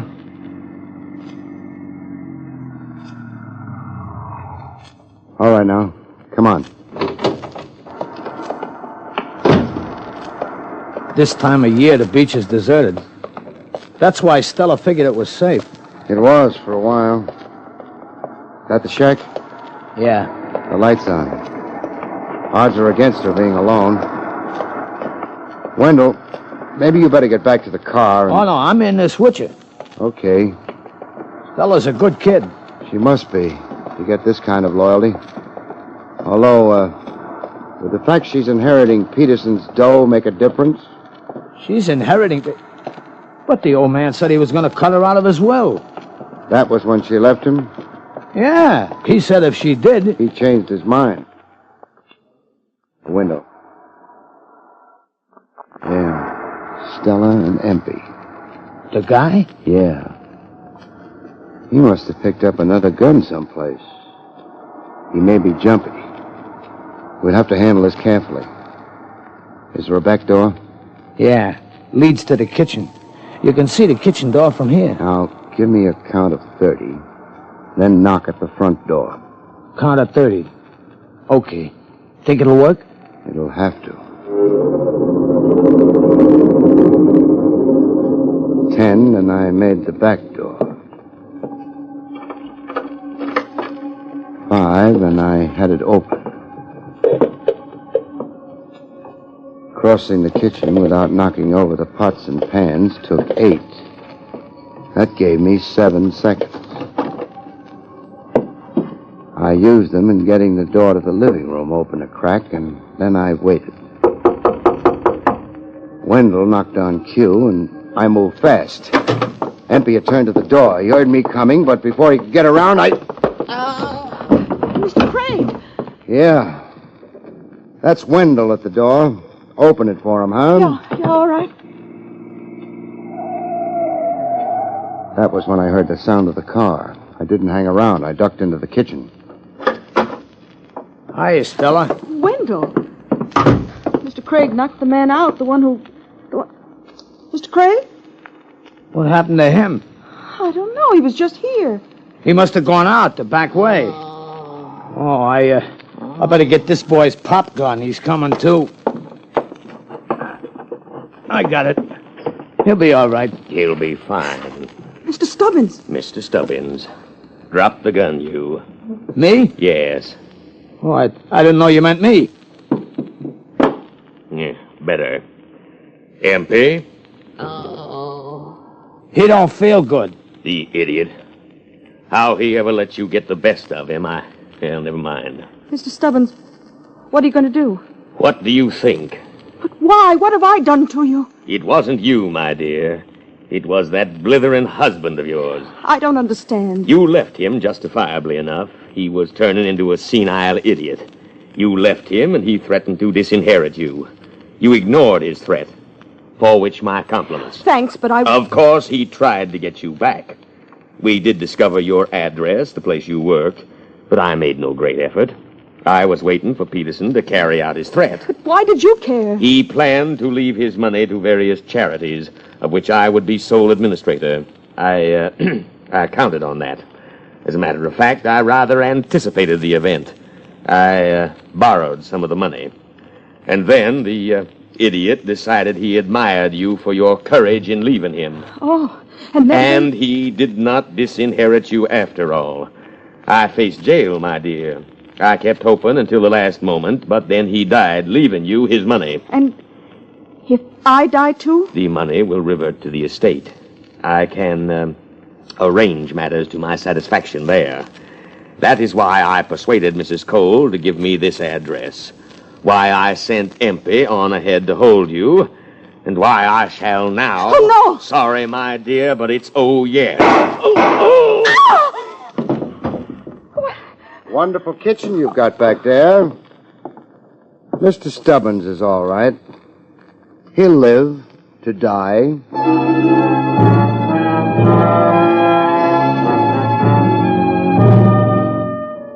There's not much explanation needed, so if you don't mind, I'll get it over with quick. With Peterson's death, Stubbins had to move fast. But he didn't dare move without confusing the trail. That's why he hired me. If I could find out, fine. If I failed, there was always Mrs. Cole and torture. In either case, the trail would be confused. Why didn't it work? Why did I expect him to be the killer? Because he was the only one who could have sent Empey to my office. Dad. Oh, I owe you everything. Not really everything. Well, enough so that I want to give you this. This is why I wanted to get the explanation over with quick.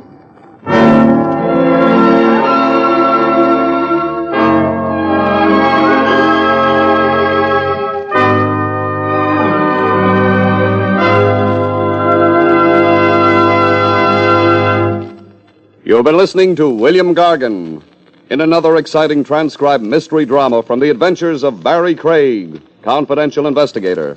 Tonight's story, The Corpse Who Was Wrong, was written by Lou Vittis. Next week, it's the strange story titled The Corpse Who Stayed for Breakfast, about which Barrie Craig has this to say.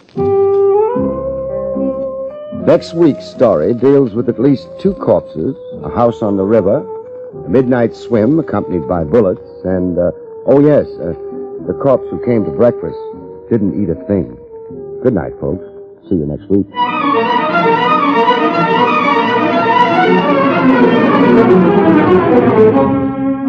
The National Broadcasting Company has just brought you William Gargan, starring as Barrie Craig, Confidential Investigator. Featured in the role of Mrs. Cole was Bryna Rayburn. Don Pardo speaking.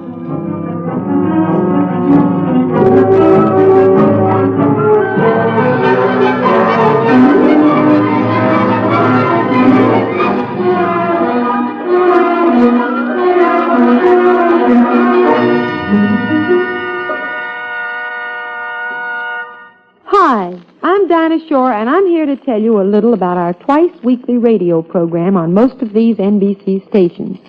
We're on every Tuesday and Friday evening, and we do our best to crowd each of our 15-minute programs with real entertainment. Why not make it a regular date to listen to our Dinah Shore show every Tuesday and Friday evening on the NBC Radio Network?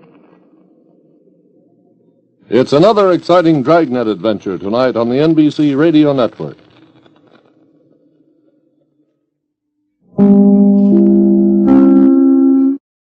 William Gargan stars as Barrie Craig, Confidential Investigator.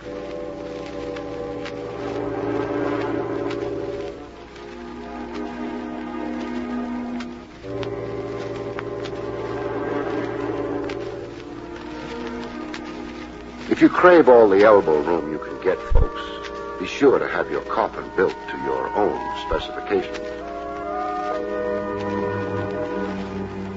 The National Broadcasting Company presents William Gargan in another transcribed drama of mystery and adventure with America's #1 detective, Barrie Craig, Confidential Investigator.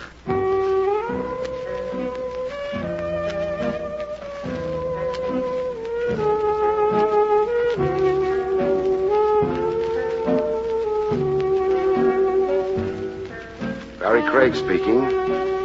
Live sharply with your senses in high gear, as a confidential cop must. You notice things the average citizen never sees. Little situations that look normal on the surface, but aren't really. Like a loving couple on the subway, the Sea Beach Express, en route from Times Square to Coney Island. A cute red-headed girl with an ice cream look, and a young fellow with an actor's profile. He had an adoring arm around her waist, inside her coat. Young lovers, peaches and honey. Only thing, I could see the hard outline of a gun under the girl's coat. She was acting cozy, all right, by persuasion. Going through a tunnel, I changed seats to chaperone the situation. Nice day. Huh? You say something? I asked, what do you think of the world situation? Hey, what are you, some kind of a nut? Isn't everybody? Look, creep, blow. My seat's paid for. But my ears aren't. Oh, now, that's an unneighborly attitude. What does your girlfriend think about it? Mind your business about my girl. I can't. You what? Chivalry. I've got the taint of the Southern gentleman. I once spent a weekend in Chattanooga. I can't ever pass up a lady in distress. What makes you think she's in any distress? Isn't anybody with a gun in their ribs? Look, wise guy. A gun can point 2 ways and I'll bite your tongue. Can't do. I'm a lifelong vegetarian. You can get plugged. So can you. Even faster than me. What does that mean? Cast a downward glance, brother. My right hand in my right coat pocket. If I fired, now, let's see. Yeah, you'd be shot in the 7th rib. Who are you? Sir Galahad. I've got a suggestion to make. What? The next station stop, we get off. The 3 of us. You, me, and the redhead. If not? We'll both be disappointed.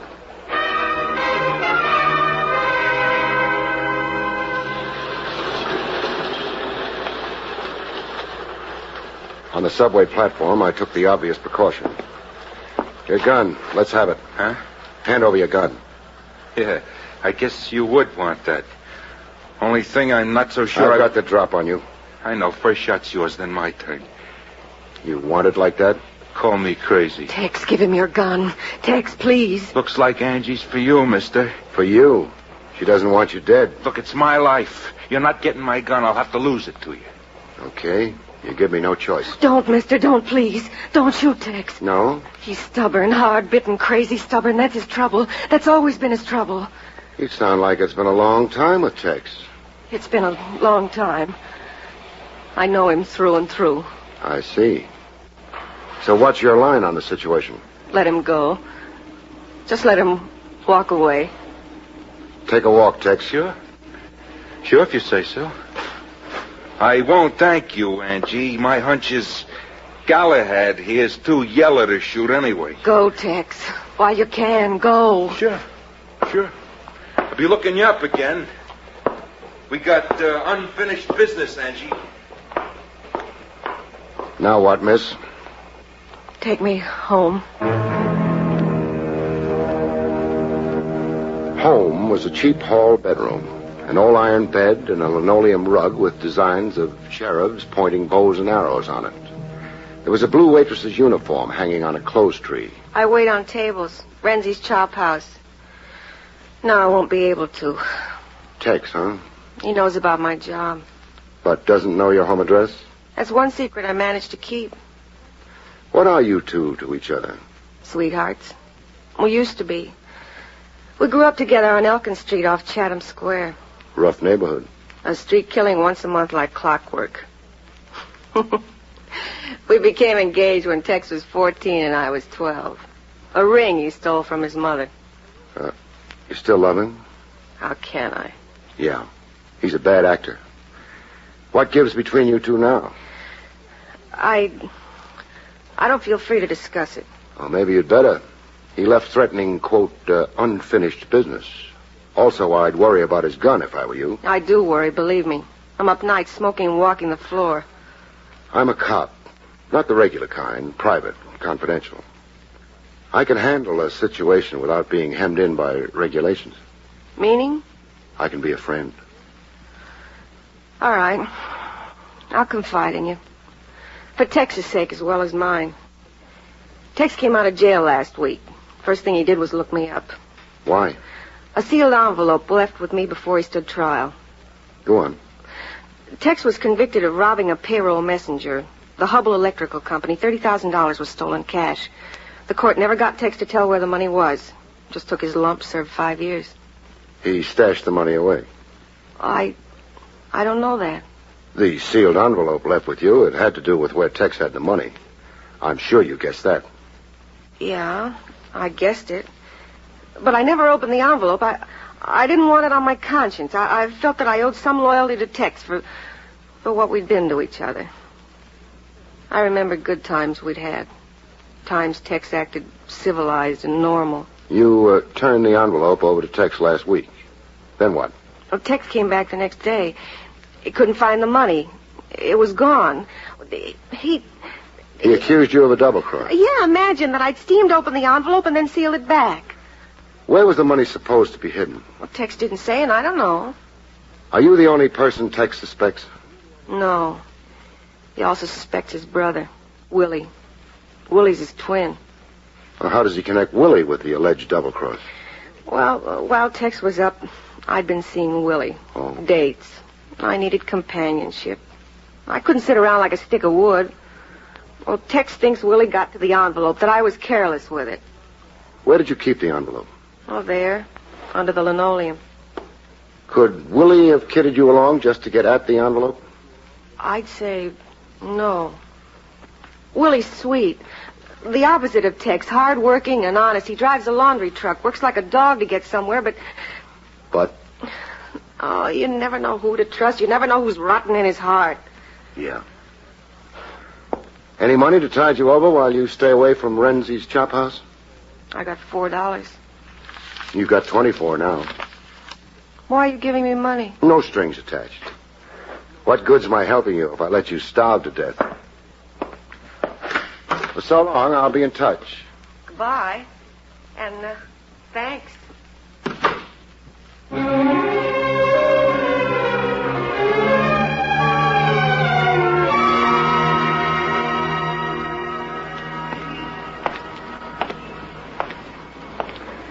A few doors up from Angie's furnished room, the neighborhood got over-friendly. One resident constituted himself a committee of one to see to my comfort. A fellow with sideburns that ran into his neck. Hey, you feel something, Pop? You've got 10 years on me, pal, so how can I be your pop? Well, my gray hair, that an age, I do it on purpose. Why? So as I can look distinguished. Why? Why?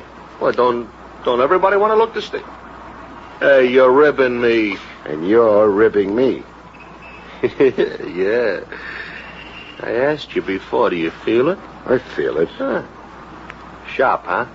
Another 1/16 of an inch, you'll draw blood. I got that knife trained that does just what I say. Tell it to climb back in your pocket. Ah, the knife says for you to step into the alley. Which alley? Oh, pick any one you like. Okay, that one. Show the way.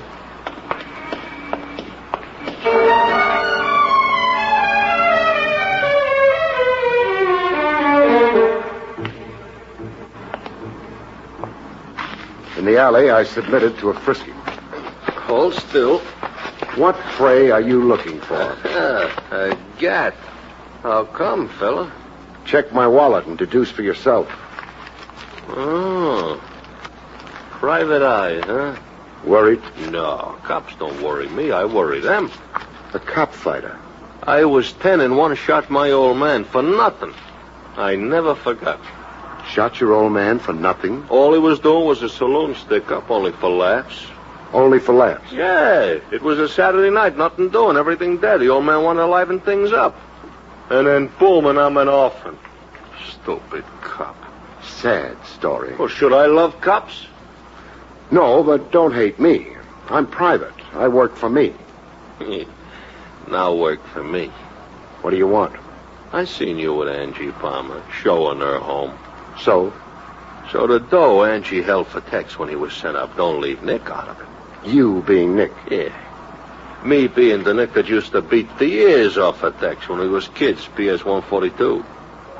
30 G's. And hot money. I've been drooling over it. Who's got it, huh? I don't know. Angie or Tex, huh? I said I don't know. Or maybe you. All I've got is what's in my wallet. $10. My worldly goods. Here, take back your wallet. I'm after big stuff. Just like you're after, huh? Meaning?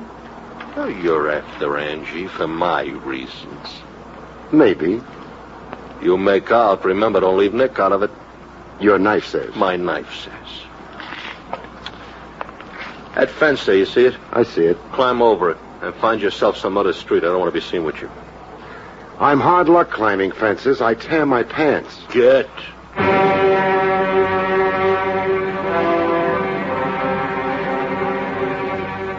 Tex's twin brother, Willie, didn't exactly look the part of a hard-working stiff who drove a laundry truck. His suit on him was custom-tailored. The shirt under it was pure silk. The ring on his finger had a rock in it the size of a rhinoceros egg. Prosperity all over him in neon lights. I haven't seen my brother Tex in 5 years. Trains stop at Ossining. Oh, Tex warned me never to visit him in Sing Sing. A feud between you? We're peas in a pod, only on the outside. Meaning? Tex has always given me a bad time, abuse, trouble. He resents my respectability. Being twin to a bad man has its complications. Such as? I'd been arrested time and again for something Tex did in the years before he was sent up. Ladies have identified me as a purse snatcher, stuff like that. I'd stand sweating it out in police lineups. Angie, why are you romancing Tex's girl? The normal reasons. Love? Uh-huh. Head over heels since I was this high. But Angie's been Tex's girl. Once. That's over. The guy your brother is, you're asking for a headache. I know. It scares me, but it scares me more to give up Angie. I see. I glean you've had more schooling than Tex. Night school. I take courses in speech and electronics. Pointing for trade? Radio, TV repairman. I figure someday to open my own shop. Tell me, what's the twist in Tex? Well, he was a show-off as a kid. He got used to the wrong kind of applause. He'd pull all kinds of petty stuff just to get attention. He couldn't stand being ignored. It drove him crazy, made him feel like dirt. He's still a kid showing off. But don't take my analysis for it. I'm not a psychologist. I've got a rough question for you. I think I know it. Go ahead. Did I get close to Angie? Or just to nose out where Tex had the stolen $30,000? What's the answer? No. You have no idea where the loot is? No idea. Where can I find Tex? Have you any idea? It happens I do. In my own way, I keep a corner of my eye on him, concerned for Tex and to protect myself. He's hot-headed and unpredictable. I never know. Well, where can I find him? 22 Tillery Street, a yard house behind the Corning Iron Works. Tex has always used it as a hideout. Thanks for the information. Go easy on Tex, huh? He needs understanding. He needs a straight steer into his future.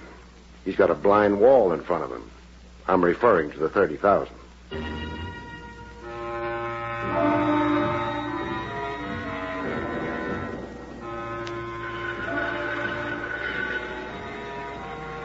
The frame yard house behind the ironworks looked like a strong wind would blow it down. I found Tex in a room that had the smell of last year's rain. He was stripped to his waist, stretched out on an army cot. More in a coma than asleep, his eyeballs popping in a lunatic stare and sweating a hot paste of sweat. Sick he couldn't be sicker, and delirious, babbling in a delirium. Mistake for Tex. Tex riding high. King of the world. Blasi no good. 30,000.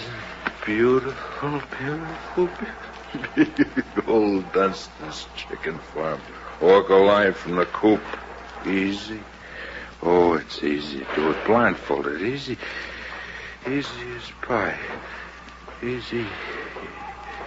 Pretty soon I was playing nurse to a hoodlum, bathing his brow and cooling him down. And then his eyes were on me, blind to who I was, and suddenly calm as if the fever had passed. Oh, you. Yeah? The bottle. There's a shelf over the sink. Reach me a pill, will you? Sure. Oh. Here, now, raise up a little. Oh. Thanks. The pill brings me to. Fine. Oh, I must have passed out. You were delirious. Yeah. Fever. I got it in the tropics once. I was a kid on a job in the tropics. Rubber plantation. I was hired out to a surveyor. 40 lousy bucks. The fever. It hits me and goes all the time. It hits me and it goes. Chronic, huh? Yeah. Chronic. The prison medic had me on shots.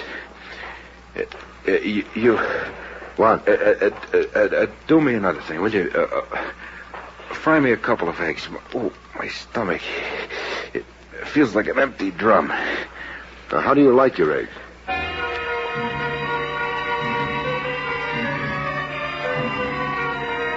He downed 4 eggs and a pot of coffee before he bothered to figure out where he'd seen me before. His eyes began to focus like a veil had dropped. You're the creep who jumped me on a subway train. No hard feelings. What's your game? Good Samaritan. The other time you were Galahad. I'm versatile. You're either a crook or a cop. Which? Cop. Jerk. But you're prejudiced. I did 5 years. For armed robbery. The penalty fit the crime. Salvation talk. You can use some. Some what? Salvation talk. Cops hounding me. Look, I paid my debt. Not quite. Not quite? The $30,000 still outstanding. You're still in debt. I earned that $30,000. 5 years. I lay in a hole for 5 years. You'll live in the shadows for the rest of your life if you try keeping that money. My risk. Besides, I haven't got it. Who has? Angie or my phony brother Willie. Or Nick? Yeah. Oh, Nick. The rat Nick. He was up at Sing Sing visiting Sundays, handing me a carton of smokes and a line. Tip him to where the money was. He'd keep it safe for me. Safe in a pig's eye. Angie, Willie, or Nick. Anybody else you suspect could have beat you to the money? McAvoy. The insurance dick in the case. I swear he had a phony look to him. Or you. I wouldn't put it past you. Everybody's dishonest in your book, huh? Yeah, sure. The only honest sucker who ever lived was my father. $5 a day digging ditches until he fell dead into one. What killed him? The $5 a day. He made 5, he needed 10, period. Where did you have the money hidden? Sure, I'll tell you. Why not? It's no secret now. There's a chicken farm up in Yonkers. Dunstan's Chicken Farm. Weekends like candled eggs for old Dunstan, for eats and pocket money. I buried the dough so far from the big coop and so far from Dunstan's tool house. I made a map of the location. And gave the map in a sealed envelope to Angie. Angie blabbed to you, huh? You searched up at Dunstan's farm? Yeah, I searched. Joke. You might have missed finding it. It could happen. Baloney. I dug up a half an acre of ground. Let's have another go at it. At Dunstan's. Another go? To really make sure it's gone. You and me, huh? Wouldn't I be crazy? We turn up the money, I won't lay a hand on it. It's yours. I'll let you decide for yourself. Decide what? Take off with it or give it back. Really clean the slate, Tex.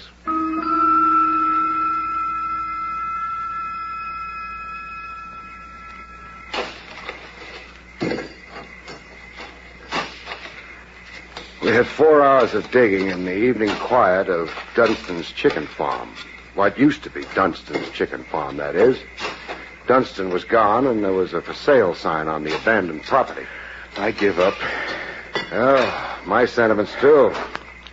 We've at least dug up an old shoe. Now, if we can find one to match it... Oh, don't make with the jokes. The money's been snitched. I know it. Maybe old Dunstan himself. Don't sell me that. Or anybody. Some lucky stranger. Still no sale. It's Angie, my smart aleck brother, or Nick. Hey, somebody mentioned my name? Nick. Yeah, in person. Hiya, kid. Greetings. This disposes of one suspect, Tex. Yeah, how's that? Nick trailing around after us, letting us dig and watching us. Would he if he had the 30,000? No, I guess not. Unless it's a smart cover-up. Yeah, don't beat your brains, Tex. I ain't got the loot. Yet. I was sure you two chumps was going to lead me to it tonight. May I offer my regrets? Save 'em. So it's Angie or Willie, huh? Nick, stay away from him. Says who? I'm warning you. Oh, long time since I batted your ears, little man. Yeah, I have taken my lumps from you. Sure, from kid days up. You've been my pigeon. Oh, Nick. What?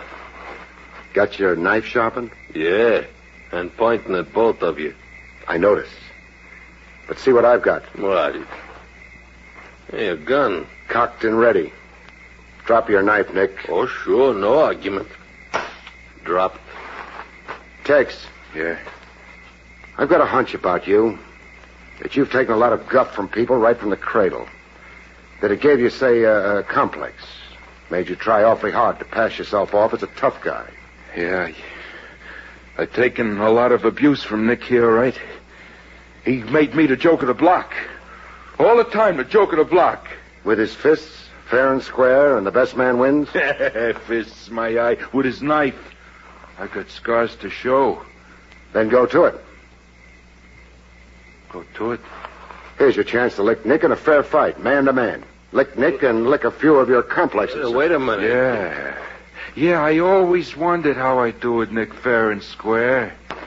Let's get to it, Nick. Hey, wait a minute. I'm going to beat your brains. No, now listen. Show some fight, Nick. Listen, Tex.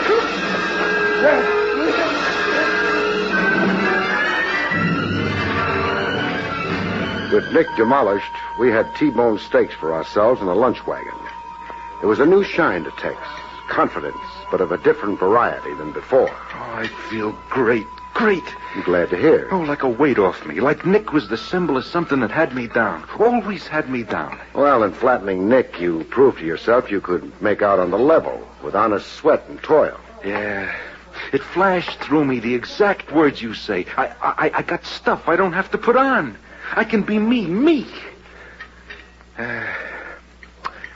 But I'm forgetting something. What? The money.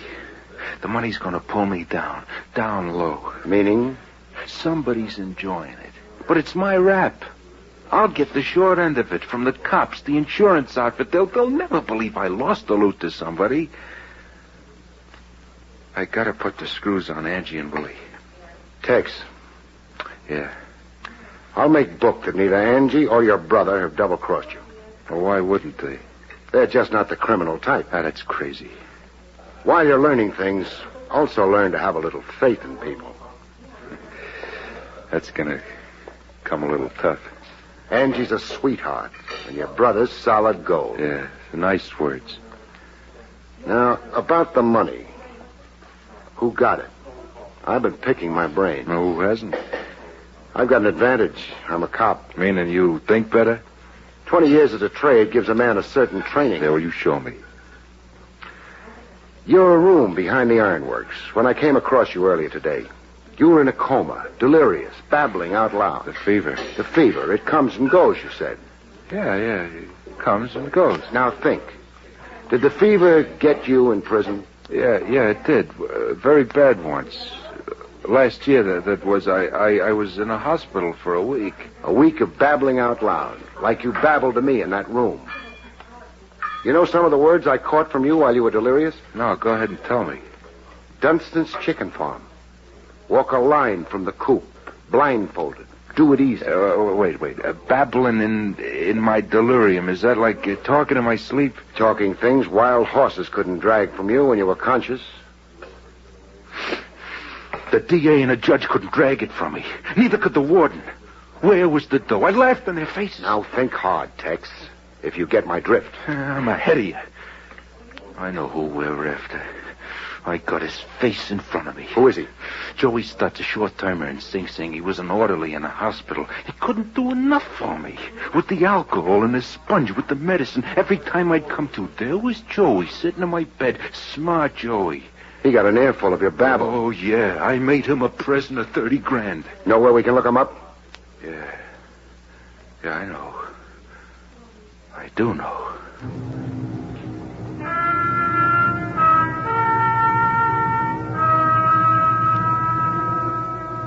Wind up a case, you don't always do it to the king's taste. Or should I say, the law's taste. We found Joey Stutz, all right. Living it up big in a Park Avenue duplex. Funny-looking runt of a guy in a Japanese kimono and gold-stitched bedroom slippers. Joey had a surprise for us up his kimono sleeves. I wondered when you was going to tumble on my little trick, Tex. Your ears open while I lay in a coma, rat. It took just 4 days for me to figure out what you were telling me. How to walk 10 yards from a coop and then 5 more left of the tool house. Cough up the dough. I can't. Make it tough, Joey, so help me. No, take it easy, Tex. Take it easy. I'll give you what I got. Look, here. How much is there, huh? 82 cents. 30 G's, Joey. Oh, wait till I show you, Tex. Here, look. Canceled checks. Eh? If you total them up, I think you'll get $30,000, just about. You went through $30,000? Sure, in a year it was easy. I had myself a ball. I had horses and dames and a fancy foreign sports job that I rented. Whoa. Tex, it was like a dream come true. A dream? Yeah, for 1 year, but you're king of the world. Money to burn, not a care in the world. Oh, Tex, come on. You had the same dream yourself, huh? Yeah. I had the same dream myself. Yeah. I sure had. Climaxes happen like that. A fortune blown to the winds, and that was all there was to it. I consoled Tex. Craig, what's my situation now? Well, we get the truth on public record. I'd say you're in the clear yourself. Blameless. Free to live the new man. Joey here has a debt to pay. I'm ready to do time. Because, brother, what I did was worth it. Yeah, you had more fun. 82 cents left out of $30,000. How did you manage to hold on to 82 cents, Joey? I got a thrifty streak in me on my mother's side. hey, look, you're grinning, Shummers. Yeah. I'm thinking how I'm going to take you downtown as you are, in your silk kimono and gold slippers. Huh? I want headquarters to see what the well-dressed crook is wearing nowadays. Shall we go, gentlemen?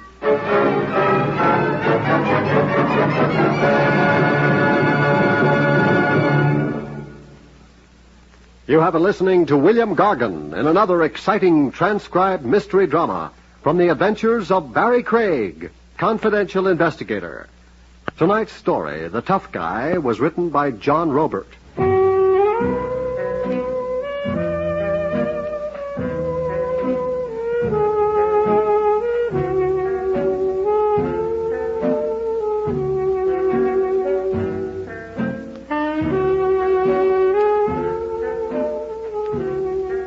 Next week, it's the strange story of murder by error, about which Barrie Craig has this to say. Next week's story, Murder by Error, a footloose husband stubs his morals and almost collapses into the electric chair when a hot pistol sends a cold chill through him. Good night, folks. See you next week.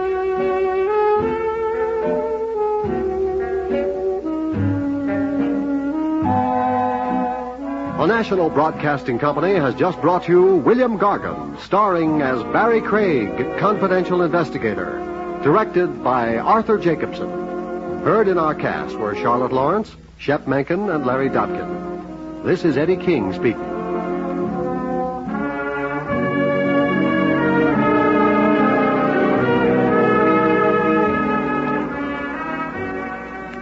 NBC sends a welcome to WAPI Birmingham, its newest affiliate and Alabama's oldest radio station. This is the NBC Radio Network.